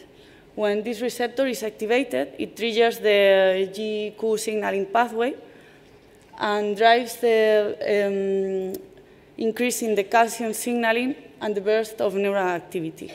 So combining this with the flex viral vector injection in the D1 and the D2 Cree conditional mice, we can activate one pathway or the other. Some first results from this approach are the present ones. And in this experiment, we infected the animals with the DRED and treated them with vehicle or CNO for 30 minutes and then measured the locomotor activity. And as one could expect, we found that the activation of the direct pathway drives an increase in motor activity, while the activation of the indirect pathway drives the decrease in the motor activity of the animals. So now we are following up with a chronic CNO treatment in order to generate a calcium-dependent excitotoxicity model in one pathway or in the other pathway to see if there is a difference in the way that these two subpopulations of the cells respond to the excitotoxicity.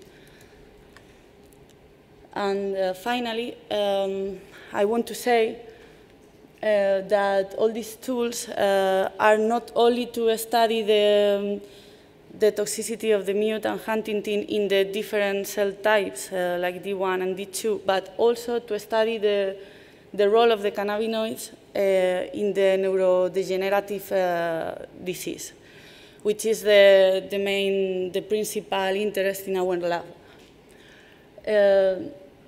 In fact, we know that the CB1 cannabinoid receptor is presymptomatic downregulated in Huntington disease in the median spiny neurons, but is not in the cortical projections. Also, this receptor has a key role in the control of motor behavior and is neuroprotective in mouse models of Huntington disease. A recent publication in our lab has shown that a restricted population of this CB1 receptor, which is located in the glutamatergic terminals of the corticostriatal projections, is one of the main players in the neuroprotective role of the cannabinoids. And now we want to study which other CB1 receptors in other pools or in other kind of cells are important in this role. For example, D2 versus D1 versus D2, astrocytes or interneurons. I would like to thank all my group and the foundation and all of you for your attention. Thank you very much.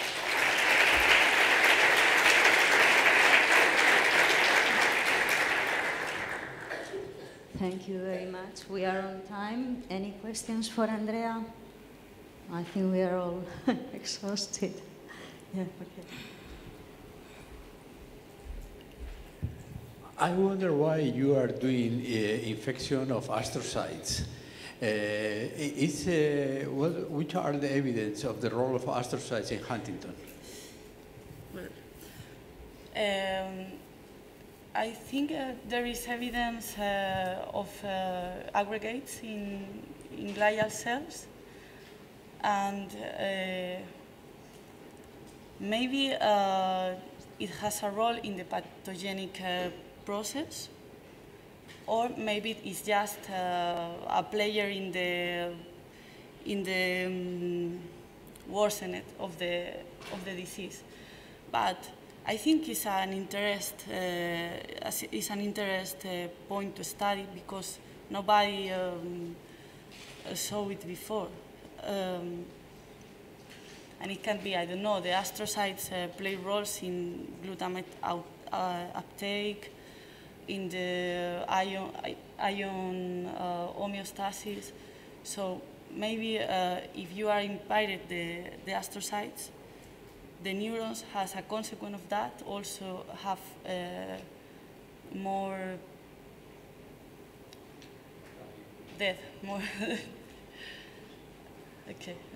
Okay, thank you very much, Andrea. Thank you. We continue with last speaker.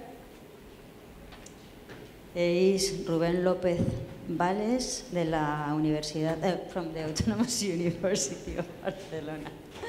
Thank you. Hi, everybody. I'd like to thank the scientific committee to giving me the opportunity to explain one of the works we are currently doing in the laboratory. And in fact, this aims at studying the role of the colony-stimulating factor 1 receptor in macrogliosis and disease progression of ALS. And since I know that everybody is hungry and is willing to move to the adjacent room to have some lunch, I'm going to be as brief as possible. And thanks to Dr. Al-Khalabi, who introduced a very nice talk about ALS, I'm going basically to skip the introduction. But I'd like to highlight one thing, and is that although the familial cases of ALS are a minority, there are some genes, some mutations that have been related with this disease. And this has allowed the researchers to develop animal models of ALS. One of the most widely used animal models is the SOD1, so it's the mouse that expresses the mutant form of the superoxide dismutase 1.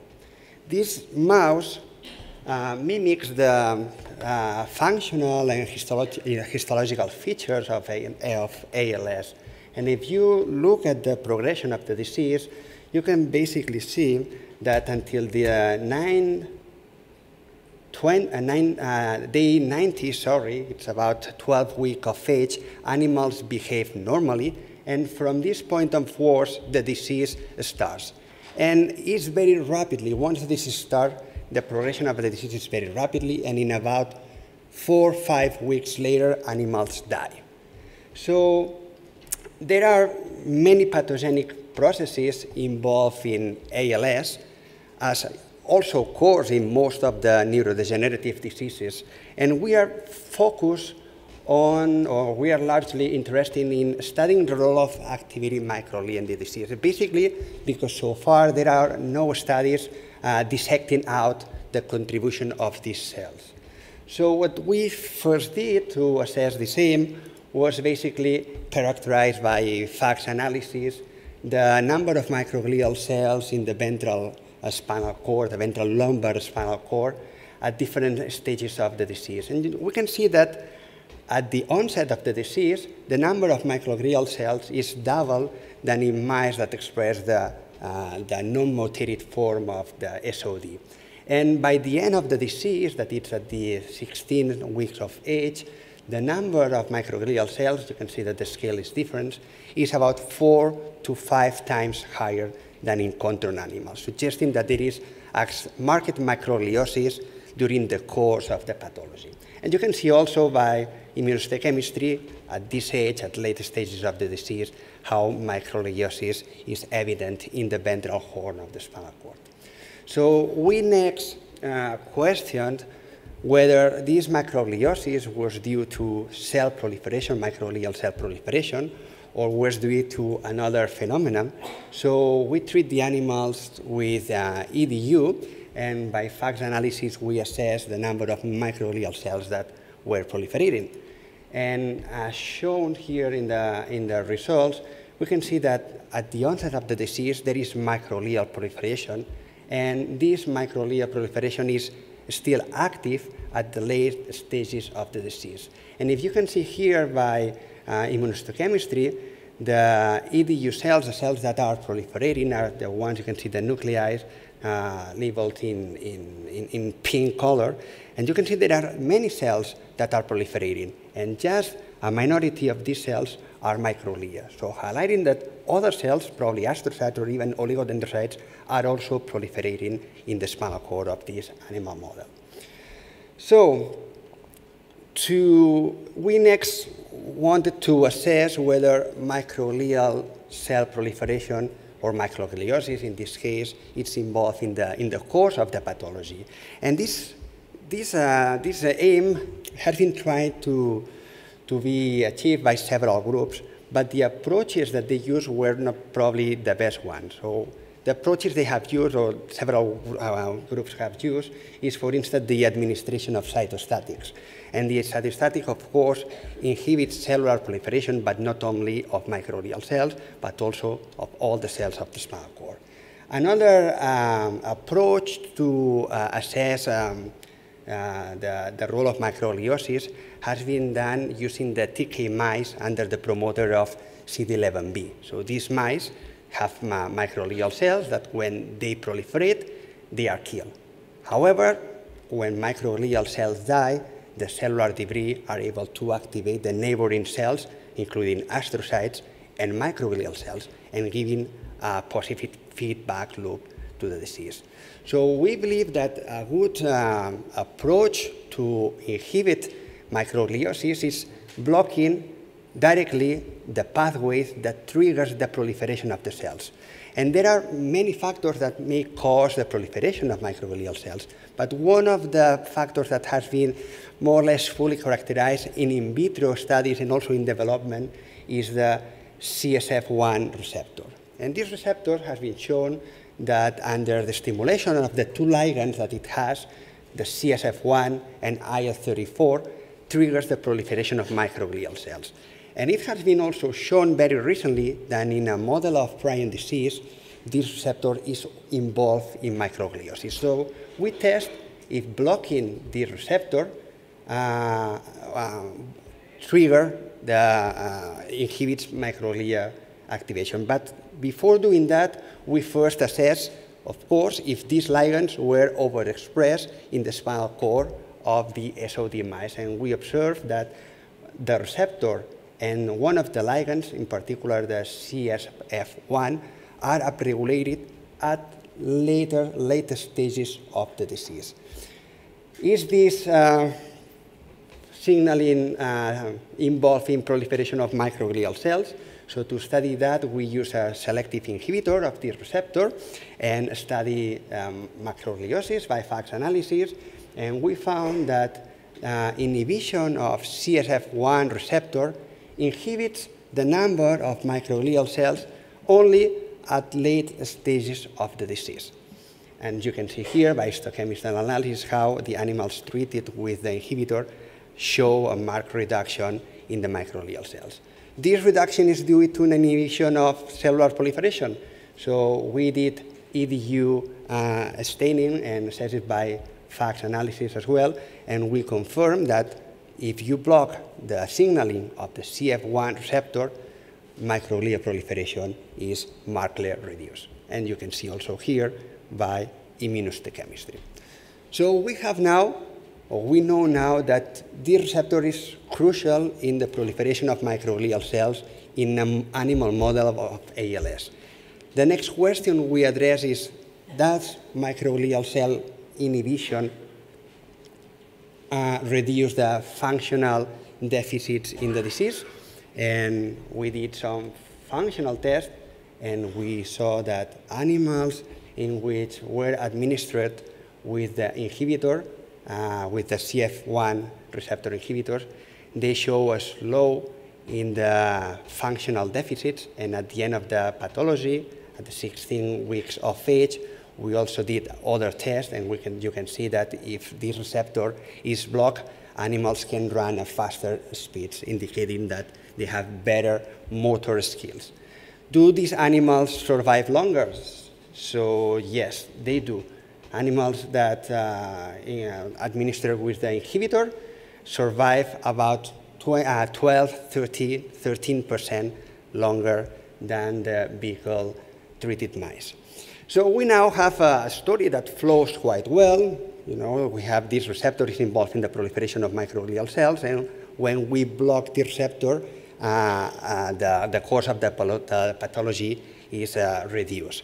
However, we found one tricky thing that changed our point of view, and is that in these animals we did electrophysiological analysis to assess the integrity of the nerve and muscular function. And we observed that the animals that were treated with this inhibitor show an improvement in the compound muscular action potential earlier than microglial proliferation. Indeed, at 10 weeks of age, we observe already an improvement. So indicating that the benefits of this drug is probably independent of microglial cells, because these act or mediates a protective effect before microgliosis. Which cells can produce this effect? So we don't know yet, but what we know is that the CF1 receptor is also expressed in the monocytes. And monocytes do not penetrate into the spinal cord in the ALS mice, but do penetrate the monocytes into the sciatic nerve. So we have done FACS analysis. This is the wild-type mice, and you can see that already at 10 weeks of age, when the animals have no symptomatology of the disease, the nerve, there is macrophage recruitment, and this macrophage recruitment increases a long time. Do the inhibitor blocks the penetrance or the entrance of these cells into the sciatic nerve? We don't know yet, but I can show you some data indicating that the treatment is reducing the number of circulating monocytes in the blood. So it is likely that the reduction in monocytes in the blood may cause a reduction also in the recruitment of monocytes into the peripheral nerve. To conclude, we show that the CF1 receptors promote microgliosis in a model of ALS disease, and when this receptor is blocked, microgliosis is also inhibited. And what we also showed, and this is important, is that blocking this receptor slows the disease, but this effect is probably to be independent of microglia and probably dependent on the peripheral macrophages. If so, this will be the first study, to our knowledge, that demonstrates that peripheral macrophages contribute to the disease of ALS. And like to thank the people from the group with a special interest, Anna, who did all this work for her master thesis, and also people from the University of Southampton, Hugh Perrin, Diego Gomez Nicola, and Charo from the University of Zaragoza. And the last but not the least, so we joined to the social cause of Ice Bucket Challenge. In the lab, we did it. It is very rapidly. There are some nominees within the audience, so we expect that they continue doing this activity and especially collect funds to move forward the research on this disease. Thank you very much.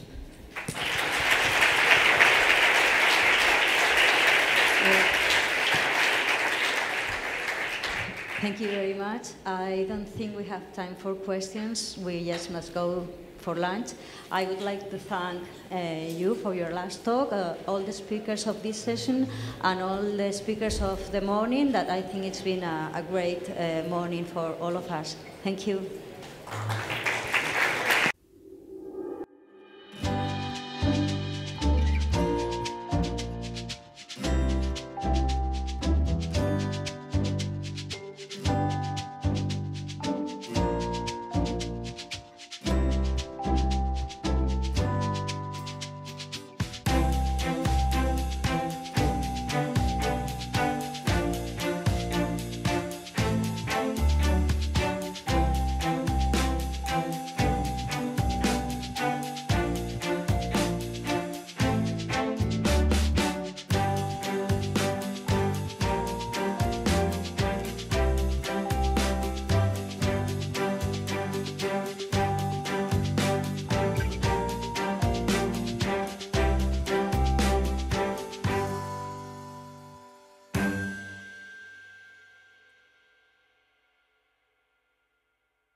8, which is a session that is inaugurated in this new forum, which is the session of the foundations that are associated with Fundación CIIIEN, and it's extremely important to keep this association and to explain what these foundations are doing and to try to find synergies between CIIIEN and this foundation. And the first speaker is Dr. Agustín Ruiz and the GESCO. He is the director of the ACE Foundation, and his talk will be Genome-Wide Analysis of Alzheimer's Disease, a huge international effort to uncover genetic factors linked to Alzheimer's disease etiology.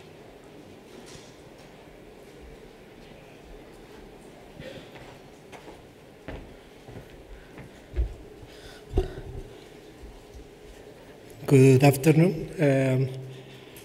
I am going to start with the acknowledgement, and for me it's a pleasure and an honor to be here representing to the Fundación ACE. This is a foundation of Catalonia, Barcelona, and we are working during the last 18 years in Alzheimer's disease. And many thanks to the organization to provide this opportunity to us. And as you can see in the first slide, excuse me, what is that? Where is the pointer? Okay. I am representing to many other things because the foundation is working in different consortiums, and some of them are international consortiums, and some of them are nationwide consortiums. And the point is that all of the things I am going to present to you is not my work, is the work of many people. And this is the reason why I have to mention that. This is an important collaboration worldwide, which is bringing the opportunity to find out the genes related to the disease. As I have mentioned, I am focused on Alzheimer and the foundation too. And the reason why we are focused on Alzheimer is because it's an outstanding social problem. And from a scientific point of view, it's also a good model for complex disorders. The point is interesting because we have data demonstrating that we have a clinical heterogeneity and genetic heterogeneity in Alzheimer's disease. And this is the reason why this is interesting from a scientific point of view to dissect exactly which elements, genetics elements, or environmental elements are related to the etiology of the disease. And from a genomics point of view, I'm a geneticist or a bioinformatician. I don't know exactly what I am.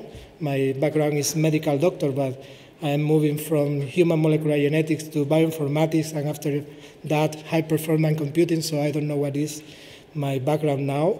But the point is, it's very interesting from a genomic point of view. Alzheimer's disease is like a target disease because, as you may know, we have no effective treatment to stop the progression of the disease. And genomics can provide novel, innovative targets to find out novel drugs or novel compounds to try and stop the disease. So it's a very good source of new ideas to treat the disease by itself.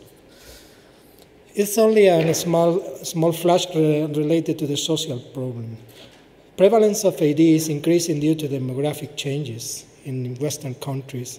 In spite of the incidence of the disease decreasing due to the high-level education of new generations, but the prevalence is accumulating cases due to the well prognosis of elderly people in Western countries. So this is the main reason why, in spite of a decrease on incidence, the prevalence is increasing of Alzheimer's disease.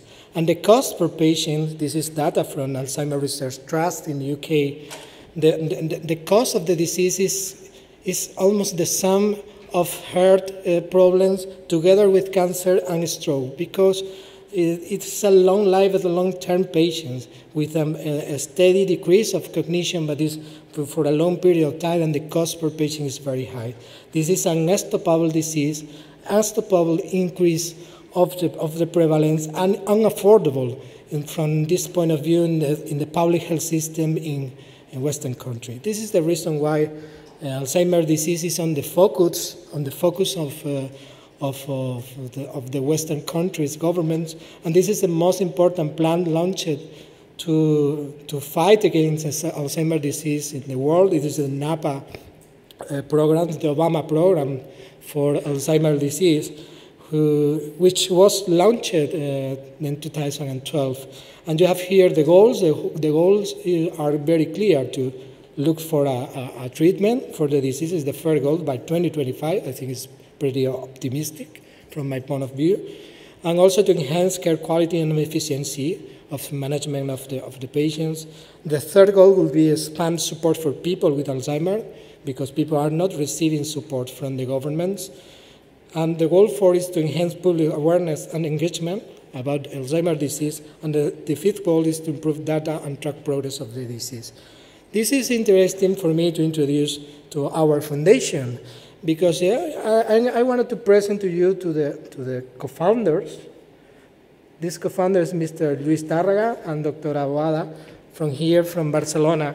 And they are people that have an envisionment. They are visionaries about the problem about Alzheimer's disease, because in fact they were involved in the NAPA plan of Catalonia about, you are seeing here the first edition, about 14 years ago.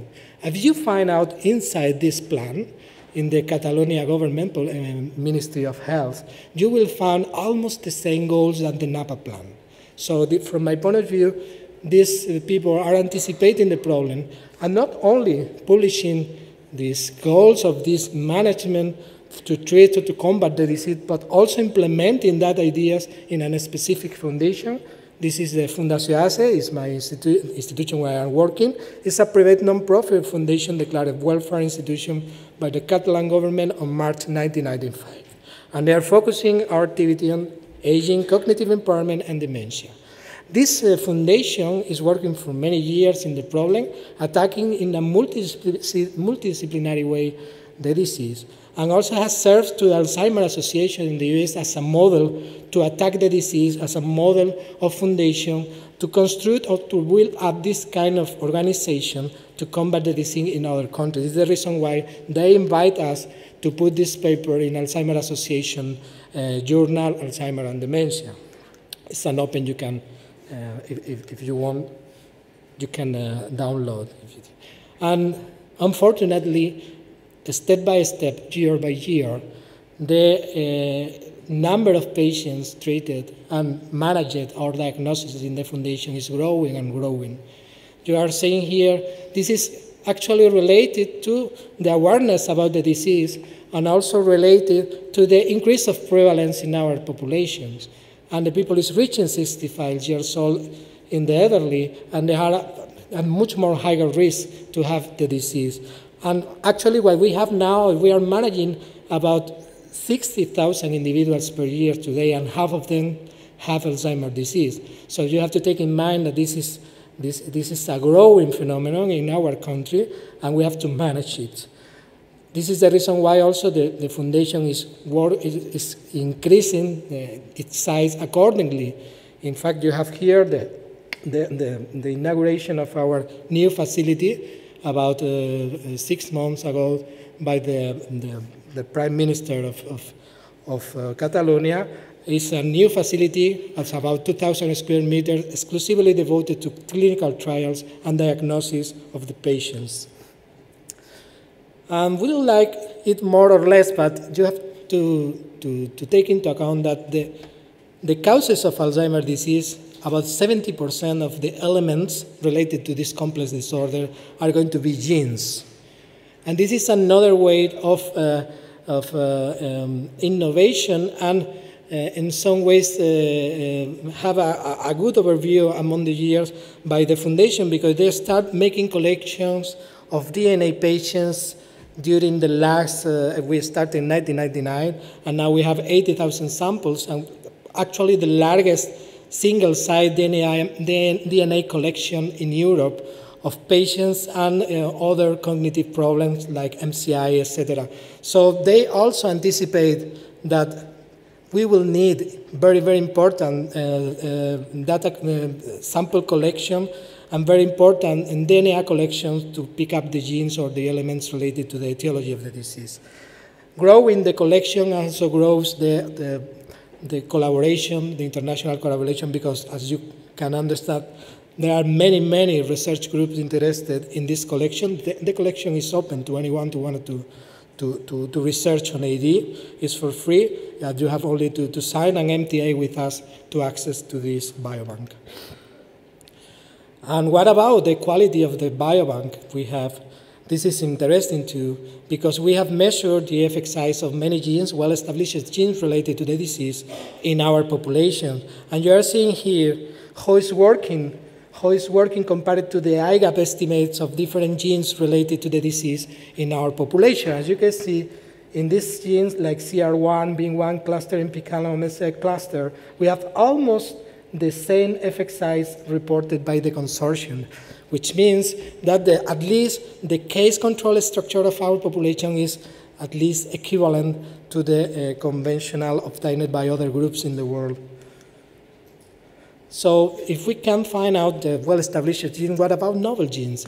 And we are also, in fact, in cross-collaboration with a small consortium from Spain of different centers, we find out also with CHART consortium, novel genes related to the disease, and we publish it in Molecular Psychiatry. This is a gene located in 17 chromosomes and related to energy deprivation in the cells and the ATP production. This is a reason why I think we are in some fit or with Dr. Trulla's hypothesis. But the point is that after our discovery was the last gene appeared in advance of IGAP, we demonstrate to the community that we can find out also this kind of elements in the genome using our data set. And you can see that previous to the IGAP consortium, which is the consortium of consortia, we have several hypotheses demonstrated for the etiology of AD. Most important are related to the immune system response, and you have several elements related to the immune system response, also related to synaptic dysfunction, and obviously the amyloid hypothesis that was established some years ago, analyzing familial Alzheimer's disease. But we add this new hypothesis demonstrating that at least several SNPs related to the Alzheimer's disease could be linked to genes related to energy physiology and deprivation. But, okay, this is very good to find out genome-wide significant elements related to common SNP, but what about rare variants? This is the reason why we wanted to check about the effect size of rare variant in our population, the Spanish population, and we are aware that to pick up this kind of effect, we need to pull together much more information, and this is the reason why we promote together with Ciberned and also the Hospital Marqués de Valdecilla in Santander the creation of the HESCO consortium. The HESCO is a nationwide consortium concentrating all the data set of the data collections, DNA collection of patients with AD and other dementia, a Spanish-wide collection, and we are working together to trying to validate this kind of rare variants. And as you can see in our first paper, published in Neurobiology of VIII in the present year, we find out that the effect size of TREM2 variant R47H in our population is almost the same than in the rest of studied population today. We have precision in the HESCO even to find out this kind of rare variant and to measure whether or not we can replicate these SNPs or rare variants in the Spanish population. But now I'm going to focus in the most important AD genetics discovered during the last 10 years probably. And most of the GESCO partners are also involved in this project. This is the IGAP, International Genomics of Alzheimer's Disease Project, that find out twice the number of genetic elements related to AD during the last year in 2013. And I'm going to present a small overview of these genes. We are part, and a small part of this consortium, which is concentrating 4 different consortium. CHARS consortium is a transatlantic one, ADGC, which is the American consortium, and EADI and GERAR, which are the European Consortium for Alzheimer's Disease Genetics. Pulling together all the consortium, we find out 11 genes when we pull together the information of all of them and pulling this huge amount of individuals in a single project. And we make the first replication of the IGAP elements in cross-collaboration with IGAP at Bonn University in a few months after the publications of the results of IGAP. So we have 12 different new signals related to the IGAP effort by now. I wanted to share with you the momentum we are living on AD genetics, but you are seeing how it's growing the sample size to pick up the genes, and how it's growing the number of candidates isolated using genome-wide strategies, and more recently, the red ones, using exome variant analysis, using exome analysis of the patients. The momentum is clear. We have twice the number of genes available for development and molecular analysis during the last 1.5 years. And what is the reason? The reason is, this is the reason. We are pulling the information and making huge collection of genetic information to pick up these small effect genes. This is the real power of IGAP, is to pull together and to work together all the world to pick up these genes. I'm going to show you the confirmation of IGAP loci using a replication strategy that we conducted in Bonn in cross-collaboration with Bonn University last summer.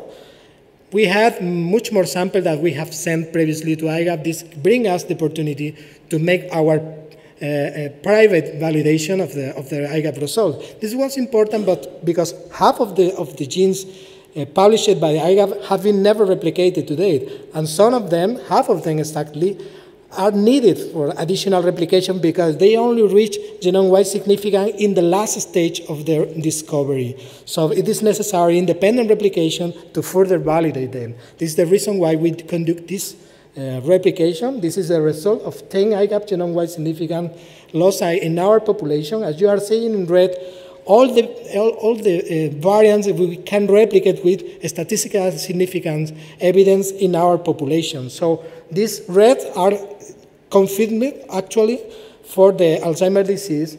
The orange ones, we find out the same effect size and direction, but we cannot reach statistical significance, so its confirmation is pending. But the black one, we fail to replicate at all, identify an effect size in the opposite direction, so we need to further study this signal. This is an overall result in our dataset, what we found out in relation to the IGAP variations, and you can see that we have found 80% of replication in terms of effect size and direction in our population, which means a very, very good results. And more than half of them have a statistical significant replication. So our feeling is that the dataset collection is working pretty well to confirm or reject any loci we wanted to check. But most important in this paper is not the replication, but also the trying to replicate suggestive signals provided by IGAP. And we did it using also sequenom technology, looking for this suggestive signal. And in fact, we have confirmed an additional SNP corroborating its effects on our population and reaching genome-wide significant, a genome-wide significant result, which means that this SNP located in the TRP4 gene is confirmed for Alzheimer's disease at this moment in using our dataset after the meta-analysis with IGAP. But what about TRP4? TRP4 is a novel gene, has been isolated, pulling IGAP on our dataset. And what about previous data? Almost nothing, you know. It's highly expressed in the immune system and has been detected in tissues, including the brain. And research suggests that TRP4 could be a component on the nuclear receptors. And homologous is also related to starvation, which is interesting, and it's appeared overexpressed when the C. elegans, the model, is aged. So it could be related to the disease, but we have huge amount of information to be confirmed, and we have not to pass from genetics to molecular biology to analyze what is the molecular mechanism of this new gene identified. We start sequencing the gene and find out a new mutation, a missense mutation close to the same finger domain of this transcriptional factor. And now we are looking for the molecular mechanism of whether or not this variation can alter the binding in the DNA of the mutation. Is merely speculative today. We have to confirm in some ways these findings. But beyond this confirmation, I have to mention that IGAP still continues analyzing the genome in different ways. We have seen single association approaches, and now we are working in different mathematical approaches to find out novel genes, for example, analyzing pathway analysis, analyzing epistasis, etc. And now this is the last publication, but there are emerging papers on other topics reanalyzing all the information we have. This is all the integration of the novel signal in different hypotheses related to the disease, and you are seeing that genome-wide analysis and genetic analysis are confirming so when the importance of synaptopathies, the synaptopathy affecting to AD, and also the immune response alteration, and are appearing another hypothesis that we have to explore in detail. This is tau, this is beta amyloid hypothesis, but immune response has been confirmed, and also the synaptic disruption too. As a final remark, I wanted to stress these points. International cooperation is essential to pick up through AD loci. We have to work together. And genome-wide analysis don't render at all proven genes. We have to work very hard at molecular level to unravel the molecular mechanisms behind the association we find out. And the GWAS signal are excellent start point for further research on AD. 29 loci are available. Molecular mechanisms for most of them are pending, so you have huge work to do. Our variation needs this kind of functional analysis, and none of the presented findings rejects the possibility that observed association can be explained by the existence of functional variants affecting not just adjacent genes or false positive or other artifacts. So further research is necessary to convert this information in new drugs applications. And thank you very much.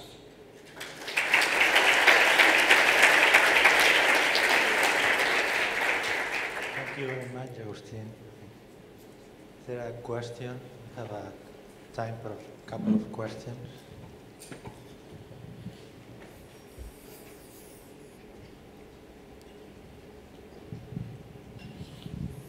So just a comment. I mean, obviously, as your sample size is growing, yeah, so are your genes implicated. So it just keeps going on and on with more and more genes. So what measures do you take to correct for false positives? Well, this is the battle horse of genetics. GWAS, yeah. Yes, on GWAS we have established for late onset Alzheimer's disease using common variation. We have established the cutoff of 5 to 10 to the minus 8, which is the standard for genome-wide significance in meta-analysis of common variation. For rare variant, it's not clear at all. And just one other question out of curiosity. You obviously have a lot of neurologists doing the evaluation because there are a lot of patients. Do you look specifically for variability between rates of variability? We are working on that, but you know, from our point of view, initially we have to confirm the associations. Related to the IGAP, we have only validation of 4 genes to date. Independent replication have been reached only in 4 genes. Now we are analyzing the phenotype genotype correlationships of that genes with specific traits, endophenotype traits in Alzheimer's disease, or, for example, on disease progression. But from our point of view, it's too premature because we have not the causative elements yet. We have only a vague association. Maybe it's a synthetic association. No. We have to unravel the molecular mechanisms, and after that, we can do phenotype-genotype correlations.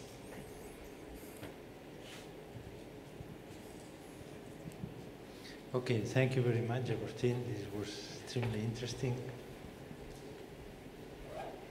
And next speaker is Dr. Joan Gispert from the Barcelona Beta Brain Research Center, Pasqual Maragall Foundation, and he will talk, title of his talk is Analysis of the Genetic Influence in Brain Structure and Function, the ALPHA, Alzheimer and Families Project. Thank you. Thank you very much. I'm going to speak today about the genetic influence of APOE4 genotype on the brain structure of cognitively healthy carriers. As you all know, APOE4, it's APOE4 subjects are at increased risk of developing AD, in special homozygotes. What we know is that their brains, even when they're young, even at the 30s, already display some characteristic features in regions known to be associated with AD, and they show the same features, but in a milder degree, as we see then in AD. So those subjects display decreased glucose metabolism in areas known to have glucose metabolism decreases in AD, cortical atrophy, and also some changes in functional MRI information. But on the other side, there is a variability. There's not clear consensus on whether they show or not hippocampal atrophy. Some articles have reported that also APOE4 carriers show hippocampal atrophy. Some others don't. It's not also clear if there is an alleles additive effect or not. And in any case, we don't know if this effect is big or not. What is clear is that by the time that the AD symptoms start, hippocampal atrophy is a clear characteristic of those subjects with the APOE4 genotype. So at the symptom onset, those subjects really show hippocampal atrophy. And not only hippocampal atrophy, but also they show atrophy in some proximal areas like perirenal cortex and entorhinal cortex. Some other areas in the middle temporal cortex. This is an interesting question because very recently, the European Medicines Agency has just qualified hippocampal atrophy as a biomarker for the enrichment of prevention trials in AD. And some of those trials will be carried on homozygote APOE4 carriers. Therefore, we really need to understand the dynamics of hippocampal atrophy in APOE4 carriers. So these are the aims of our study. We first wanted to determine whether there are any APOE4-associated structural changes in cognitively healthy late middle-aged subjects, with a special interest, of course, in hippocampal volume. And secondly, to establish the dynamics of those changes as AD pathology progresses. So for the first aim, we used the Alpha Cohort study. The Alpha Cohort study is a study designed by the Pasqual Maragall Foundation, sponsored by Obra Social La Caixa, with the aim of studying the processes taking place before the onset of Alzheimer's disease in order to develop novel interventions aiming to prevent or delay its onset. We recruited healthy adults aged 45 to 75, which are the adult offspring of AD patients. Most of their relatives had AD before the age of 75. So they represent a population at increased risk of developing AD. We performed a number of data collections on them, clinical and cognitive workout, biomarkers, genetics, and neuroimaging, and we intend to repeat these visits every 3 years indefinitely. At the moment, we have already recruited over 200 and 500 subjects that had already undergone the first visit, including cognition, clinical history, a blood sample for genetic analysis, and some lifestyle questionnaires. We already started acquiring the MRI scans of a subgroup of these subjects with a 3D-T1, some T2 sequences, FLAIR, a task-free fMRI, diffusion data, and also ASL. I'm going to present some of the preliminary results with the T1 structural sequences. And finally, from next year on, we will also study amyloid pathology in those subjects, in a subgroup of those subjects with amyloid PET and lumbar puncture.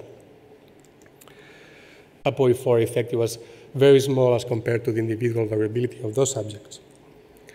When we performed the cortical thickness study, we saw some changes in areas known to be affected by AD, like the precuneus or orbitofrontal cortex, or frontal areas, temporal areas, but no effect on the regions adjacent to the hippocampus.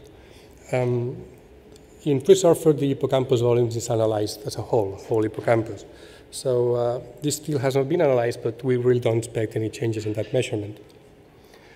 So what we see is that there are very tiny changes in the hippocampus in APOE4 carriers.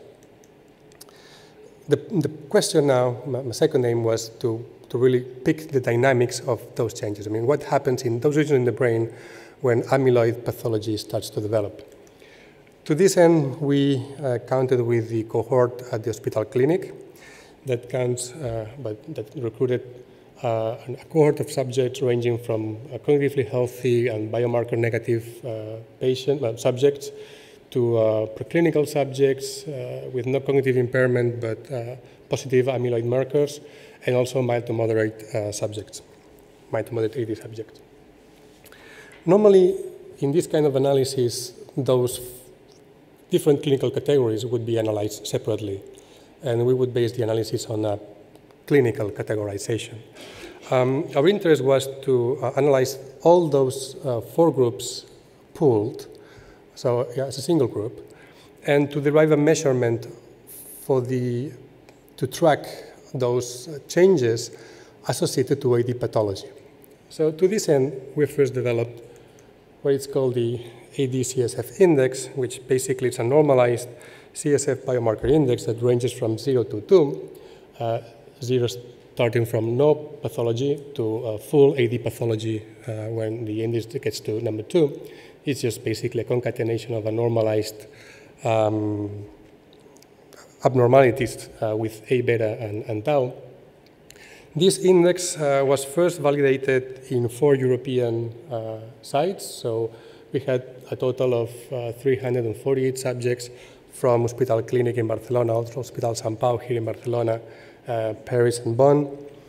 And our results for the diagnostic capacity of this index in Alzheimer's disease was that not only it provided increased diagnostic capacity as compared to other indices that had been described in the literature, with areas under the curve approaching to 0.95 and very high sensitivity at a given specificity, but also that the thresholds for the cutoff of this diagnostic classification were very stable, independent on the CSF analytical platform that we know that might shift the different thresholds for the diagnosis. So please remember these cutoff values approaching to 0.8 because I will refer to them in the following slides. So in these subjects, we saw these are the brain areas that showed an association, atrophy associated with the progression of AD. No big surprises here. So we see the typical AD signature. We see the hippocampi. We see temporal areas, also parieto-occipital areas here, the precuneus, some orbitofrontal areas. Nothing very new. Color here doesn't really mean statistical significance. When we want to study as a whole such a huge range, ranging from total normality to full AD pathology, we can't account for things to be linear. In biology, things are only linear when we look at very small intervals. What it really means color here is that there are different trajectories of these atrophy patterns in the brain. So for example, in the hippocampus, most of the hippocampus, not all of them, what we see is that at the beginning of the establishment of the pathology, we see that there are mostly no changes, so that there's no atrophy, volume is stable, until we get the point when we see a linear decrease in hippocampal volume. This is the AD index, so 0 means no pathology, 2 means full AD pathology, And if you remember, our diagnostic cutoff value is approaching 0.8. So this means that the hippocampal volume is pretty much stable until the diagnostic cutoff. Again, no big surprise here. The ADCSF index, by the way it's constructed by the formula, is mostly driven by A-beta changes from 0 to 1, and then tau-driven from 1 to 2. So these changes here might be dependent on or caused by accumulation of A-beta in the brain. When we break that for APOE4 status, we see a clear interaction. So we see the different patterns of atrophy associated with APOE4. We see that non-carriers are stable for longer, so they resist better, they are more resistant to amyloid pathology, whereas non-carriers start atrophying earlier and in a linear way. Again, this is our diagnostic threshold, so we might consider whether for the time of diagnosis, APOE4 carriers have more or less atrophy, or if we should talk about different cutoff values for APOE4 carriers or non-carriers. What is striking is that it's exactly the same area we saw on the first analysis. So these are results of two independent analyses of two independent data sets. The first one with studying the full AD continuum, and we see this particular point in the total hippocampal formation showing this interaction between APOE4 and atrophy. And we also see that from the alpha cohort, from the healthy cohort, that this same area is displaying very little changes associated to the number of APOE4 alleles in healthy subjects. Well, it's the other side, but the effect is bilateral in both analyses. So it seems that there is some specific areas in the hippocampus that has very little changes while healthy as compared between carriers and non-carriers. But then this same area is very vulnerable to amyloid deposition. This area, well, I don't really think we have the spatial resolution to tell exactly what area is within the hippocampal formation. We might speculate it could be CA3, and that would make sense because also CA3 has been shown to be affected the most in the hippocampus of very young, APOE4 carriers. In this paper, the mean age was 26. This is relevant because it's very unlikely that those subjects have amyloid deposition. In our cohort, we found some results which are compatible with this, just that we don't know if we really have a number of subjects with amyloid deposition or not. But we believe not. Also, CA3 has been associated to changes or to predict changes in episodic memory. And this is, again, something we see in our data set.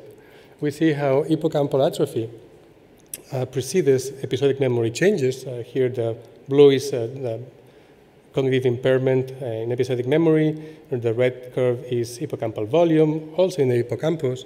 And again, there is an interaction with APOE4 carriers. APOE4 carriers showing a steeper decline in both hippocampal volume and episodic memory. So overall, we see that healthy middle-aged APOE4 carriers show subtle, very subtle anatomical alterations in regions known to be affected by AD. And we see a very tiny effect, but it's there in the hippocampus. The hippocampi of APOE4 carriers might be more vulnerable to amyloid accumulation. But these effects are exerted in a very specific areas in the hippocampus. So we won't see it. We won't see these effects if we consider the hippocampus as a whole structure in a whole analysis. And here the limitation is that we really don't know if our healthy subjects are free from amyloid deposition, but we believe they are, or at least most of them we believe that they will be, and we will know it when we have the amyloid determination in them. So that would mean that in APOE4 carriers, lesser atrophy might predict impending cognitive decline. So lower atrophy for APOE4 carriers than non-carriers. And this is important because accurate determination of the extent and time course of APOE changes in those subjects will be critical for the enrichment of clinical trials in clinical prevention trials, that most of them, or some of them at least, will take place with subjects known to be homozygotes for APOE4. So to really use that information for the enrichment of these kind of trials, it's really important to make a careful definition of what we know, what we think there is hippocampal atrophy, because it's quite likely that if we consider whole hippocampal volume, we won't be able to pick really those changes, and we have to focus on very specific areas of the hippocampus. So thank you very much for your attention. This is work that has been conducted in a collaboration between the Barcelona Beta Brain Research Center, the Clinical Research Program, and the Neuroimaging Unit, and the Alzheimer's Disease and Other Cognitive Disorders Unit of Hospital Clinic. Thank you very much for your attention.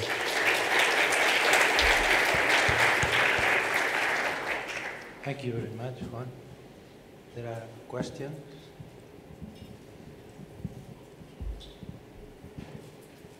Thank you for the talk. But the analysis on the healthy middle-aged APOE dose-dependent, you didn't tell us what did you put in your analysis in terms of effects of no interest? Did you put age, gender, any of those things go in?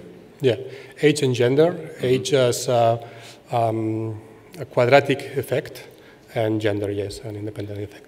And what was you didn't tell us the p-value of the effect? Well, those are all preliminary analyses, so it's kind of exploratory, it's work in progress. The thresholds for the voxel-based morphometry is P001 uncorrected for multiple comparisons. Again, this seems to be consistent in all the studies with healthy subjects, that there is a very tiny effect, and that might be consistent with the fact that some papers find atrophy in the hippocampus and some others don't, even if they use pretty impressive sample sizes. So our results are pretty consistent with that. Right. And I wasn't sure what the color map was on the second analysis. So when you showed us some what you call dynamic plots, so that's with different values of your index. But were you testing for specific things, or that's just descriptive plots that you're showing? Well, yeah, I didn't want really to focus on that now. I was most wanted to focus on hippocampus.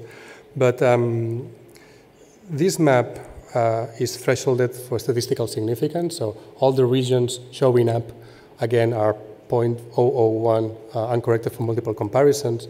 So they all survive the threshold. What's the test, though? What's the test you were doing? Again, it's a correlation with the ADCSF index. Right. It's a nonlinear correlation. So I modeled the index to be a third-degree polynomial, and then we extracted the values and fitted nonlinear curves that you saw with the interval, with the confidence intervals.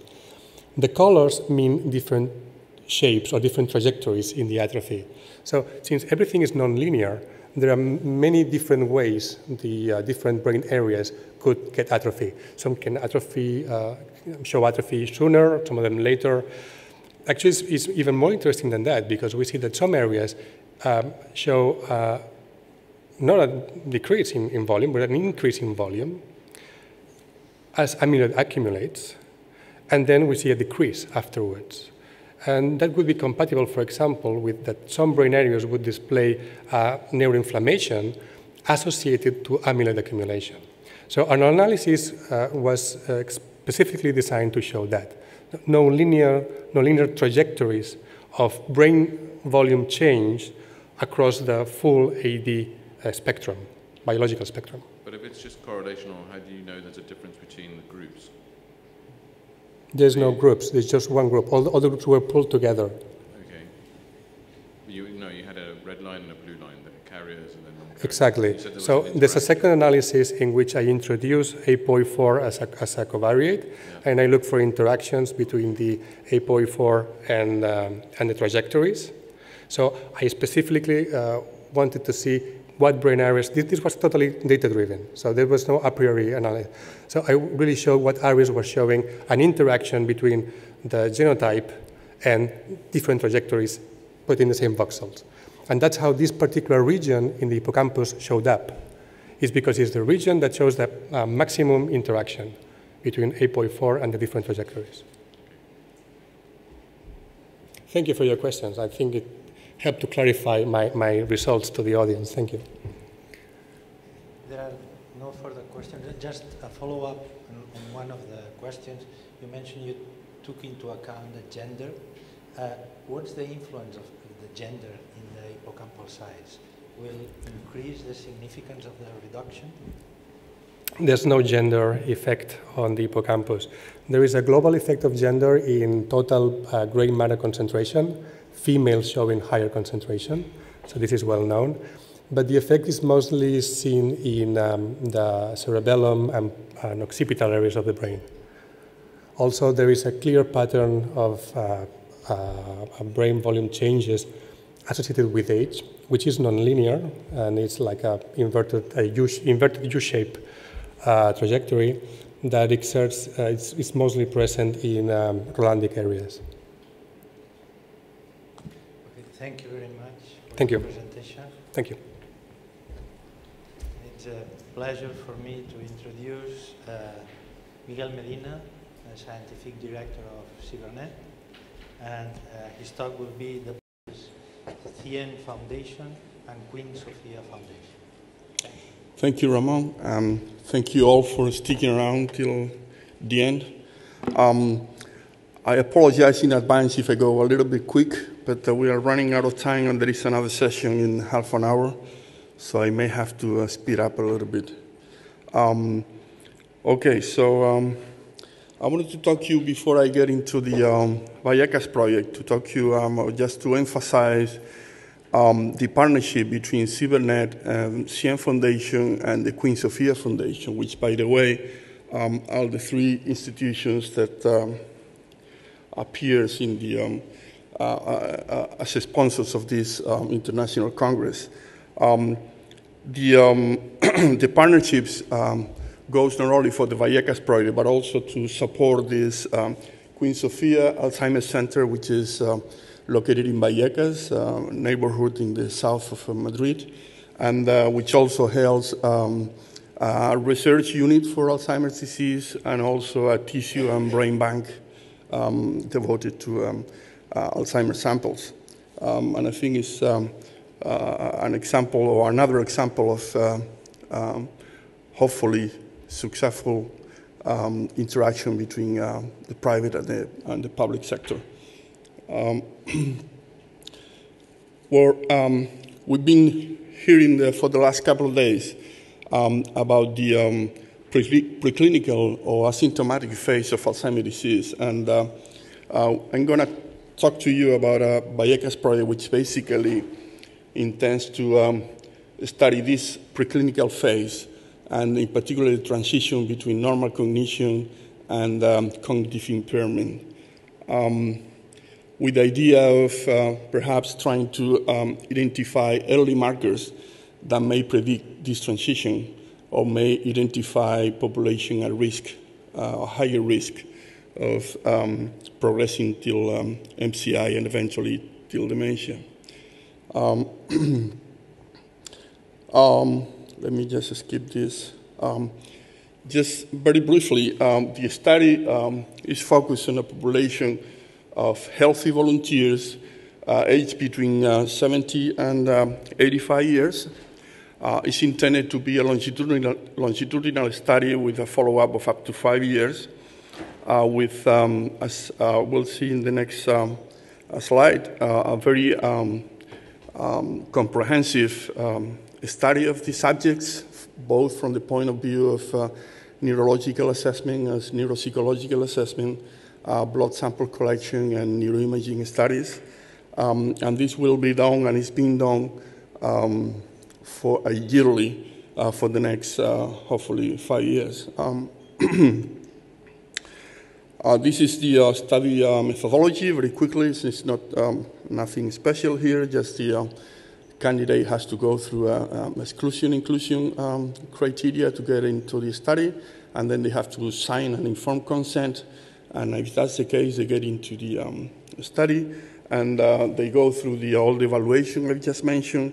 And per protocol, if they are diagnosed at some point of dementia, they get out of the protocol and refer back to the neurologist.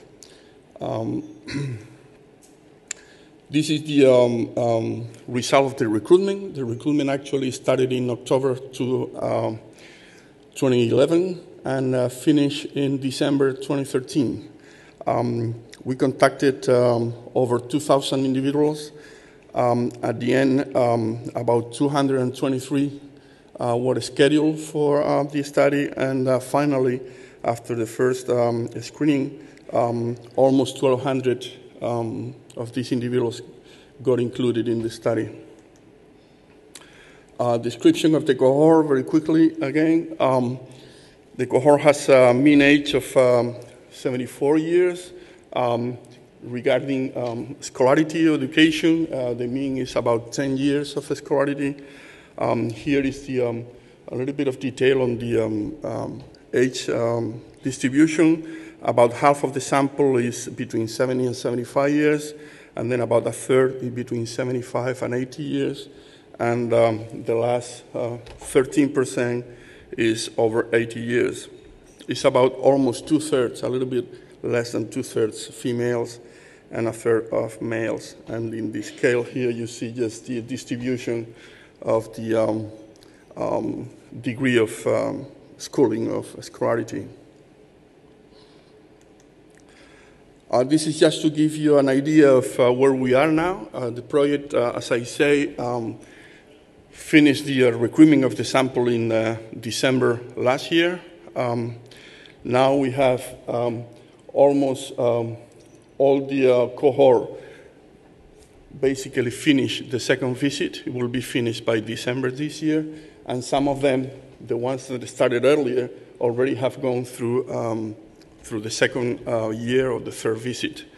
What I'm going to talk to you about in the next few minutes is just to give you an idea, a flavor of the kind of samples and studies that we're starting to do, but please bear in mind with me that it's absolutely preliminary studies, preliminary data, and this is still a work in progress. This is the table to summarize the cognitive status at the first visit at baseline. As we showed before, it's about almost 1,200 individuals in the studies. About 93% shows no cognitive impairment at all. We have about a 3.1% of amnesic MCI, 0.1% just a single case of non-amnesic MCI, and 3.8% of multi-domain MCI, basically on the executive functions, and no people with dementia, because that was an exclusion criteria at the entry in the study.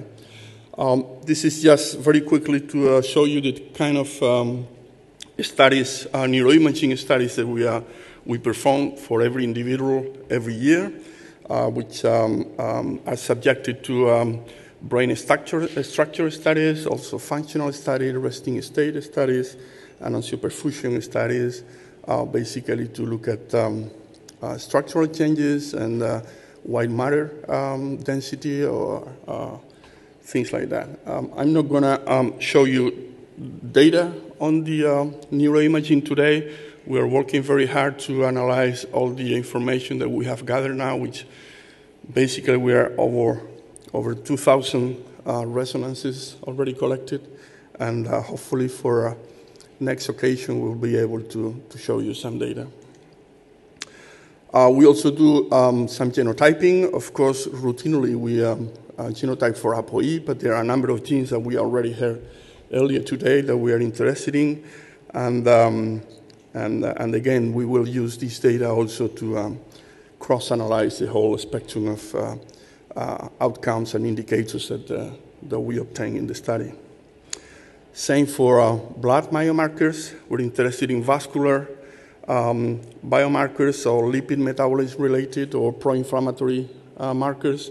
These are the type of markers that we do. I must say at this point that this is basically like the genotyping, a great effort that is paid by the lab of Miguel Calero, who is actually in the audience.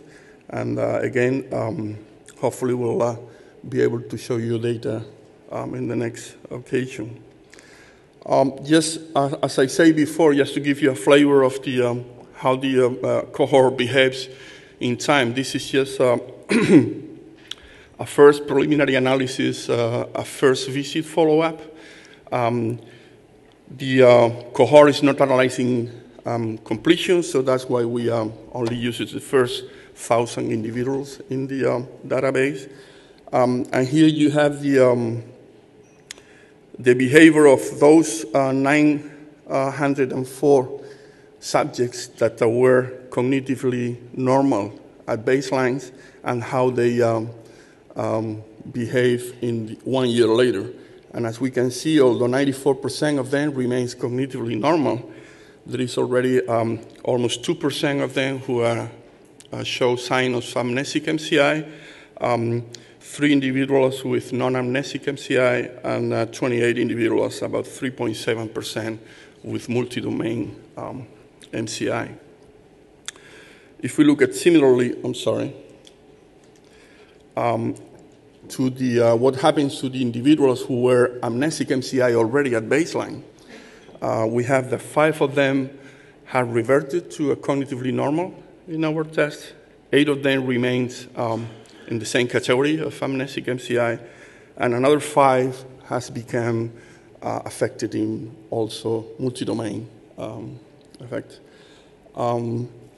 Finally, if you look at the group of people who show multi-domain MCI at baseline, 1 year later, there are 2 of them who reverted back to normal cognition. Most of them, 16, remain in the same category, and a single one progressed to dementia and actually left the study, as I say at the beginning. So if we look at very simple analysis of what happened with some variables in this year follow-up, we can see that, for instance, we see a significant association of an increased age in the converters and also a decreased number of schooling or scholarity.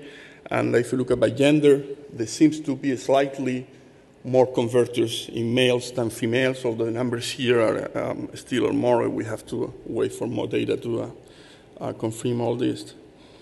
If we look at clinical history, we also see an association between a clinical history of diabetes or hyperglycemia with a higher rate of conversion, which is maybe not surprising, but we'll see this very clearly. If we look at genotyping, we've just heard about ApoE4 earlier. We also see an association, clear association with ApoE4, with the presence of ApoE4, which is also completely expected. And the number of ApoE4 in the, among the converters is much higher than the non-converters. If we look at specifically some of the cognitive analysis, I'm showing here just as an example 3 of them, the mini-mental, the 3D date recall, and the ways.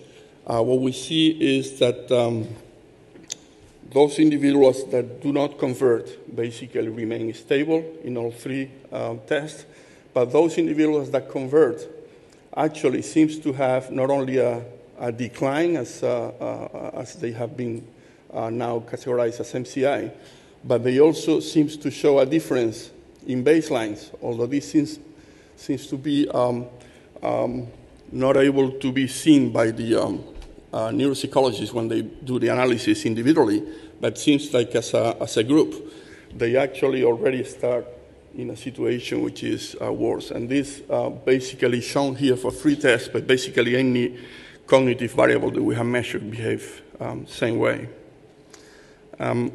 Similar result we have for other variables like depression or mood and on the left, and the daily living activities on the right. In this case, the scales go the other way around, so a higher score is a worsening.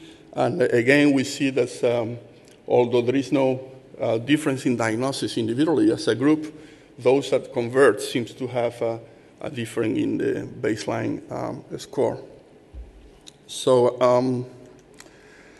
as I say, and I will finish almost in the next slide, this is just a work in progress. There are no conclusions yet. There are very preliminary results. They seem to be very consistent with all we have learned in the last couple of days or in the last few years. And hopefully for, perhaps next year we'll be able to give you more conclusive data or something more solid. But before I finish, I would like just to acknowledge all the people who actually did the work. I just presented to you.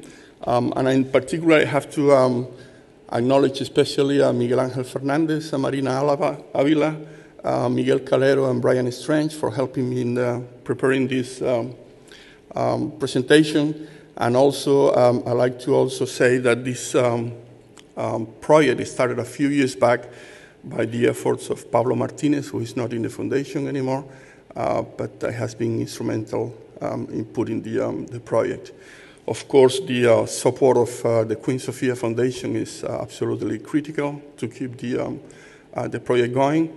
And as a final point, absolutely our most thanks to the participants and the volunteers. Without we couldn't do this kind of studies. Thank you very much.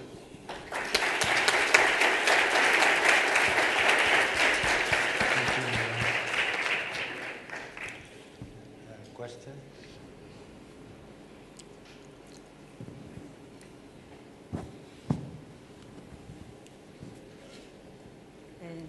Miguel. Yes. Why did you choose to take 2/3 of women, just because of the incidence that is higher? Well, we didn't choose. Yeah, these are volunteers, and so there are more women who want to participate. Absolutely, yeah.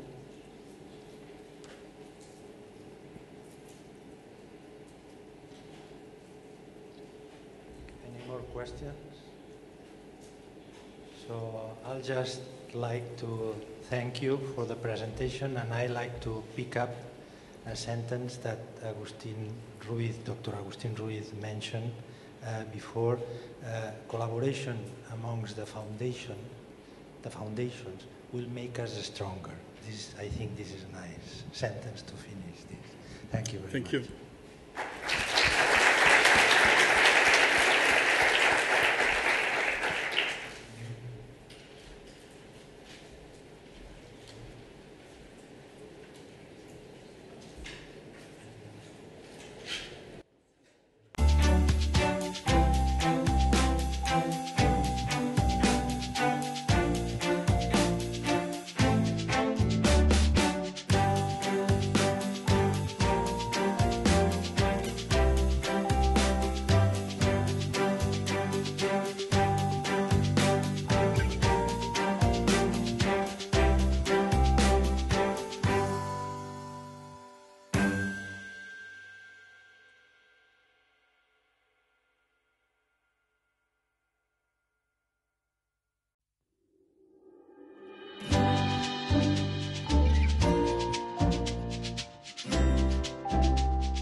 encuentro con las asociaciones, pero si queréis tenéis café y unas pastas o bollos, no sé lo que habrá, os podéis levantar cuando queráis y tomar algo.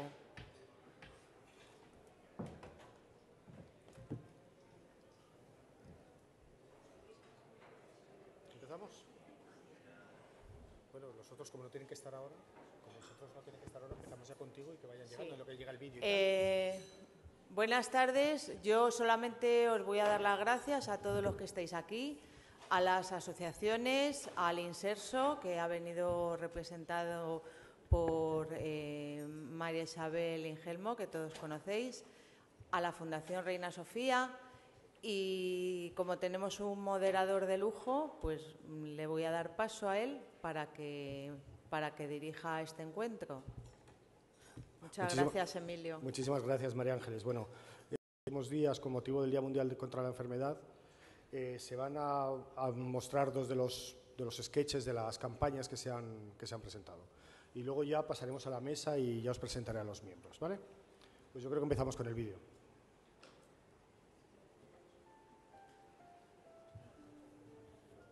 Positivos con el Alzheimer. Las enfermedades neurodegenerativas son complejas y su investigación representa un gran reto.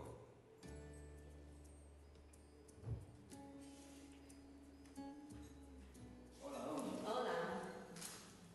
Investigar a todos los que se nos olvidan todas las cosas, porque yo también tengo algo de empezar a tener Alzheimer, porque pierdo mucho la memoria. En este largo camino, los investigadores, las personas con Alzheimer y sus familiares, los médicos y el resto de profesionales tenemos un papel.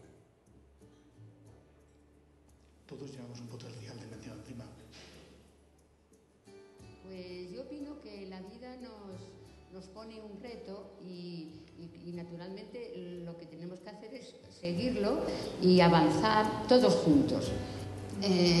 Lo que no veo natural es cómo está él, claro. Verle a él pues no es el mismo. Es un cambio total y, en fin, es que te quedas y no sabes ni cómo resolverlo. Para mí es completamente labor de equipo. Y lo vas superando.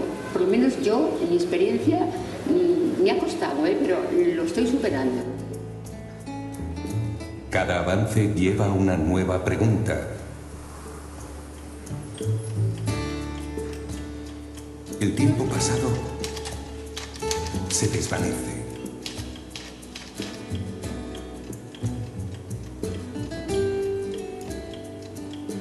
Pues hay varios horizontes de futuro. Uno de ellos es el social, que yo creo que hay que concienciar a la sociedad de la importancia de este problema, coordinar los medios tanto sociales como médicos, como institucionales que hay para intentar paliar este problema. Pues las asociaciones de enfermos de Alzheimer en este momento son la fuerza que mejor se moviliza socialmente para intentar solucionar este problema. Pienso que los investigadores tenéis información y conocéis la enfermedad, pero pienso que nadie puede saber mejor que las familias y los pacientes lo que es esta enfermedad y las dificultades que ello conlleva. Por eso es importante que estemos todos unidos y que haya un intercambio de información con las familias, los pacientes y los profesionales. Creo que las asociaciones tienen que trabajar en dos sentidos. Uno, en el presente, atender todas las necesidades de los enfermos, y otra parte sería apoyar cualquier iniciativa seria de investigar en tanto terapias farmacológicas como en terapias cognitivas, cualquier cosa, cualquier investigación que pueda hacer que la vida de estas familias y de estos enfermos sea más llevadera. Y a largo plazo, pues la curación es la expectativa más alta que cualquier familiar tiene, prevención y curación. La esperanza nunca hay que perderla y además es el motor que nos lleva a seguir luchando.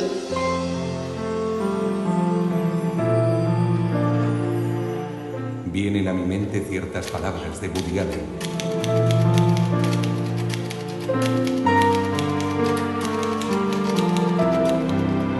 esperamos que sea esperanzador el futuro.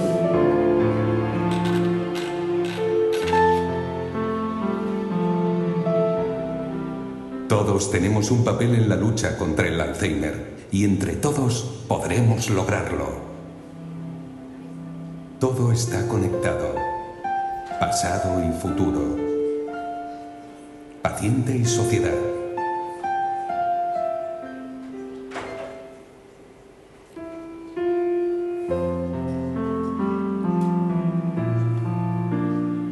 Otro futuro es posible.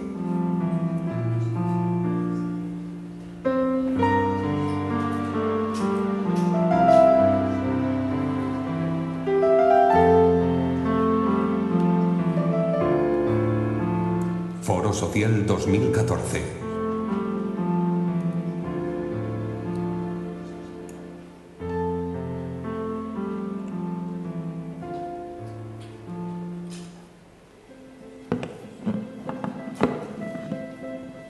Esto ya son los sketches. En mi profesión de escritor, uso muchas veces notas post-it para recordar fechas, datos, personajes. Ahora os pido un simple gesto, para no olvidarnos de que la lucha contra el Alzheimer continúa.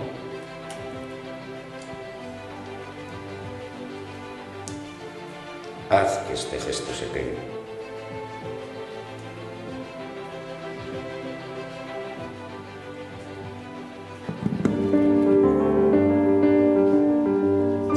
Imagina que toda una sociedad se pusiese a recordar. Medios de comunicación, de transporte, equipos de fútbol, cines, editoriales, centros comerciales, empresas de todo tipo.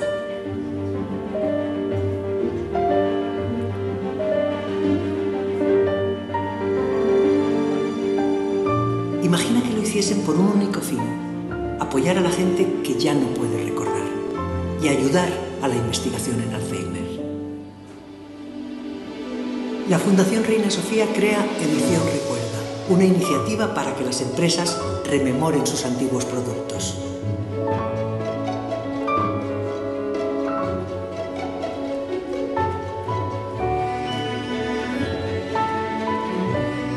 Nos encanta recordar. Luchemos juntos para que todos podamos hacerlo. Descubre cómo revivir el pasado en edicionrecuerda.com. A todos los que se están sumando, gracias.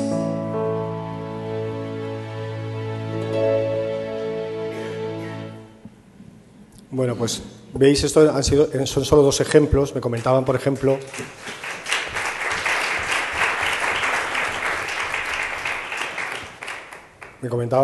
que la Federación Catalana pues había hecho un calendario con los Mossos d'Esquadra para recaudar fondos, y me imagino que cada asociación pues habrá hecho todo lo que pueda para recordar el día y aprovechar para llevar su mensaje.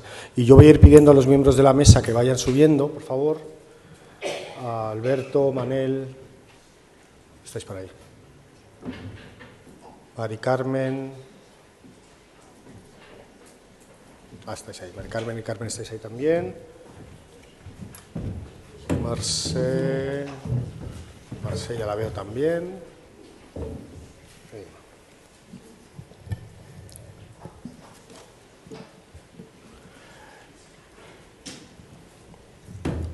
La idea del foro, la idea es que lo vamos a hacer muy sencillo porque después de todo el día aquí metidos la gente ya tiene que estar cansada, y porque yo creo que cuando hablamos de nosotros mismos lo que nos va es hablar con un lenguaje más coloquial y más directo. Empezaremos con una pequeña presentación de cada uno de los miembros de la mesa, y luego vamos a utilizar, habéis visto en uno de los vídeos promocionales el tema de los POSIT, ¿no? Pues aquí tenemos un montón una selección de preguntas que ha ido mandando la gente a este foro por internet, por Facebook, por Twitter. Y lo que queremos será apoyarnos en estos POSIT para ir llevando un poco el debate. Primero, la idea es que participen los miembros de la mesa, y luego más adelante lo abriremos al público, porque me imagino que según las cosas que se van diciendo aquí arriba, ahí abajo os apetecerá comentar también, ¿vale? Pues entonces yo creo que empezamos simplemente por orden de cómo os habéis sentado. Pues empezamos por Alberto Lleó, por favor. Simplemente preséntate y... Sí, yo soy Alberto Lleó, que soy neurólogo de la unidad de memoria del Hospital de Sant Pau de Barcelona, el servicio de neurología, y bueno, pues me dedico, mi actividad consiste en cuidar de los pacientes de la mayoría de quejas de memoria o de Alzheimer, y también combino esto con una tarea de investigación dirigiendo un equipo que intentamos pues luchar contra estas enfermedades de la investigación.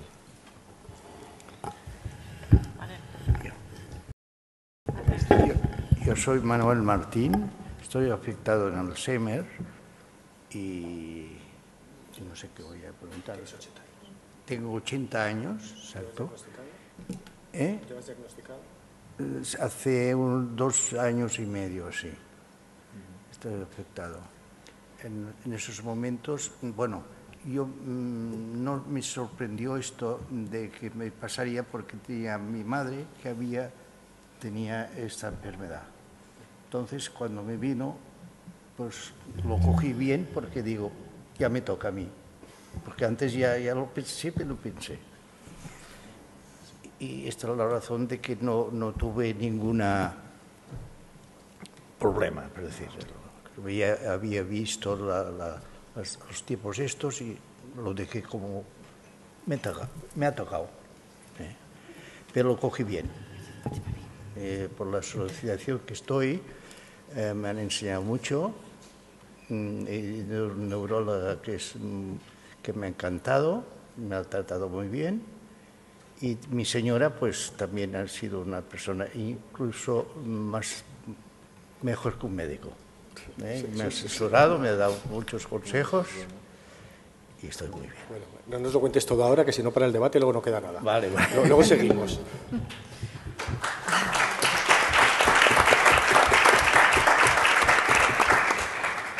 Buenas tardes, soy Inmaculada Fernández y presido la Federación Catalana de Asociaciones de Familias de Alzheimer. En este momento aquí en Cataluña somos 15 asociaciones, más de 17.000 familias asociadas y bueno, como la mayoría de las asociaciones que estoy viendo por aquí las caritas, lo que intentamos es mejorar el día a día de las personas.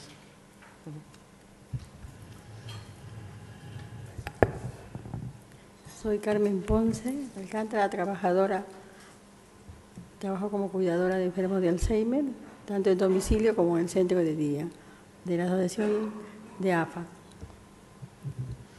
Soy Mari Carmen Pardina, mi marido tiene Alzheimer hace 4 años y bueno, ahora se le ha asociado Parkinson con un Alzheimer y estamos ahí luchando.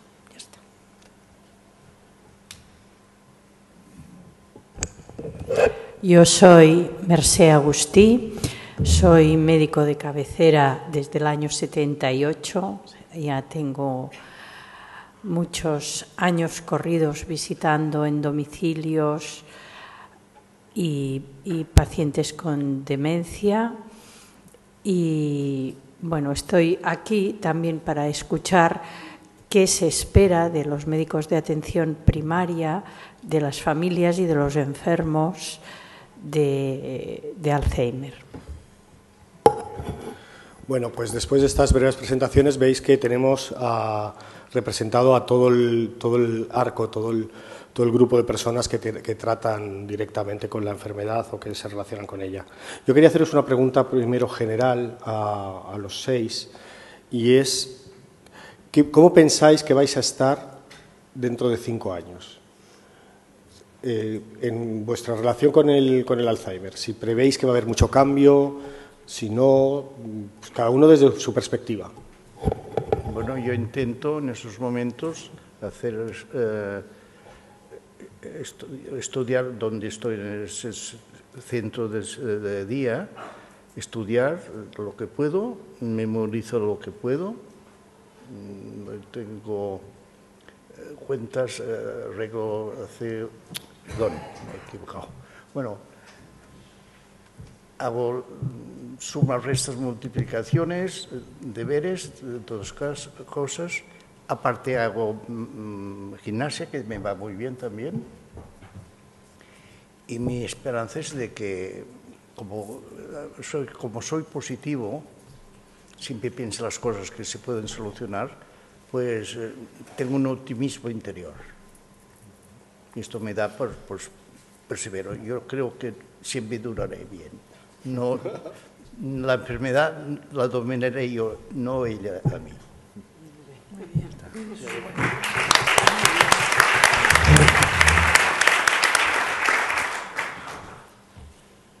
¿Alguien más, desde el punto de vista de las asociaciones, cómo veis el futuro?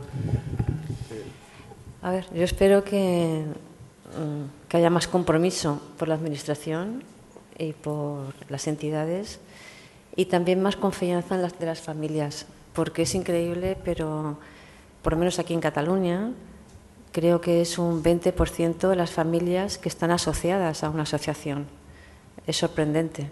Me imagino que esto, si lo extrapolamos al resto del territorio español, más o menos sería igual. No todas las asociaciones, no todas las familias se asocian. Y yo creo que eso todavía... ¿Y eso tenéis una idea de por qué puede ser? ¿Puede haber una especie de rechazo al principio, una negativa a aceptar que se tiene...? Me imagino que sí, que es un poco la negativa, también la cuidadora lo puede decir. Yo creo que es esa connotación de acercarse a algo, de pedir ayuda, de reconocer a lo mejor lo que está sucediendo, ¿no? Y luego a lo mejor que no lo hacemos muy bien a la hora de explicar a la sociedad en general lo que hacemos en las asociaciones, que no solamente somos un hombro para el que llorar, sino que hacemos mucho más, ¿no? Que podemos tener recursos, prestaciones, ayudas, expertos, voluntarios y que tenemos todo un bagaje de experiencia como familiares que somos para poder ofrecer. A Mari Carmen, por ejemplo, que lleva 4 años y tú el contacto con la asociación, ¿cómo llegasteis? Sí, yo estoy muy contenta de la asociación. He tenido mucho apoyo, si no me salía la palabra en castellano, perdón, mucho apoyo y bueno, yo recomiendo que todo el mundo se asocie porque te dan consejos y mucho apoyo. Yo dentro de 5 años no sé cómo estará Antonio porque llevamos 4 y va muy rápido esto y no sé. Es muy joven también, claro. Es muy joven, sí, demasiado. Y desde el punto de vista médico, ¿esperamos algo en 5 años?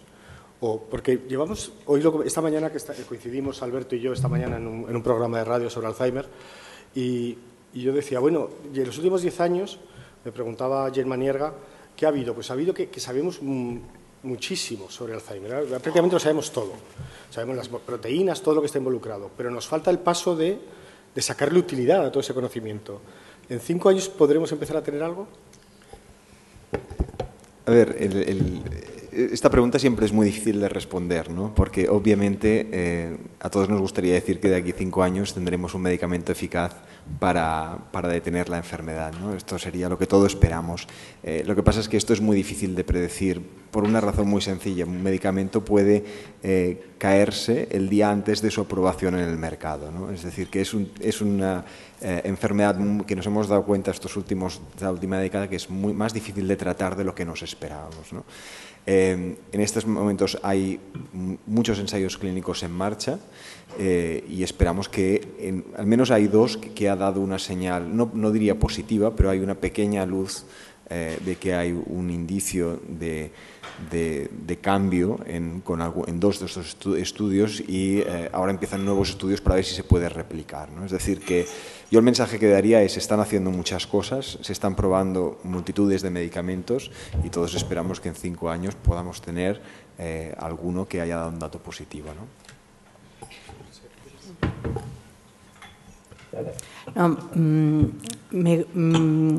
me gustaría comentar que donde nos vemos dentro de 5 años, creo que no lo sabemos, a lo mejor hemos perdido incluso nuestra conexión con alguna que otra realidad, pero desde el punto de vista de atención primaria pido yo a las asociaciones que sean muy exigentes, porque nosotros vivimos muchísima presión para ahorrar y no para cuidar.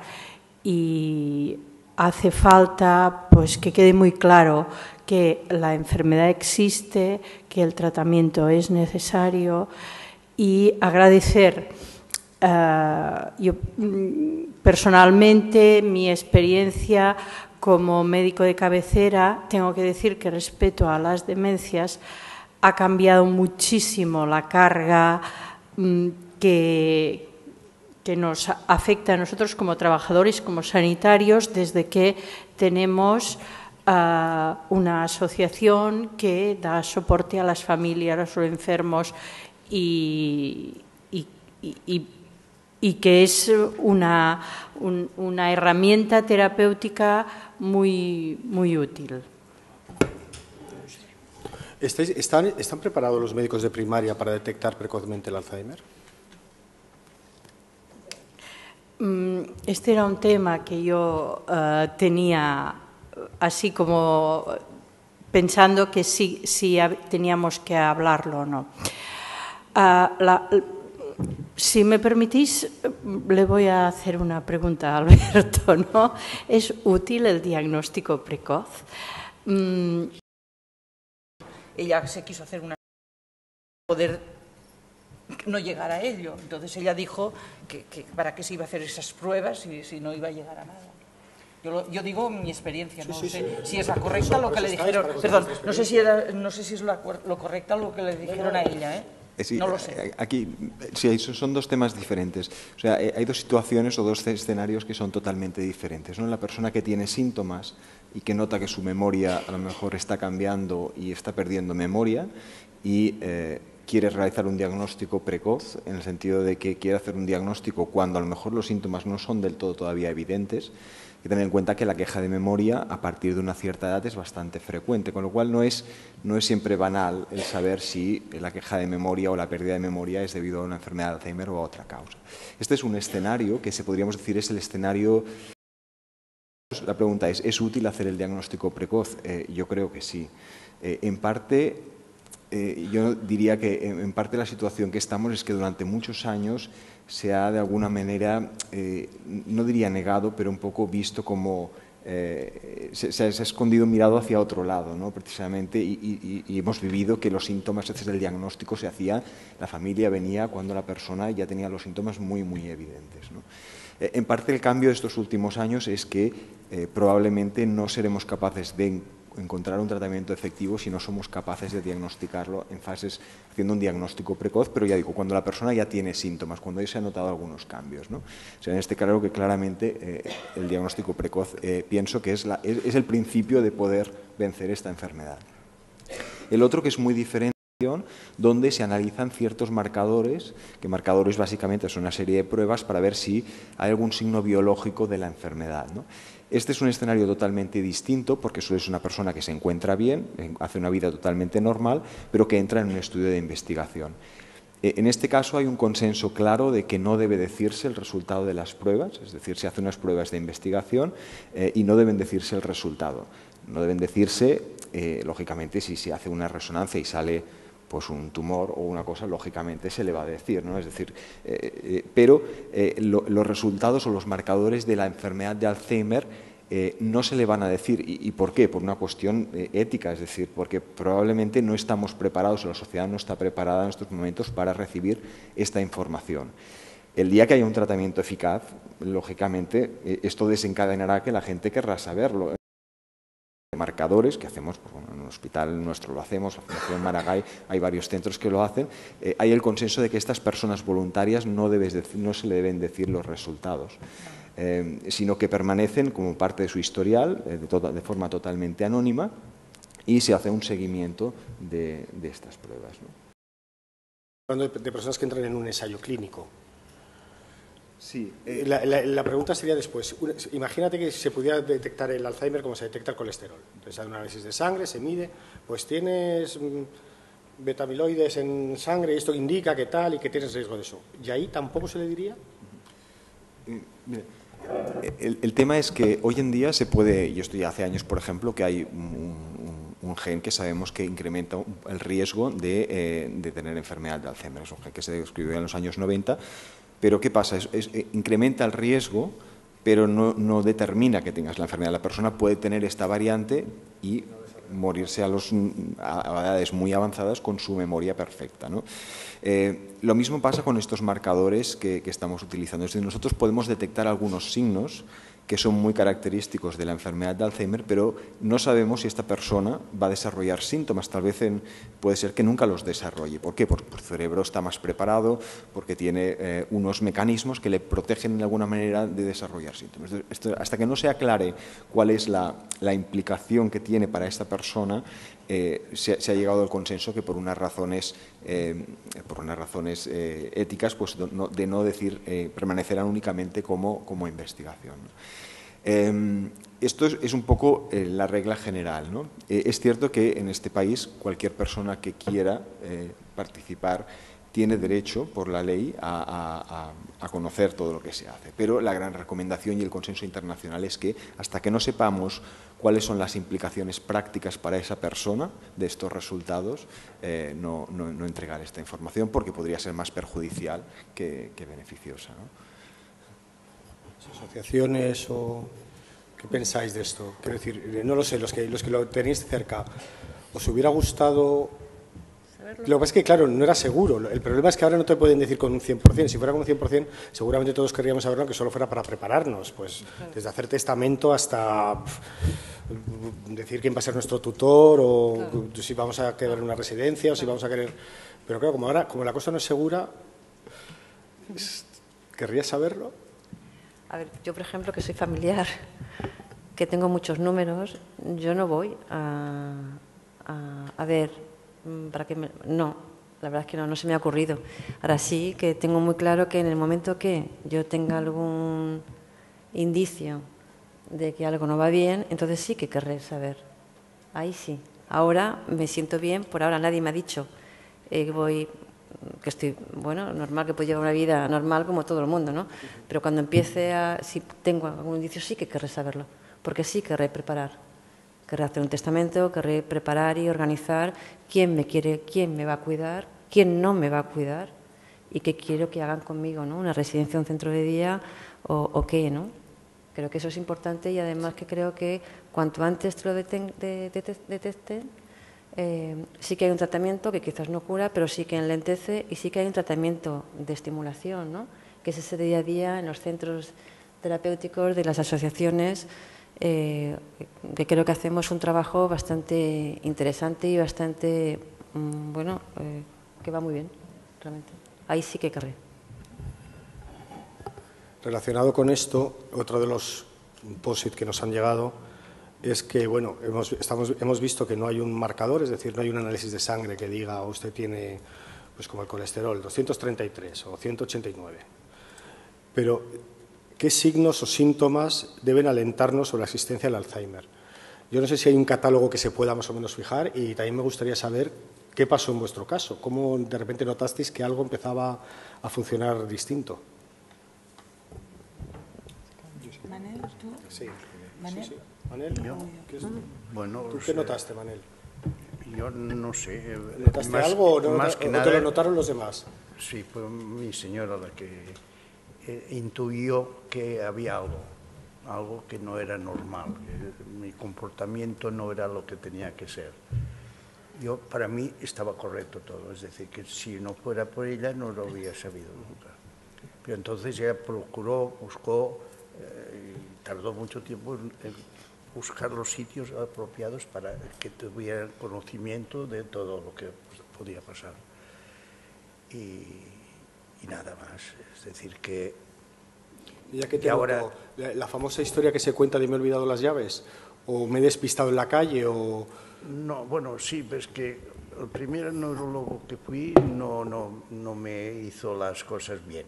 Entonces me despisté, me perdí, pero a partir del doctor Sanz estuvo conmigo, o estuve yo con ella, perdón, me enseñó con los medicamentos la constancia de mi señora que se Acércate más. Así, vale.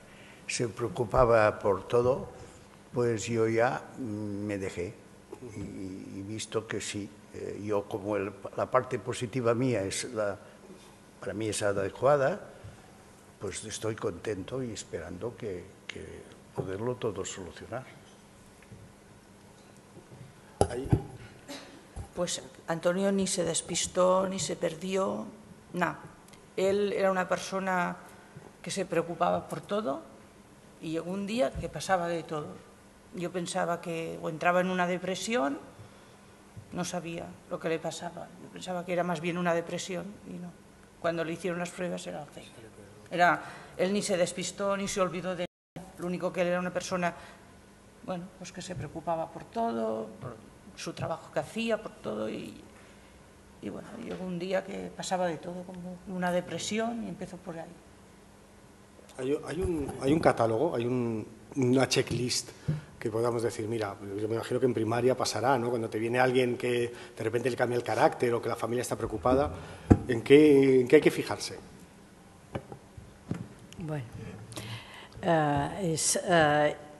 Bueno, primero escuchar al enfermo, después escuchar a la familia, después como ahora está muy de moda hacer test, pues hacemos test, ¿eh? Y bueno, pues intentamos objetivar, transformar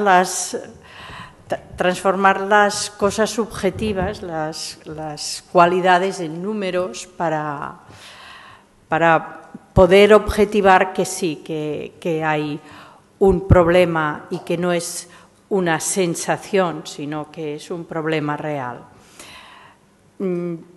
Y en base a estas valoraciones que cuando no nos quedan claras, pues citamos al paciente y a la familia a los 6 meses para ver si hay cambios o no hay cambios. De todas formas, bueno, pues si el resultado del test interpretado según, no sé si es interpretado según manda el propio test, pues si es evidente, pues se deriva a la unidad de valoración de demencias en Lérida, al Hospital de Santa María. Y si no es evidente, pues repetir la misma valoración al cabo de 6 meses y ver si hay cambios, sobre todo cambios descendentes. Aparte de esto, no tenemos, bueno, escuchar a la familia y a veces el sexto sentido que tenemos que tener los médicos a pesar de que los números digan una cosa, pues si tienes esta percepción, pues no hacer caso de los números, a pesar que nuestros gerentes no quieren, ¿eh? Yo ayer les decía, pues es que a veces hay que derivar, no hay ninguna evidencia científica que diga que tus sensaciones sean motivo de derivar a pacientes. Queda aquí, ¿eh? Sí, no, yo lo que quería decir es que, bueno, que yo pienso que los médicos de atención primaria pues tienen un papel fundamental, ¿no? En la parte médica, como si dijéramos, porque son los facultativos que conocen bien a la familia, conocen bien al paciente, con lo cual pueden muchas veces desde muchos años y perciben precisamente cuando ha habido un cambio o no. De una persona que a lo mejor ha venido sola durante años y empiezas a notar el médico que ha habido un cambio. Creo que es un papel fundamental, ¿no? Lo que decía es que muchas veces yo pienso que la gran mayoría de los casos la detección la puede hacer el médico de atención primaria. Es verdad que hay un cierto caso pues, que requiere la evaluación por un especialista. La queja de memoria en sí no es tan banal, ya digo, muchas veces estamos viendo personas de 30 años que vienen por quejas de memoria, muchas veces, es decir, que a veces por el estilo de vida que llevamos hoy en día facilita y realmente hay quejas que ves que son muy banales, que no tienen ningún tipo de relevancia, y si la persona está fuera de la edad de riesgo, pues no se hace nada más, se tranquiliza a la persona y ya está.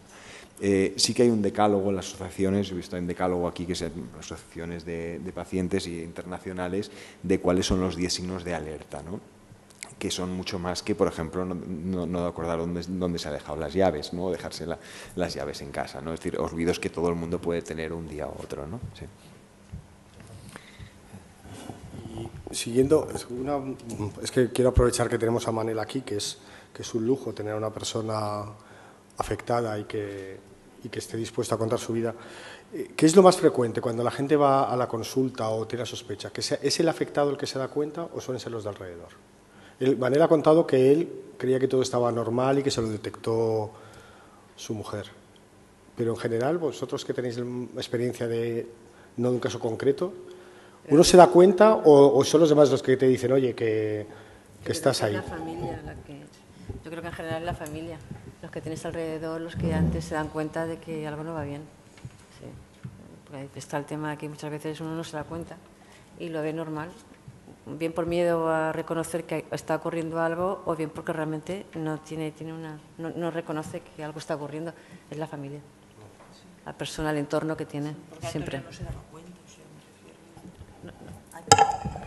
Antonio no se daba cuenta, yo le decía, pero ¿cómo es que pasas de todo? ¿Cómo es que ha pasado esto en la televisión, una noticia, lo que fuera, y estaba pasivo? Sí, no podemos hacer nada nosotros, no podemos hacer nada, Mari Carmen. Yo pensaba, bueno, pero si tú eras una persona que comentabas las noticias, que cuando pasaba algo te preocupabas por la gente que tienes al lado. Yo me di cuenta en ese sentido, es que dejó en un mes, fue una cosa de estar bien, o yo de verlo bien, a verlo mal. Incluso fuimos a comer a cenar un día con los amigos y, oye, ¿Antonio está enfadado con nosotros? Pues no está enfadado, ¿está enfermo? Pues sí, porque no se habían dado ni cuenta, porque tú lo veías y lo veías bien, él no se despistaba, él hablaba, pero no tenía una relación como él hablaba normalmente, de relacionarse. Era una persona que se relacionaba muchísimo por su trabajo y por su todo, y eso en un mes dejó de hacerlo todo. Es que fue una cosa tan rápida. Fue muy rápido, sí. No sé cómo explicarlo. Oye, ¿y hay que decírselo al paciente? Y una pregunta que me hago, porque siempre con las enfermedades, cuando tiene un diagnóstico malo, tal, pues, en España somos mucho todavía, no sé si todavía lo somos, pero desde luego hace 10 años, 15 años lo éramos, de no decírselo al paciente, ¿no? Se le decía a la mujer, a los hijos, al marido, al padre, y a él como que se le contaba una medio milonga. Y eso es bueno, es malo, hay que hacerlo, depende de cada caso. ¿Hay alguna regla para esto? Yo sé de un caso, me contaban el otro día que estuve en un encuentro similar a este con Neuroalianza, y había un médico que decía, no, es que a nosotros nos demandó un americano y nos ganó el juicio, porque tenía Alzheimer y nosotros todos prudentes fuimos por detrás a contárselo a su mujer, y el otro dijo que era eso de contárselo a su mujer, que el que lo tenía que saber era que era el paciente y que quién había dado permiso, ¿no? Y les demandó al Ramón y Cajal de Madrid y les ganó el pleito. Pero eso fuera es mucho más normal, ¿y aquí? No sé, a mí no me sé, preguntaron... ¿qué habéis hecho vosotros? Antonio, como entró en esta pasividad, por decirlo de una forma, yo lo llevé al neurólogo, le hicieron todas las pruebas, nunca preguntó nada, empezó a ir al fórum aquí en Barcelona, con la Seguridad Social, nunca preguntó por qué lo llevaba allí, empezó yendo primero con una psicóloga particular, nunca preguntó por qué iba a la Mercè, nunca preguntó por qué iba al fórum, nunca ha preguntado por qué va a la Asociación del Alzheimer y nunca ha preguntado nada. Y las personas que están con él pueden decir si habla, pregunta o dice. Ella está con él. Y es que dejó de ser, no se perdió, no perdió las llaves, no hizo nada. O sea, dejó de hablar, dejó de relacionarse, dejó de ser él, en una palabra, en un mes. No puedo decir nada más, es que no tengo palabras. Nosotros fuimos a cenar con los amigos un día y dice ¿qué pasa, no? ¿Está enfadado? No está enfadado. No hablaba, o sea, se quedó en una pasividad total. ¿Puedo decir algo? Sí, claro. No sé, es que no sé explicar nada más. Es muy joven, tiene 64 años, lleva 4 años con el Alzheimer. Se jubiló porque con 60 años que no lo querían jubilar, porque estaba en un trabajo no lo querían jubilar, él quería hacer cosas altruistas por su trabajo, por lo que hacía, quería ayudar a la gente y resulta que se quedó en nada porque al cabo de un mes ya tenía él se jubiló el 30 de enero y a 1 de marzo ya tenía la prueba del Alzheimer. Se la hice hacer enseguida porque fuimos al médico, a un médico muy conocido nuestro, y le dije, Carlos, ¿qué pasa? Y dice, digo, no sé si es depresión, no lo sé. Y dice, no, no es depresión, yo creo que es otra cosa, marica, lo que tiene. Le hicieron la prueba, se jubiló en enero, con 60 años, quería hacer muchas cosas, y a 1 de marzo ya tenía la prueba, ya tenía. Supongo que la enfermedad ya la tenía antes, me explicaron, y que al dejar un poco la actividad, todo no lo dejó, porque lo que hacía, que es lo que le gustaba, lo seguía haciendo, pero no lo sé, es que no lo sé. Ya. No sé explicar nada más Sí, porque sí, no lo sé. sí. Es que explico lo que hay porque no sé nada más. Bueno, yo respecto a la experiencia que tengo, hay algunas familias que le dicen al paciente, ¿no?, a la persona, que tienen pérdida de memoria y que le van a empezar a recuperar y que haciendo estimulación, algunas actividades, ellos no van a poder mantener la memoria, no la van a seguir perdiendo, y otros sí, les dicen que sí, que tienen enfermedad de Alzheimer. Y cuando ellos leen la palabra Alzheimer, dicen, yo tengo esa enfermedad. Y a veces nos preguntan, ¿no?, dice, esa enfermedad es muy mala porque conocí a fulano, sutano. No todas las familias tienen la valentía, ¿no?, de decirlo, sino como diría yo, lo disfrazan o lo encubren con otras palabras o con otras, tal vez para protegerlos más o ser Sí, porque aquí la situación los escenarios que nos podemos encontrar son muy distintos, ¿no? A veces nos encontramos en gente más joven, que fases muy iniciales, donde realmente la persona es la primera que pregunta qué es lo que tengo y realmente si la persona quiere saber y tú tienes las pruebas, pues lógicamente debes. Entonces nos encontramos muy habitualmente. Es verdad que estamos en una medicina muy paternalista, ¿no?, lo contrario de Estados Unidos, donde sería, usted tiene un cáncer y le quedan tanto de vida, ¿no? Es decir, pero nos hemos acostumbrado a una medicina que tiene una parte muy buena, que es que el paciente normalmente confía plenamente en lo que el médico le diga, pero también es verdad que se intenta proteger a la persona esta palabra, ¿no? A veces yo pienso que es bueno también a la familia explicarles que, claro, muchas veces, aunque no digas esta palabra, cuando reciben la medicación, cuando ven la caja, claro, la palabra Alzheimer va a salir en su entorno, ¿no? Con lo cual, muchas veces, y esto, por ejemplo, en el cáncer está muy bien demostrado que por ejemplo, evitar o esconder el diagnóstico muchas veces genera más ansiedad que el decirlo desde un principio, ¿no? Es decir, que mi recomendación es que es que es mejor siempre, sobre todo si la persona puede decidir y está en una fase inicial, puede tomar muchas decisiones sabiendo este diagnóstico, ¿no? Pero hay un miedo lógico a que la familia, muchas veces hay un miedo a pensar que solo el simple hecho del diagnóstico hará que la persona realmente empeore o vaya peor, ¿no? Es una cosa que muchas veces lo vemos en la ¿Y por qué se quedan con esa pasividad, por ejemplo, él? Esa pasividad que tienen. Sí, o sea, el 85% de los casos empiezan con una pérdida de memoria y hay un 15% en que la enfermedad debuta con otros síntomas, que pueden ser dificultades para expresarse, pueden ser cambios de personalidad o puede ser incluso a veces con síntomas de déficit visual, es decir, de visión, ¿no? Son casos raros, pero vemos. Todo el mundo asocia Alzheimer, pérdida de memoria. Cada caso, sí. Lo que pasa es que salen del metro y no saben dónde está. Eso a Antonio le pasa. O sea, no hay dos personas iguales con Alzheimer. Realmente los casos son muy distintos. La gran mayoría sí que hay una pérdida de memoria en la que luego puede aparecer problemas de orientación, pero realmente los síntomas no son iguales en dos personas. Igual que pasa con los cambios de comportamiento. Hay gente que piensa que el Alzheimer necesariamente va a dar agresividad y muchas personas nunca durante el largo de la enfermedad, al revés, pasan de tener un carácter a veces muy fuerte a pasar a estar personas dóciles y muy afables, ¿no? Es decir, que no hay dos personas igual que cuando se habla de otras enfermedades, como el cáncer, no hay dos personas iguales, pues aquí tampoco, ¿no? Es decir, hay algunos, lógicamente, unas reglas generales, pero que a veces lo que le pasa a una persona con el Alzheimer no le tiene por qué pasar a la otra, ¿no?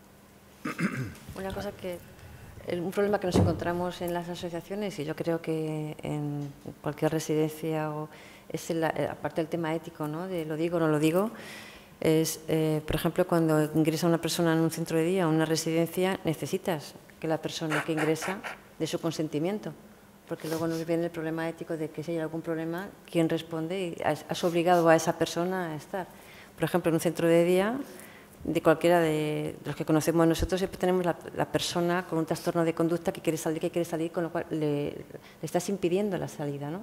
Le obligas a permanecer y a estar encerrado en contra suya. Es decir, tenemos aquí un problema ético de, ¿vale? No se lo decimos porque la persona no lo va a entender o no lo va a aceptar o la familia no quiere que se le diga. Por otra parte, esta persona está en un centro de día que él no ha dado su consentimiento a estar, ha sido la familia a cargo. Esta persona no está incapacitada, con lo cual, si esta persona quiere salir, ¿qué hacemos? Tenemos aquí un problema, a veces, en las residencias, en los centros de día o en cualquier sitio, ¿y ahora qué, no? Un poco a lo que venía de eso, lo decimos a la persona para que sepa lo que hay y para que ella tome sus decisiones de qué quiere hacer. Es un problema que nos viene. Yo pregunto, ¿habrán personas que lo entenderían si le explicaras lo que quieren? No lo sé, pero eso es un problema, es un tema ético y de día a día que nos encontramos cuando se dirige a un centro de ese tipo, ¿no? Que por eso os pedimos que firméis la Biblia en verso. Es decir, en caso de que esta persona quiere salir, aquí me firma usted como familiar a cargo y si él puede firmar también. Y en el caso de no sé qué, os hacemos firmar mini un papel, pero con todo y con eso, si la persona no está incapacitada, no tenemos ninguna ley. No, es que no podemos retenerlo, no deberíamos retenerlo. Y sin embargo lo retenemos, ¿no? Y es éticamente lo que estamos haciendo está bien. Bueno, yo creo que este problema es el problema ético, el problema legal, habría que resolverlo. Pero es verdad, hay un escenario en que un paciente diagnosticado tiene capacidad de comprender y tomar sus decisiones, pero muchas veces en el momento que hacemos, cada vez menos, cada vez menos y seguramente mi opinión personal es que si consideramos al enfermo capacitado para entender lo que le está pasando, hay que informarle y hay que dejarle que haga su proceso de aceptación, que igual no es fácil, y que se equilibre para planificar su futuro con su voluntad. En otros momentos, que esta situación no esté resuelta o sea muy difícil de resolver, porque el proceso de incapacitar no es fácil, pues puede acarrear problemas que tendrían que ser innecesarios, porque en realidad no son problemas. No sé si me explico, porque a veces me explico muy mal, tengo muy mala... ¿Qué? ¿Sí? Vale, pues me quedo tranquila. Y esto pasa está más bien resuelto con los enfermos mentales, porque en una situación aguda de riesgo para él mismo o para los que le rodean, la ley nos capacita a los médicos para tomar las decisiones, pasamos a ser, y por lo tanto pues podemos gestionar un ingreso psiquiátrico. Pero en el caso de las demencias, yo creo que tendríamos que tener un instrumento que nos permitiera medir en qué momento esto ya no tiene sentido contar con la propia voluntad del paciente y resolverlo sin demasiadas complicaciones. Es que yo te iba a decir qué diferencia hay entre una enfermedad mental y un Alzheimer. Hay mucha diferencia, supongo, pero llega un punto que tanto una persona con una enfermedad mental como con un Alzheimer no están capacitados a lo mejor ni para hacer nada, ¿no? Ni para subir en un autobús. No lo sé, pregunta. No, respondo. Un enfermo mental no es estable, puede estar una temporada muy desconectado, con unas conductas muy alteradas y muy incluso peligrosas, pero esto puede ser perfectamente reversible y por lo tanto es distinto. En cambio, un paciente con una demencia sabemos que podemos retardar la evolución, pero reversible, bueno, no sé, los científicos reversible no es, o sea, no vamos a volver atrás y esta es la diferencia. Sí, bueno, quería comentar que yo, hablando de Alzheimer, no me escondo. Entonces, persona que veo, le digo que tengo Alzheimer, porque parece que decir esa palabra sea una cosa de una persona que esté a punto de morirse o contagiosa, o cosas así. Digo, soy una persona normal. Pasa que me pasa estas cosas. Es decir, que fomento que la gente vea lo que es esta enfermedad de otra manera, porque dicen, oh, es que ves que el persona, oh, es un espanto, una cosa rarísima. Esto me ha causado muchos problemas en el sentido de que no entiendo que no lo puedan entender. No, simplemente ya que tenemos a Manel aquí es preguntarle que entiendo que quería saber, ¿no? Que usted prefirió en todo momento saber y que le dijeran cuál era el diagnóstico, ¿no? Sí. O si hubiera podido, hubiera preferido no saberlo. No, yo sí preferí saberlo, porque como tenía el antecedente de mi madre, entonces quería saber seguro si era cierto o no. No, yo me gusta, he ido como el toro que van a lidiar, voy al frente y saberlo todo de golpe. No tengo miedo a nada. Ha comentado una cosa, Manel, que no estaba en las preguntas que me han pasado, pero que me ha recordado, porque yo que suelo asistir a foros de este estilo, pues con personas con enfermedad mental, con VIH, con cáncer, que es el tema del estigma, ¿no? Él parece que está rompiendo una lanza diciendo que existe ese estigma social, porque normalmente ese rechazo se produce cuando se asocia a la enfermedad o a un comportamiento complicado, como puede pasar con las personas con una enfermedad mental, ¿no? que cuando la tienen controlada no pasa nada, pero en el momento de descontrol la convivencia se hace incómoda. Personas que asocias la enfermedad con ciertas prácticas, como pasa con el VIH, con el SIDA, ¿no? Que puede causar rechazo. Yo no sé si eso pasa con el Alzheimer, que normalmente se ve a las personas como pacíficas o también hay estigma en este sentido, aparte de la lógica atención a que tienes a alguien. Yo creo que sí. Seguramente además, las asociaciones y los afectados lo vivís, sí, no lo sé. Además, uno de los lemas, uno de los puntos de este año del Día Mundial del Alzheimer justamente era este, ¿no? La persona por encima del Alzheimer, ¿no? Y ese estigma social, ese hablar en negativo y que el Alzheimer sea una palabra una conversación del día a día, una conversación cotidiana. No pasa nada, es una enfermedad más y lo ves, esa negatividad cuando en las asociaciones, claro, yo hablo de asociaciones, cuando en las asociaciones pedimos el permiso de imagen para poder hacer fotografías o hacer... Hay muchas familias que te dicen que no. Y te dicen que no porque no quieren que lo vean los vecinos, los familiares o que lo vean en Burgos. Y tú te sorprendes y dices, bueno, vale, es de respetar, ¿no? Ahí lo tienes. Todavía se habla en negativo, ¿no? O hablas con ellos y están hablando de la persona en tercera persona cuando lo tienen al lado. A ver, que sigue siendo una persona, es decir, es ver a esta persona en otra dimensión, en otra esfera, pero sigue siendo persona. Sí. Yo también puedo decir que yo, o sea, hablo por mi experiencia de que los amigos y mucha gente de la familia se separan un poco y no sé si es porque no saben cómo tratarlo o lo dejo ahí porque no lo sé.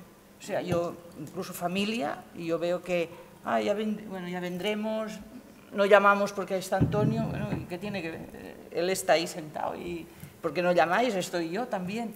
Y no sé si es porque no saben cómo tratarlo o no sé. Me gustaría a veces preguntarles, ¿no? Hay amigos que sí, que vienen, vamos, porque Antonio, como está pasivo, o sea, pasivo, tú lo sientas en un restaurante y como come solo y todo, tú lo ves sentado y no, cuando se le tiene problemas para caminar y ves que... Pero el sábado mismo estuvimos comiendo en un restaurante y bien, se lo cortas porque va perdiendo la fuerza, porque tiene Parkinson asociado, ya lo he explicado, creo, y tiene una dificultad que con la mano derecha pues va perdiendo un poco la fuerza, ¿no? Pero tú lo sientas en un restaurante, él come, el sábado estuvimos comiendo en un restaurante, estaba allí sentado, estábamos con mis hijos, bueno, con mi hija y el compañero, y estábamos allí los cuatro, y allí nadie se enteró de que este señor tenía, porque estaba enfermo, porque él comió normal, pero la familia y amigos, me gustaría saber por qué no llamamos, porque como está ahí, está Antonio, bueno, estoy yo también. Me gustaría saber por qué. Creo que da miedo, ¿no? Da miedo, no lo sé. O no sabes si molestas o... ¿no? Molestar. No sabes si molestas o si interfieres. No tengo Bueno, ni idea, pero a ver, si llamas un día a las 12 de la noche, sí, o claro. eso, pero si llamas un sábado, un domingo, un lunes, un martes a las 5 de la tarde, a las 6 de la tarde, no molestas. Es igual que si yo te llamo a ti, también puedo pensar, oye, ¿qué estás haciendo? Pero yo no sé, es un poco de, incluso, no sé, bueno, como está así, pues no podemos ir aquí o no podemos... Si podemos ir a todos los sitios, lo único que él, pues está ahí, pero... Quizás no es posible la imagen que hemos No sé si dado. vosotros me podéis dar una explicación. A ver, yo pienso que el estigma es una de las cosas que hace mucho daño y que realmente toda la sociedad tiene que implicarse en luchar contra este estigma, ¿no? También porque a veces si las personas que le rodean no saben que tiene Alzheimer, pueden interpretar comportamientos de una manera, y esto lo vemos mucho, es decir, a veces como parte de la enfermedad pueden haber cambios de personalidad que si no se tiene un diagnóstico o no hay una explicación, se pueden interpretar de muchas maneras, ¿no? A veces se puede interpretar, pues bueno, la frialdad afectiva, se pueden inventar muchas cosas que dan lugar a muchas interpretaciones y que en realidad no son tan complejas, sino que simplemente es que parte de los síntomas de la enfermedad pues están provocando esto. Entonces, a veces el tener una explicación, esto hace que las cosas sean mucho más fáciles. Claro, ¿por qué las personas? Pues bueno, probablemente también hay miedo a saber cómo comportarse, cómo reaccionar, es decir, que también, pero bueno, en parte aquí la batalla es de todos de dar una difusión sobre lo que es la enfermedad, bueno, en qué consiste, etcétera, para que todo el mundo entienda que, bueno, que son enfermedades que pueden dar estos síntomas, ¿no? Yo creo que también es la imagen que se ha dado en los medios de comunicación, en Internet, de que son personas que pierden la memoria, de que son como muebles, que no disfrutan, que no hacen nada. Yo creo que esa imagen que da miedo. Como está él, no llamamos. Sí, como si no contestara o no fuera capaz de interaccionar con otras personas. Es sorprendente en las asociaciones, cuando hacemos salidas culturales, entre comillas, pero no son entre comillas, realmente llevamos a las personas, a los usuarios de los centros, a ver museos, nos abren el CCB, en días en que no hay público en general, pero, bueno, pues para no distorsionar, ¿no? Y para no...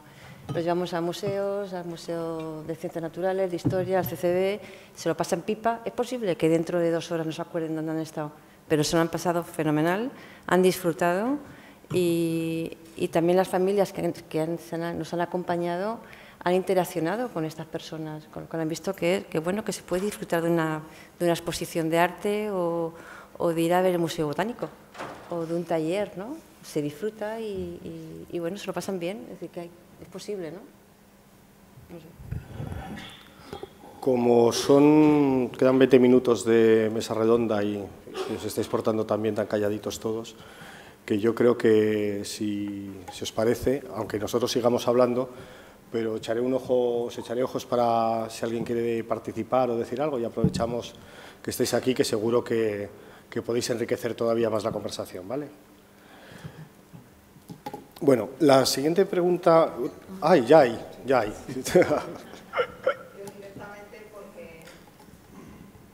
Sí que noto ahí que falta el psicólogo. Yo soy psicóloga, aparte de gestionar el Centro de Referencia Estatal de Alzheimer, y entonces la veo a ella y pienso que es que hay que trabajar mucho con la familia, porque la persona que enferma no solamente es Manel, sino que es la persona que está con él. Y más, porque se da más cuenta. De ahí la importancia de la figura del psicólogo, de la terapia de familia, y sobre todo para que te ayuden en este caso. Yo te ofrezco el centro, está lejos porque está en Salamanca, pero que sí, que te ofrezco la posibilidad de que estas familias que están sufriendo esto, ya sea la pareja, ya sea la hija, ya sea la compañera, ya sea la persona que está cuidando, esa persona hay que tratarla. Sí, hay que tratarla porque es la persona que más sufre. Es la persona que más sufre y la persona que puede enfermar más. No de lo mismo, pero puede enfermar más. Entonces, yo creo que es muy, muy, muy importante. Respondiendo en otro segundo tema, al tema de las asociaciones, yo te lo digo por la experiencia, porque por el centro en 5 años pues, pueden haber pasado 2000 familias. Bueno. Entonces, el problema es, hay que contar desde el punto de vista psicológico con la personalidad previa de la persona. ¿Vale? Entonces, por ejemplo, él es un hombre excelente, en el cual es súper positivo, y desde el punto de vista de ser tan positivo quiere saber lo que tiene, Manel, quiere saber cómo va a enfocar su vida, quiere saber cómo enfocar su vida de pareja o su vida de amigos o su vida de tal. Pero el problema es que hay personalidades previas de la persona que padece Alzheimer que realmente a lo mejor es una persona que ha sido antisociable, ha sido una persona que ha tenido comportamientos ya diferentes de una personalidad que no era muy comunicativa. Entonces, todo eso es importante a la hora de decirle a la persona si tiene esta enfermedad o no. Porque muchas veces, si se lo dices, yo lo sé porque trabajo también mucho con la atención primaria, si se lo dices, estás desencadenando una depresión familiar que es muchísimo peor que el desarrollo que pueda tener la enfermedad en sí. Entonces, yo creo que de ahí es importante que el equipo multidisciplinar que trabaje desde atención primaria hasta neurólogos, neuropsicólogos, pero también la figura del psicólogo, para saber en qué momento se debe decir a la persona y a la familia, por supuesto desde el punto de vista ética y legal, contar con ellos para ver si lo quieren saber, pero en muchos casos es mejor no saberlo, porque lo que puede provocar es una depresión que nos va a resultar peor, porque después ni vas a poder tratar la enfermedad, ni va a poder acudir a terapias no farmacológicas, a estimulación cognitiva, ni la pareja ni la persona que vive con ella va a poder superarlo por el nivel de depresión que tiene. Entonces, yo creo que hay que tener muy en cuenta la personalidad previa para poder tratar a la persona y para poder decidir si es conveniente decírselo o no. Sí. No, simplemente yo estoy de acuerdo en las generales, pero es decir, ante un escenario en que la persona sea consciente y capaz y quiera saber un diagnóstico, realmente la obligación como médicos es de decirles un diagnóstico por respetar la autonomía de la persona, ¿no? Muchas veces lo que se hace es preguntar antes de hacer las pruebas, es decir, preguntarles si la persona querría saber, en el caso de un diagnóstico como una enfermedad degenerativa, si querría saber el diagnóstico, ¿no? Pero es cierto que muchas veces no es fácil, porque nos encontramos en situaciones que la persona quiere saber y la familia te pide, por favor, que no se lo digas, ¿no? Entonces, hay situaciones complicadas. Sí, sí.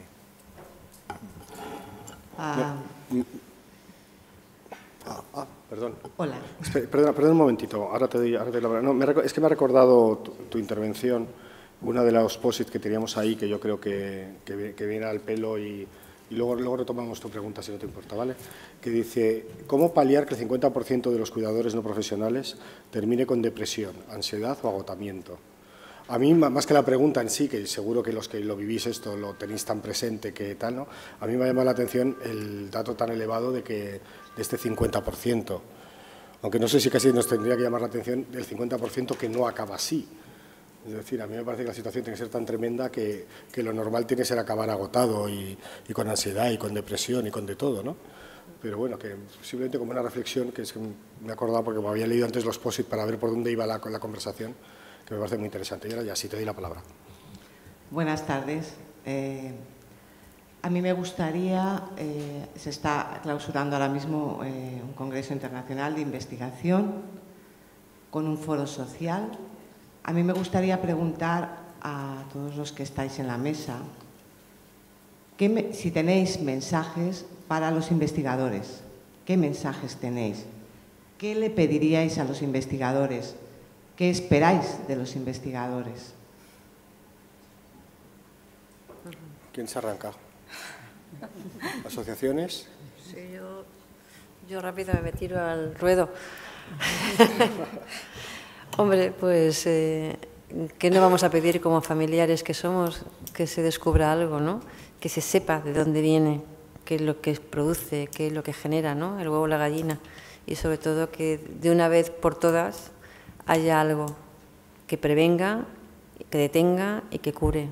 Eso es lo que deseamos todas las familias, creo. Claro. Hola. ¿Lo respondo yo? ¿Algo más? Yo, Hola. Perdón, que voy a contestar yo también. No te veo. Bueno, yo no es que sea un mensaje para los investigadores, pero el otro día hablando con unos médicos que trataban Alzheimer, yo les decía, lo bueno es que en este momento, a partir de ahora, todas las noticias que nos vais a dar son buenas. Es decir, ya hemos acumulado tanto conocimiento que ya lo que estamos esperando es que a partir de ahora todo ese conocimiento empiece a producir frutos, que van a ser a largo plazo. Me acuerdo, era una presentación, había tres mujeres, 2 mujeres y una chica, una señora mayor, pues con la mirada ida, que era la enferma de Alzheimer, su hija que estaba al lado, sujetándole la mano, y la nieta, ¿no? Y el médico decía, hombre, para la mayor, pues probablemente ya no vamos a llegar. Para la hija, esperamos que sí, pero lo que sería imperdonable es que no lleguemos a la nieta, ¿no? Y estamos en ese momento en el que yo creo que, yo se lo decía, era un taller de periodistas y tal, y les decía, mira, lo bueno es que a partir de ahora todo lo que tengamos que contar sobre este grupo de enfermedades va a tener que ser bueno, porque algo tiene que salir ya, estamos ahí, ¿no? Como a la espera. Pero yo creo que hemos adelantado mucho, ¿eh? Yo, por ejemplo, en mi caso, que fue mi padre que ni siquiera estaba diagnosticado, porque esto fue hace 20, pues llevo casada 26 años. Aquello no era ni Alzheimer, ni demencia senil, ni nada. Aquello era una persona mayor y era una cosa típica de la edad. No había nada. Y ahora mismo estamos aquí sentados, ¿eh? Es decir, que se ha adelantado algo y bastante. Por lo menos podemos hablar de algo. Eso es importante. Es evidente que ha cambiado muchísimo. Cuando yo empecé a ejercer de médico en un pueblo de 100 habitantes, se hablaba de arterioesclerosis. Y poco a poco hemos ido hablando de Alzheimer, hemos visto enfermos de Alzheimer en situaciones sociales, familiares, muy duras y muy mal, muy feas, no sé qué calificativo usar, y hemos pasado a saber dónde estamos, y es cierto que la evolución con los fármacos que se está utilizando se detiene. Es decir, nosotros no lo hemos contado, ¿no? Como esta mañana hemos estado por aquí, los de Tárrega, intentando ver si entendíamos algo. No hemos entendido nada, nos hemos marchado. No, nuestro inglés no. Pero, es decir, no hemos hecho recuento. Pero yo creo que con tantos años, viendo a pacientes y pacientes, podemos decir que las cosas son muy distintas, ¿eh? Y ojalá puedan seguirlo siendo más, pero sí que hemos avanzado. Yo me gustaría también contestar a la pregunta que ha hecho Carmen, porque yo sí que creo que queda pendiente también pedir a los investigadores que las investigaciones que se están llevando a cabo, que seguro que son muchas, se comuniquen adecuadamente, porque muchas veces se investiga y no llega esa información a las familias o se tergiversa por los medios de comunicación, generando a veces falsas expectativas en las familias, con lo cual eso también puede tener cierto problema. Y el hecho de que, bueno, la doctora estaba comentando que a veces la investigación o los investigadores nos explican sus estudios en unos lenguajes demasiado técnicos que las familias o otros profesionales nos cuesta llegar a entender. Pedirles a los investigadores que en la medida de lo posible bajen el nivel de sus explicaciones para que desde los afectados de alguna manera podamos recoger mucho mejor las informaciones que pretenden ofrecernos. Buenas tardes. Muchas gracias a todos por haber acudido y muchas gracias a vosotros por vuestro testimonio. No, en relación a esto, yo no quería hablar, pero vamos, he recordado en la rueda de prensa que hicimos para presentar este congreso, José Ramón Naranjo hizo una afirmación que a mí se me quedó grabada y enlaza con la responsabilidad de los medios de comunicación.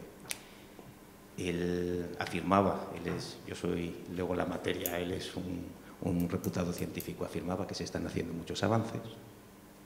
Ahora bien, afirmaba asimismo que cuando se comunican esos avances, entre el entusiasmo del investigador y de su equipo de investigación y el entusiasmo del periodista de tener algo valioso que transmitir o su voluntad de dar esperanza, pues continuamente se van creando expectativas que no responden a la realidad por grande que haya sido el avance. Y en ese sentido, pues yo agradezco que haya periodistas especializados cada vez en la materia, dentro de las materias, en materias más especializadas, para que de forma natural, sin voluntad consciente, sino de forma habitual, sepan ponderar la trascendencia o los calificativos, los adjetivos que incluir en la noticia que ponga en conocimiento el avance del que se trate. Por alusiones, lo que estáis comentando, que es un hecho, se vive en todas las redacciones todos los días, es lo más difícil de la divulgación científica. Porque si el avance no es espectacular, no lo das. Pero si por cualquier motivo te parece prometedor y tal, el hecho de que salga en el periódico hace que todo el que lo lea le parezca que es la bomba y que la curación está a la vuelta de la esquina. Pero de prometedor a espectacular. Sí. Sí, pero como tú en los periódicos la selección de noticias es por competencia con las otras noticias de las otras secciones, al final o es muy bueno o nunca lo publicarías. Entonces o nos silencian, otra queja de las asociaciones de pacientes, nos silencian, de la nuestra no se habla. Es que no hay nada. Hombre, sí hay, ya, pero no es para tanto. O sea, estamos siempre en ese equilibrio raro. Yo siempre pongo un caso para poner lo difícil que es esto y que me pasó a mí. No tenía nada que ver con el Alzheimer, era una investigación sobre un tipo de tumor cerebral que causaba una ceguera. Y entonces, me acuerdo, el titular era un tratamiento experimental, cura un tipo raro de ceguera en ratones. Impoluto, impecable. Al día siguiente me llamó una señora que quería mandar al padre a que se lo dieran. Como es lógico. Su padre se estaba quedando ciego, tenía una angustia que... Y claro, yo lo primero que me salió del alma fue decirle, oiga, señora, es que su padre no es un ratón. Es que no se sabe si va a funcionar en personas. Estaba dispuesta a vender la casa, irse a Estados Unidos, era una universidad de California. Ese equilibrio es muy difícil. Tienes que estar siempre valorando si te pasas de optimista malo, si te pasas de pesimista peor. Y no hay una receta mágica, unos días aciertas y otros no. Porque además en el periodismo y en la comunicación no intervienes solo tú, interviene el que te lee o el que te oye. Y cuando estás muy desesperado, pues haces como la señora esta, ¿no? Que quería mandarle al padre un tratamiento experimental que se había probado en 6 ratones en California y estaba dispuesta a lo que fuera, ¿no? Y eso no fue culpa, vamos, el titular era ese porque lo tengo guardado, es uno de mis ejemplos en las clases de periodismo sanitario y científico, ¿no? Da igual, tú pones todas las precauciones tratamiento experimental en ratones, y al día siguiente le llamó la pobre señora, con toda su buena fe, que quería que su padre no se quedara ciego y que quería mandarlo ya a California, a que le inyectaran aquel horror, que además era con un catéter en el cerebro. Era una de esas cosas tremendas que esto fue hace 7 o 8 años, no he vuelto a saber de aquel experimento, con lo cual probablemente los ratones no recuperaron la vista y ya está, ¿no? Pero eso no tiene muy difícil solución, porque si te pasa, esto es como las 7:30, si te quedas corto es malo y si te pasas es peor. Sí, perdón, espera un momento, que quería hablar. Sí, tenía también la palabra Eduardo Tolosa. Yo solamente quería comentar una cosa, que bien es cierto que el lenguaje en el que hablan los científicos a veces es complicado de interpretar, pero también quiero poner de manifiesto que el encuentro que se ha producido aquí estos 2 días no iba dirigido al público, sino a la comunidad científica. Por lo tanto, es imposible que el lenguaje que ellos han estado utilizando sea comprensible para el gran público, porque no era el objeto del Congreso. Este es el momento y aquí hay unos cuantos investigadores de los que se han podido quedar, pero que también quiero yo poner de manifiesto eso, que los investigadores no es que estén hablando porque no se les entienda, es que se dirigen a un público que son sus colegas y están intercambiando información en este contexto del que hablamos. Yo creo que nadie ponía en duda esto, es decir, no, que lo que decía la persona que está aquí es que cuando se comunica en prensa se comunica pues a veces con lenguaje técnico y difícil de comprender. No fuera una crítica al Congreso porque los que, bueno, incluso pues yo que soy un médico de familia, pues, pero por supuesto no pensábamos que tendríamos que entender lo que se decía hoy aquí esta mañana. Bueno, no sé, es que no era el... No, yo simplemente quería decir que yo pienso que es responsabilidad de todos el comunicarlo bien, de los investigadores. Las universidades muchas veces hacen ruedas de prensa pues vendiendo la noticia de manera muchas veces distorsionada, creo que, y después también que todo el mundo nos agarramos nos cogemos a un palo ardiendo, ¿no? Es decir, hay tantas ganas de buenas noticias que de alguna manera también no se publican y son receptivas. En el mundo del Alzheimer hay una noticia, por ejemplo, que sale de manera recurrente, el del famoso análisis de sangre que hay para detectar la enfermedad de Alzheimer. Pues bueno, hay varios estudios internacionales que se han publicado cada ciertos años y que luego no han tenido ninguna implicación en la práctica, pero sale en la prensa como bueno, se puede detectar el Alzheimer con un análisis de sangre. Esta es una que sale de manera recurrente y con las que hay que tener mucho cuidado son con las que van de tratamiento, ¿no? Porque son donde realmente puedes crear falsas expectativas en las familias, ¿no?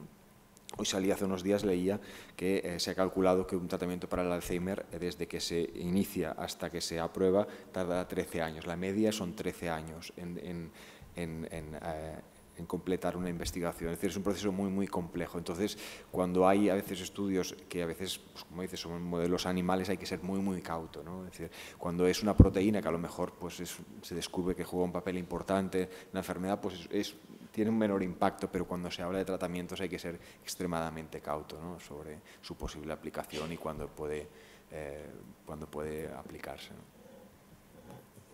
Hola.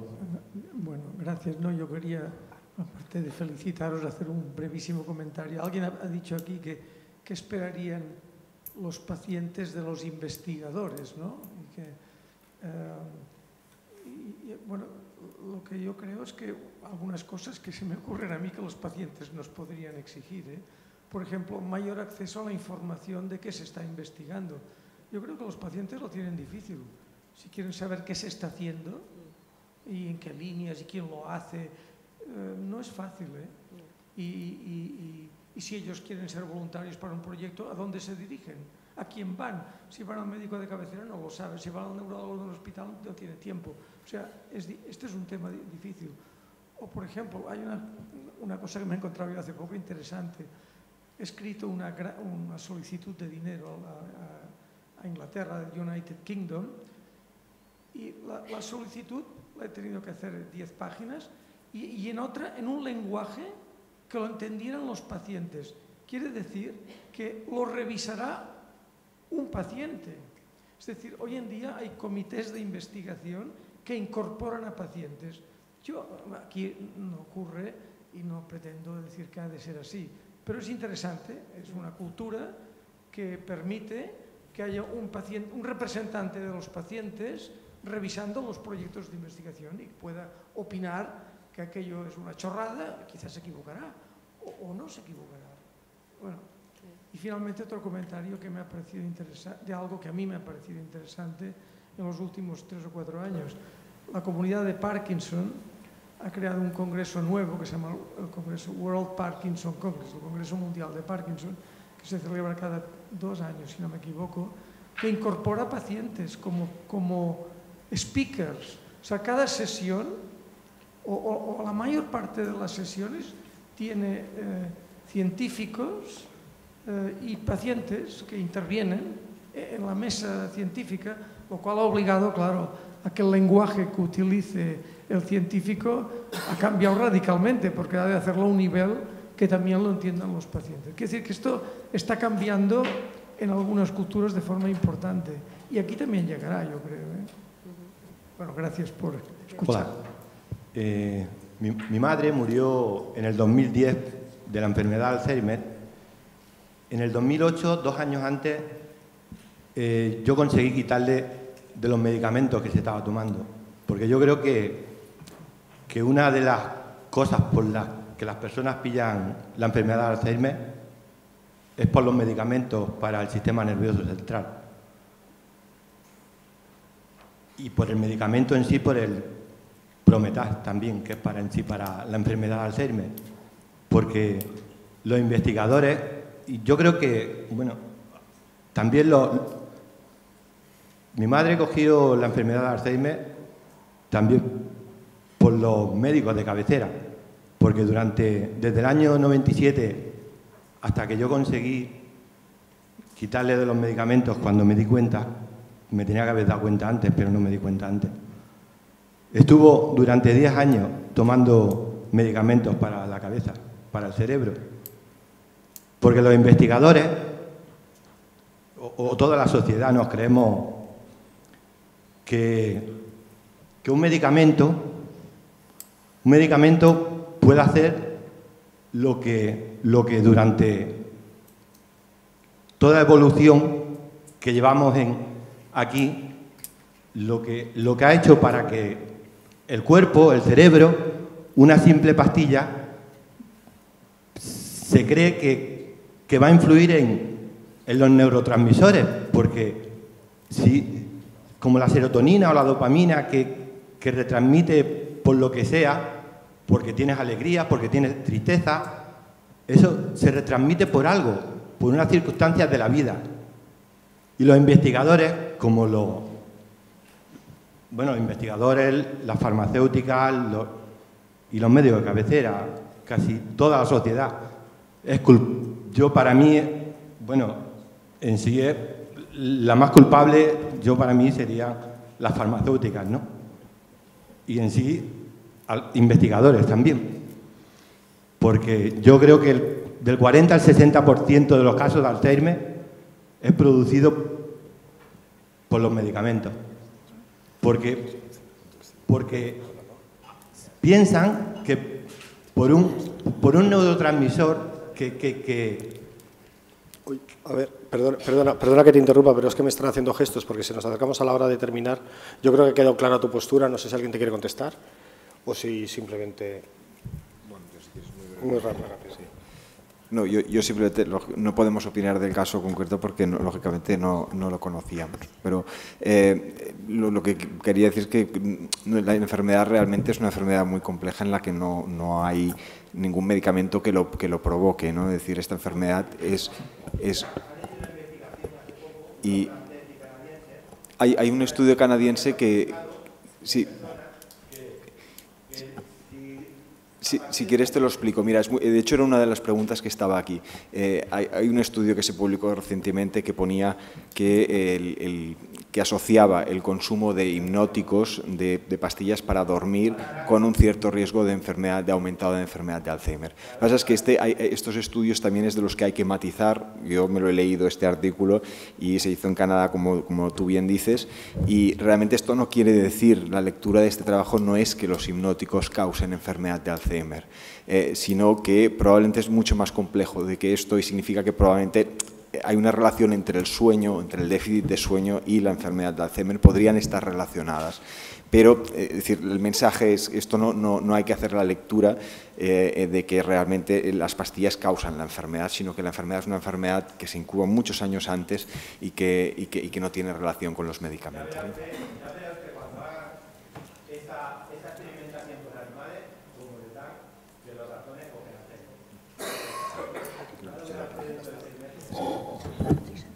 A ver, sí. Sí, yo la verdad es que iba a seguir un poco Soy investigadora básica, no soy clínica, y la verdad es que siempre he querido investigar y siempre que cosas que he hecho en el laboratorio, mi padre me preguntaba en casa, ¿y qué estás haciendo? Y claro, yo para intentar explicarle, digo, es que yo trabajo con unas proteínas y entonces a mí nadie me ha enseñado a comunicarle al público, no he tenido una asignatura que sea comunicación de lo que yo sé ni de lo que estoy haciendo. Entonces, creo que por nuestra parte es verdad que por mucho esfuerzo que hagamos, no estamos preparados, o sea, no nos han enseñado a comunicar. Como yo creo que la comunicación, por una parte, tiene que ser la persona que emite la información y el receptor tiene que entender esa información, si no, no hay comunicación. Ahí yo creo que fallamos nosotros porque no nos han enseñado a comunicar. Yo creo que sería muy bueno que en las universidades se incorporara cierta materia de cómo informar, no a nivel periodístico obviamente, sino simplemente a nivel divulgativo. Es decir, yo hago esto, a lo mejor no sirve para nada, sirve para saber un poco más de la biología y de la patología de la enfermedad, pero a lo mejor eso ayuda a la gente también a saber que se están haciendo cosas y el poderlo explicar a un nivel muy sencillo, que mi padre, yo por ejemplo veo que en mi familia pues me puedan entender un poco lo que hago y me pongo un poco en la postura de familiares de gente que tiene este problema, incluso los propios enfermos, y me planteo a mí misma intentando explicarles lo que hago en el laboratorio día a día y se me hace un mundo. O sea, a mí, ¿sabes? Me costaría muchísimo porque es verdad que hay gente que sabe comunicar muy bien y está más entrenado para ello, ¿no? Pero yo, echo de menos que se me hubiera educado un poco más en comunicar ciencia básica, sin ser sensacionalista y simplemente comunicar el conocimiento como algo positivo y que es un avance, aunque no sea una cura para nada. Pero sin el conocimiento no podríamos llegar a tener curas nunca. Entonces, quizá nos falta explicaros esa parte, probablemente porque no sepamos comunicarla nosotros, ¿no? Entonces, ese esfuerzo lo tenemos que hacer nosotros. Era por contestarte, no sé si sí, explicar. Déjame que aproveche. Yo creo que, no sé en qué centro estás, pero seguramente tengáis un gabinete de comunicación donde probablemente hay unos periodistas que se supone que están preparados para hacer esa traducción, ¿no? Yo le llamo la deconstrucción, ¿no? del lenguaje del médico al lenguaje de la calle, que es lo que hacemos los periodistas que hacemos divulgación sanitaria y científica. Coger el artículo del Lancet y hacerlo comprensible por una persona lega. Yo sé, y aquí hay algunos colegas míos, que uno de los problemas que tienen es que cuando el periodista hace eso, el científico va por detrás y protesta, porque le parece que ha quedado muy divulgativo y como que les baja el nivel. Y una anécdota que me ha pasado hace poco con un centro de aquí, de Barcelona. Habían hecho un experimento, un descubrimiento de unas moléculas, unas proteínas que intervenían en la diabetes, y mandamos a la pobre becaria, porque no teníamos a nadie más que mandar para que hiciera la pieza. Claro, la pobre llegó con la nota de prensa, que la había hecho el propio médico y no se entendía nada. Y entonces yo le llamé y le dije, mira, no, esto no se puede publicar. Dile al médico que te ponga una metáfora. Hombre, al fin y al cabo la diálisis pues es un filtro, la limpieza de la sangre, no sé qué. Vuestro querido colega, la respuesta fue, esto es como es y no hay metáfora que valga. Entonces la respuesta nuestra fue, esto es como es y no se publica. Pero bueno, pero es una excepción, porque la inmensa mayoría de los médicos y de los investigadores hoy día hacéis un esfuerzo tremendo por comunicar y contar con la ayuda de vuestros equipos de comunicación, es lo único que quería decir.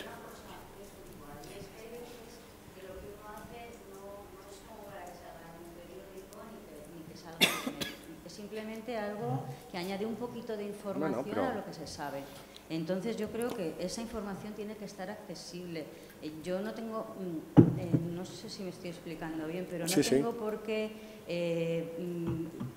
que entiendo perfectamente la función de los gabinetes de comunicación, pero yo publico a lo mejor cosas de no tanto impacto y que son de investigación muy básica, pero que tienen su aportación a lo que se conoce de las cosas, que eso será un granito de arena al cabo. Por eso a lo mejor en vuestra web, al lado del artículo donde lo hayas puesto, puede haber una nota aclaratoria, un resumen como los que hace Eureka Alert, que los hacen periodistas. A la gente de asociaciones o de otras maneras de divulgar también, no solo lo que sea prensa y ciencia, digamos, de alta...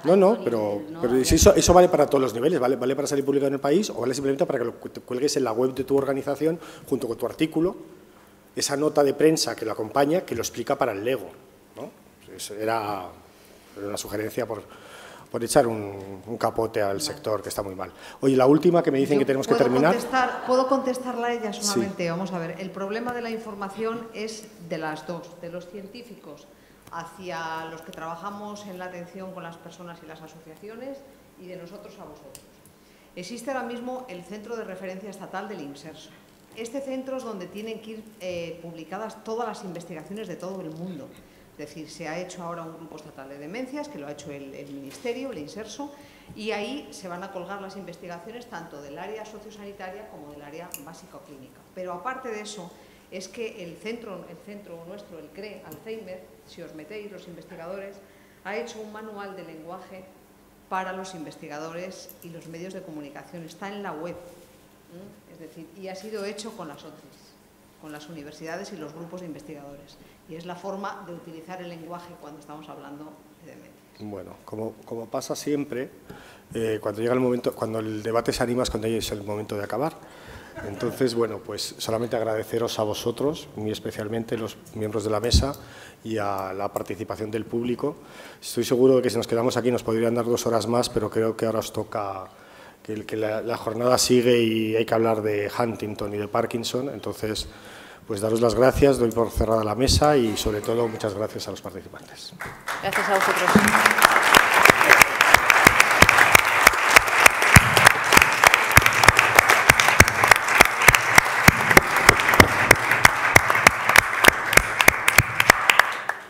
Emilio, perdona un momento. Dime. Es que creo que este debate ha sido muy interesante, muy vivo y queríamos dar las gracias de la Fundación CIIIEN Ciberned a las asociaciones que han participado muy activamente, la Federación de Cataluña y las asociaciones de León, Soria, Valencia y Córdoba, que han ayudado a hacer este formato que ha sido tan exitoso. Se está siguiendo en directo desde algunas de las asociaciones y nos están diciendo que está teniendo mucha repercusión y mucho interés.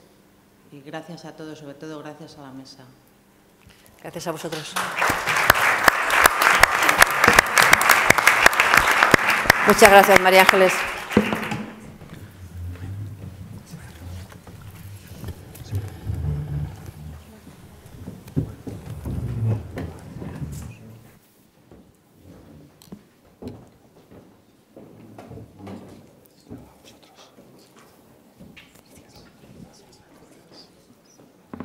Bueno, creo que no hay prevista pausa, o sea que a continuación, y con esto me despido, tendremos una ponencia sobre enfermedad de Huntington que se llama Pasado, presente y futuro de la investigación en la enfermedad de Huntington, que la va a dar Saúl Martínez Horta, que no sé dónde está, por ahí viene, de la Unidad de Parkinson y Trastornos del Movimiento del Hospital de las Sants Creus y Sant Pau.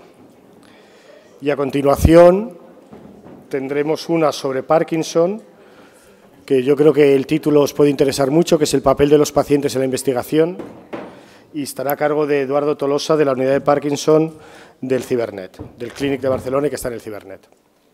Pues nada, ¿estás ya? Sí. Pues os dejo con Saúl y ya está otra, que tengo que ir a Madrid. Hola, ¿se escucha? Sí. Bueno, lo primero, me hubiese encantado conocer antes el contenido de este debate para preparar, yo creo, una charla que pudiese haber dado respuesta o aportar a lo que se ha estado debatiendo por aquí. Al principio me propusieron dar una charla que se llama Lecciones aprendidas desde la enfermedad de Huntington, y la verdad es que, y aunque reconozco que probablemente muchos de ustedes no conocen muy bien esta enfermedad, y que trataré de explicársela un poquito, de algunas de las cuestiones que aquí se han ido planteando, nosotros, dadas las características clínicas de esta enfermedad, tenemos algo de experiencia en ese sentido. Y la verdad es que, a pesar de que voy a intentar hacer un breve resumen muy didáctico y muy sencillo de algunos de los avances, ni mucho menos de todos, que se han dado a lo largo del tiempo de los últimos años en la enfermedad de Huntington, sí me gustaría, si a lo largo de esta charla comento algo que les sugiere, se parece a lo que se ha ido comentando en cuanto a enfermedad de Alzheimer, pues podemos comentarlo sin ningún tipo de problema.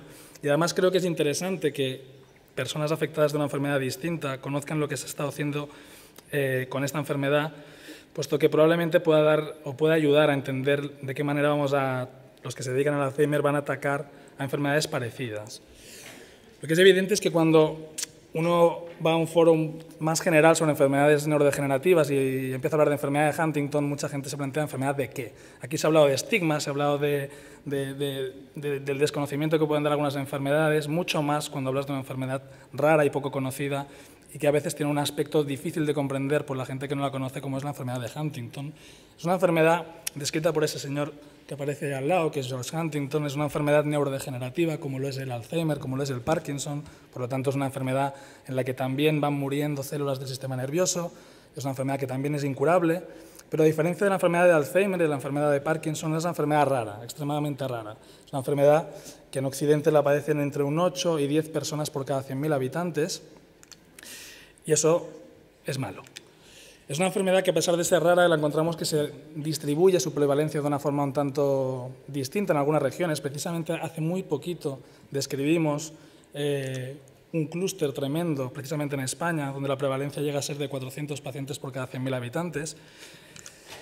Es una enfermedad, además, a diferencia de la enfermedad de Alzheimer, o de la mayoría de casos de Alzheimer, o de la mayoría de casos de Parkinson, es una enfermedad genética, es una enfermedad condicionada al 100% por ser portador de una mutación que determina indefectiblemente que se vaya a padecer esta enfermedad y que sigue un patrón de herencia que llamamos autosómica dominante. Significa que cualquier hijo de una persona afecta de la enfermedad o portadora de la mutación que da lugar a la enfermedad tiene una probabilidad del 50%, es decir, de 1 entre 2 a desarrollar la enfermedad. ¿De acuerdo? Cuando antes hablaban un poco de las pruebas que existen para el Alzheimer, para las pruebas... Bueno, en enfermedad de Huntington disponemos de la prueba que sí o sí revela a una persona si va a padecer esta enfermedad, y por ello decía que ahí tenemos un poco de experiencia en cuál es el procedimiento a seguir cuando se plantea si una persona quiere saber o no saber la enfermedad, y realmente es un procedimiento extremadamente complejo. No es una analítica de sangre, esto es un proceso que abarca dimensiones que trascienden de lo estrictamente médico y hablan de la existencia de una persona, de su futuro y de cuestiones que a veces no sabemos ni cómo abordar, pero que se deben abordar. Esta enfermedad conocemos muy bien su causa, es una mutación en un gen muy concreto que codifica para una proteína. Las proteínas se dedican a hacer cosas. En este caso hay una que se llama huntingtina, que no sabemos muy bien para qué sirve en realidad, pero que sabemos que cuando no está bien, cuando da lugar a esta mutación genética, pues al cerebro le sienta fatal. Esta proteína tiende a irse acumulándose en las células del sistema nervioso, haciendo que éstas no funcionen bien, y a medida que pasa el tiempo, hacer que estas células vayan muriendo. Y es lo que da lugar al proceso neurodegenerativo que un día hace que aparecen los síntomas a partir de los cuales podemos diagnosticar esta enfermedad. La edad de inicio, más o menos, es una enfermedad que aparece sobre los 30 y 40 años. Son pacientes mucho más jóvenes que la mayoría de pacientes de Alzheimer. Un 10% de los casos son pacientes en edad infantil o juvenil, y un 25% de los casos son de inicio tardío, en personas de más de 50 años. Fíjense que los que hacemos Huntington hablamos de tardío a más de 50 años, a una edad que es bastante, sería joven una enfermedad de Alzheimer. A nivel clínico es una enfermedad que se ha caracterizado históricamente por la presencia de unos movimientos que llamamos coreicos, porque se asemejan a alguien bailando. Los que estén quizás más familiarizados con la enfermedad de Parkinson habrán visto algunos pacientes que tienden a moverse de una manera como si estuviesen bailando descontrolada. Esto es un signo característico de la enfermedad de Huntington, pero además se añade la presencia de manifestaciones conductuales muy complejas. Generalmente las típicas son la apatía, la irritabilidad, la depresión, la psicosis. Apatías es lo que la compañera que estaba sentada aquí también nos explicaba acerca de lo que le pasaba a su marido cuando veía la televisión, las noticias, y le da absolutamente igual. Esto es una entidad característica del Huntington. Y luego un deterioro cognitivo progresivo similar al que vemos en cualquier enfermedad neurodegenerativa de este tipo. Y un curso, pongo entre comillas, lentamente progresivo, porque sabemos que tanto la edad de inicio como la severidad en la cual se manifiesta esta enfermedad depende en gran medida, aunque hoy discutimos si realmente es en gran medida, de la carga genética que da lugar a esta enfermedad. Con lo cual, sintetizándolo muy rápido, es una enfermedad que causa muerte neuronal progresiva sin que exista ningún tratamiento, estamos igual, que se manifiesta en forma de una compleja tríada sintomática de síntomas motores, cognitivos y conductuales, que además le da un riesgo de 50% de haberla heredado los descendientes de una persona que padece esta enfermedad, y que es muy poco frecuente, lo que da lugar a que sea bastante más difícil investigar con ella porque no encontramos a los pacientes. Y es una enfermedad que hace que una persona que pueda tener este aspecto en pocos años que tenga este aspecto, y esto realmente es lo que no nos gusta absolutamente nada. Desde 1993 disponemos de una prueba que nos permite saber si una persona ha heredado esta mutación y por tanto desarrollará la enfermedad, y eso convierte la enfermedad de Huntington en un modelo, bueno, por un lugar nos permite hacer lo que llamamos el diagnóstico preimplantacional. Al saber quién la va a tener, nos podemos permitir el lujo, entre comillas, de evitar que los futuros descendientes hereden esta enfermedad, aquellas personas que nos permiten y se dejan entrar en este proceso. Y además se convierte en un modelo único de enfermedad neurodegenerativa que nos permite estudiar el curso de esta enfermedad desde muchísimos años antes a que ésta se manifieste. Con lo cual es una enfermedad que nos permite plantearnos, en caso de descubrirlo, terapias que se aplicasen muchos años antes de que se iniciase este proceso neurodegenerativo e irreversible, es decir, en un momento idóneo, donde el cerebro sigue estando sano. Y esto es bueno. Pero ¿cómo se cura una enfermedad neurodegenerativa? Obviamente yo no lo sé, y me he permitido el lujo de poner algunas cosas que me parecen podrían ir por ahí. Evidentemente hay que conocer la causa de la enfermedad y el curso de esta enfermedad, hay que desarrollar un método que nos permite actuar sobre esa causa, hay que intentar actuar lo antes posible, es decir, hay un momento en que el daño es irreversible y ya no se trata de hablar de enfermedad neurodegenerativa, es daño cerebral, no podemos volver a poner células donde ya no existe nada. Tenemos que ser capaces de medir el hipotético efecto que pudiese tener este tratamiento para curar. Tenemos que disponer de modelos animales con los que poder testar lo que estamos tratando de inventar, y tenemos que disponer de una población con la que poder estudiar y probar todo este tipo de cosas. Esto es un pequeño diagrama de cómo se comportaría y qué podemos hacer con esta enfermedad. Como ya hay un punto en el que hacemos el diagnóstico, que sucede cuando ya ha habido un proceso de muerte neuronal y la aparición de los síntomas son bastante evidentes, pero nosotros podemos hacer el test genético muchísimos años antes de que esto se ponga en marcha, con lo cual tenemos una ventana donde si fuésemos capaces de desarrollar tratamientos efectivos, pudiésemos actuar ya no solo frenando el curso de la enfermedad, sino impidiendo que ésta se manifestase o ralentizándola tanto como para que nunca llegásemos a ver los síntomas. Y esto, insisto, ya no solo es hablar de enfermedad de Huntington, para el intento de abordar cualquier enfermedad neurodegenerativa, esto sirve de un modelo excepcional para estudiar y plantear posibles tratamientos. El problema que nos ha planteado esta enfermedad en el pasado es que primero necesitábamos esta población para estudiarla, e insisto, es una enfermedad rara, poquísima gente la tiene, y necesitamos identificar marcadores, biomarcadores, es decir, indicadores objetivos de cómo la enfermedad progresa, para si fuésemos capaces de pararla en un momento en el que no existen síntomas, pudiésemos medir que realmente estamos haciendo algo. Necesitamos desarrollar tratamientos candidatos, para eso necesitamos financiación, y cuando estás con una enfermedad rara la financiación no es la misma, y necesitamos a modelos animales de los que no hemos dispuesto durante muchísimo tiempo, y necesitamos capacidad para organizar grandes ensayos clínicos, que tampoco lo hemos tenido durante muchísimo tiempo. Entonces, ¿qué respuestas, y esto sería un poco la síntesis de qué hemos hecho durante este tiempo en la enfermedad de Huntington, qué respuestas o soluciones hemos encontrado a esto? Y a mí, sinceramente, escuchando y lo que se hablaba de Alzheimer y lo conozco bien, y lo que se hace en Parkinson, me parece que el Huntington da un ejemplo brillante en este sentido. En primer lugar, como no teníamos pacientes, lo que hicimos fue, gracias a una financiación mediante un donativo anónimo, enorme, gigantesco, Disponer de una estructura capaz de organizar un gran estudio observacional a nivel internacional, es decir, registrar tantos pacientes con enfermedad de Huntington como pudiésemos, tanto en Europa como en los Estados Unidos, que permitiese en el futuro, una, conocer el curso de la enfermedad, su curso natural; dos, facilitar el acceder a grandes ensayos clínicos, conocer mejor la enfermedad, coordinar la ejecución de otros tipos de estudios, bueno, en definitiva, al final, llegar a curar esta enfermedad, pero disponer de la población con la que poder hacer esto y disponer de gente con la que poderle decir a la industria o quien tenga que financiar todo esto, oye, aquí estamos y hay población como para hacerlo. Algunas de las cosas que se han ido desarrollando gracias a estos proyectos es, por ejemplo, el ser capaces de identificar marcadores de progresión de la enfermedad hasta 15 años antes de que ésta se manifieste, marcadores muy objetivos que pudiesen ser usados en ensayos clínicos si dispusiésemos de ellos, marcadores como la tasa de pérdida de volumen de determinadas estructuras del cerebro que sabemos se asocian con la enfermedad, con algunos síntomas neuropsiquiátricos como la apatía, que sabemos son un marcador de progresión de la enfermedad, o como algunos parámetros de función cognitiva que también lo sabemos. Es extremadamente interesante poder observar en alguien que no tiene ningún tipo de síntoma 15 años antes algo que ya te está indicando que va a suceder en el futuro. Bueno, esto lo vamos a saltar.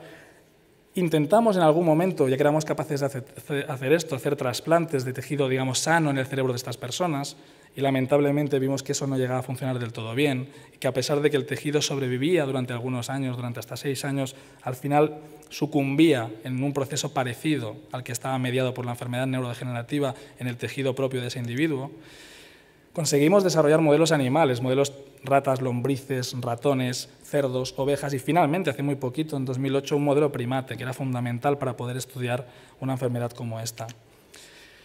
Y conseguimos empezar a plantearnos la posibilidad de que, disponiendo de toda esta estructura, quizás seríamos capaces de silenciar el gen que estaba causando esta enfermedad, ya que a diferencia de estas de Parkinson o del Alzheimer, aquí sabemos que es un solo gen que hace algo mal, quizás si fuésemos capaces de decirle a este gen que no hiciese esto, daríamos lugar a que la enfermedad no se manifestase.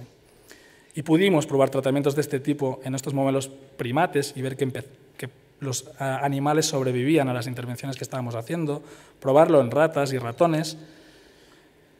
Pero lamentablemente, en mi proyecto esta diapositiva, los monos, aunque se parezcan a los humanos, hay una enorme distancia entre un mono y un humano.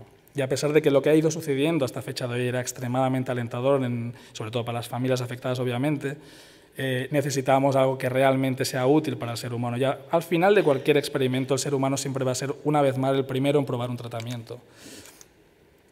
De hecho, hay un estudio que intentó ver todo lo que se había visto a nivel de biomarcadores en ratones, cómo se comportaba en humanos, y vieron que prácticamente no encontraban ninguno que fuera equiparable, lo que encontraban al ratón a lo que encontraban en el humano. Y de hecho, los estudios estos que se habían hecho previamente de neuroimagen, de intentar encontrar estas medidas de pérdida de volumen en regiones del cerebro, estaban hechos con más de 400 individuos. Es fácil encontrar, observar o ver cosas cuando observas una población tan amplia, pero al final tú te dedicas a tu paciente, que es un individuo aislado, y tienes que encontrar algo que puedas objetivar con pequeñas poblaciones. Con lo cual nos planteamos el saber si seríamos capaces de identificar nuevos biomarcadores, como por ejemplo la acumulación de esta proteína que da lugar a la enfermedad, como es la huntingtina, y nos planteamos a su vez si seríamos capaces de medirla en lo que llamamos el líquido cefalorraquídeo, esa sustancia que baña el cerebro y demás. Pero era imposible hasta que hace un año prácticamente, esto es extremadamente reciente, un grupo de investigadores desarrolló un método capaz de medir estas acumulaciones de huntingtina en el líquido cefalorraquídeo, demostrando a su vez que si comparábamos los distintos estadios de la enfermedad, podíamos ver cómo los pacientes iban acumulando distintos niveles a medida que la enfermedad avanzaba. Y esto sí se convertía en un biomarcador con una capacidad tremenda para plantearse probar algunos de los tratamientos que sí se habían probado en animales y parecían que funcionaba. Es decir, podríamos intentar medir si estas terapias de silenciamiento del gen disminuían los niveles de huntingtina en este líquido cefalorraquídeo en personas que prácticamente no manifiestan síntomas. Mientras tanto descubrimos otras cosas, y por eso decía al principio esto de la lentamente progresiva, y es que hasta el 44% de la variabilidad en la edad de inicio de la enfermedad de Huntington no viene explicada por el número de repeticiones en este gen, sino que depende de otras variables. Sabemos que hay algunas que son ambientales, como el nivel educativo, la dieta, etcétera, y hasta hace muy poquito, este estudio tiene también poco más de un año, localizamos otro gen que sabemos ahora es responsable de modular a qué edad se manifiesta la enfermedad con más o menos independencia de la longitud de esta mutación que da lugar al Huntington. además de toda la información recopilada en más de 14.500 publicaciones, del saber que por primera vez vamos a lanzar entre 2014 y 2015 5 ensayos clínicos de golpe orientados a la enfermedad de Huntington, cuando en los últimos 10 años solo tuvimos uno y fue un rotundo fracaso, y el diseño de un nuevo estudio observacional, esta vez a nivel internacional, para conocer aún más esta enfermedad, trabajando desde Asia, Europa, Australia, Rusia, bueno, tremendo. Y poder anunciar a los pacientes, y esto ya no es una utopía, pero siempre, como antes se comentaba en la mesa, con la serenidad, la objetividad y la cautela que merecen este tipo de cosas, que en 2015 va a iniciarse por primera vez en 4 centros, 1 en Estados Unidos y 3 en Europa, el primer tratamiento orientado para valorar la seguridad de esto que explicaba de silenciamiento del gen y que se va a hacer en humanos. Es decir, después de muchísimos años de silencio, de muchísimos años de tengo enfermedad de Huntington, pues lo siento, no hay nada que hacer, de ver cómo el ser enfermedad rara te dejaba un poco al lado, de ver cómo todo el mundo hablaba de Alzheimer y de Parkinson y aquí no sucedía nada, pues gracias a una estructura que se inicia por una donación y el asociacionismo y la presión que ha hecho todo el colectivo de enfermos, hemos creado nuestra propia estructura. Pocos nos conocen fuera de esta estructura, pero que creo que si hacemos resumen de lo que ha sucedido en estos últimos 10 años es tremendo. Yo creo que era impensable plantear que a fecha de hoy vamos a probar algo como esto, que puede ser un tremendo fracaso, pero al menos es un primer paso. Y en ese sentido nos sentimos extremadamente orgullosos. Estábamos aquí y ahora estamos en una enorme me gusta de estos del Facebook y poco más. Este es mi equipo en el Hospital de Sant Pau, o el equipo para el que yo trabajo en el Hospital de Sant Pau. Si hay alguna pregunta, encantado.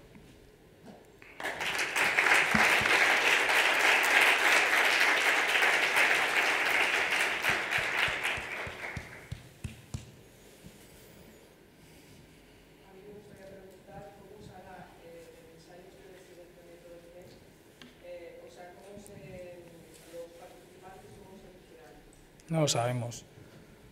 Sabemos que será en estadios iniciales de la enfermedad, porque es la manera más fácil de medir, además de lo que se observa en líquido, de medir el efecto sobre un síntoma motor, que es evidente.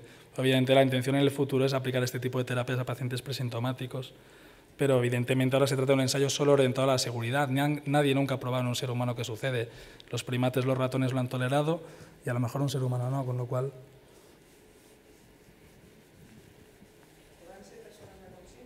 Sí, con síntomas iniciales.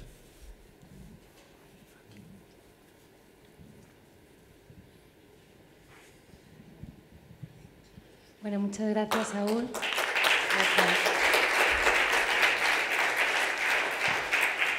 Ahora vamos a oír una pequeña ponencia del doctor Tolosa y con eso y las aportaciones que tengáis, pues ya finalizamos. Muchas gracias.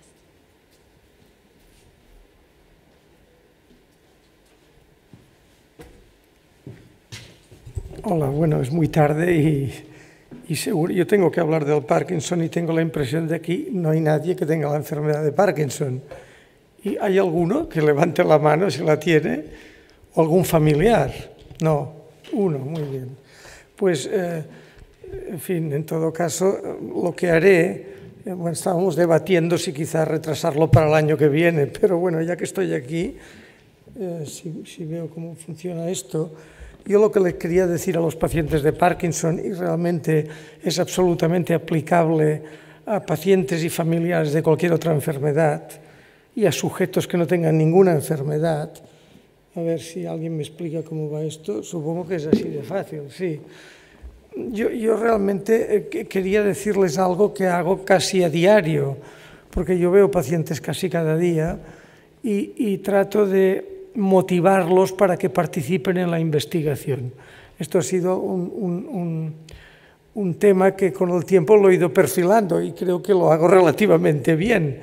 O no sé, o a veces los pacientes, como ha dicho antes alguien aquí, se entregan a sus médicos quizá excesivamente y a mí casi me dicen que sí a todo. Siempre me sorprendo, ¿no? Les pido, oye, ¿le podemos hacer una punción lumbar? Todo en el marco de un proyecto debidamente aprobado, ¿no? Y raramente me dicen que no, me quedo sorprendido. Últimamente hemos hecho estudios con colonoscopias, nadie me ha dicho que no le hiciera una colonoscopia. Estamos haciendo biopsias de glándula submandibular. O sea, es impresionante realmente cómo los pacientes, si se lo explicas con cuidado, raramente dicen que no, ¿no? En fin, en todo caso, pues yo quería, sí, pensando que aquí habrían quizá 50 familiares, decirles lo importantes que son los pacientes para el progreso. Yo creo que si ustedes aquí son familiares de pacientes de Alzheimer o de Huntington, pues es exactamente igual. Olvidémonos de la palabra Parkinson, ¿no? Y que es absolutamente importantísimo la investigación biomédica. Quizá los que están aquí ya lo saben y no hace falta que se lo diga. Por eso están aquí, seguramente, porque ustedes creen que la investigación biomédica es absolutamente necesaria. Si no se investiga, ningún paciente se curará. No podremos curar ninguna de estas enfermedades si no investigamos. Y, bueno, una cosa, aquí yo tenía puesto esto, ¿no? El papel del paciente. De entrada, yo creo que el paciente que participa en un proyecto, aunque no lo acepte, piensa que quizá le beneficiará a él de alguna manera, ¿no? Yo muchas veces les digo, oye, olvídate, esto que hacemos a ti no te irá bien, no te hará nada, porque son proyectos más a medio o largo plazo. Pero yo creo que los pacientes, incluso ya muy mayores, piensan, caray, si esto sale bien, algo me revertirá a mí. O sea, hay un elemento egoísta sano que piensa, bueno, aunque este doctor me diga que lo está haciendo para mis hijos o para otros, a lo mejor a mí me va bien. Y luego hay un aspecto, pues ese más altruista, le dices al paciente y a los familiares, oye, si ustedes colaboran, a usted quizá no le beneficiará, casi seguro, en nada, pero a otra gente le beneficiará. Bueno, pues estos son lo que le digo a los pacientes, ¿no? Y lo que siempre les digo es una cosa, ellos, los pacientes y sus familiares, pueden aportar algo que nadie más puede aportar para la investigación. O sea, el Carlos III aportará dinero y científicos aportarán ideas, lo que quieras, y que son necesarias. Pero si los pacientes no colaboran, hombre, la doctora aquí es una investigadora básica y no los necesita. Pero para la investigación clínica, que yo creo que es fundamental para desarrollar fármacos, etc., si los pacientes no colaboran, no hay progreso. Entonces yo trato de insistir en esto y trato que no se vean como un conejito de India, sino como una pieza fundamental de la investigación. Bueno, nada, yo creo que no tenemos audiencia adecuada y es que las cosas... Yo quizá les acabaré con 3 diapositivas, con un proyecto que tiene, esto sí que es centrado en el Parkinson, pero repito,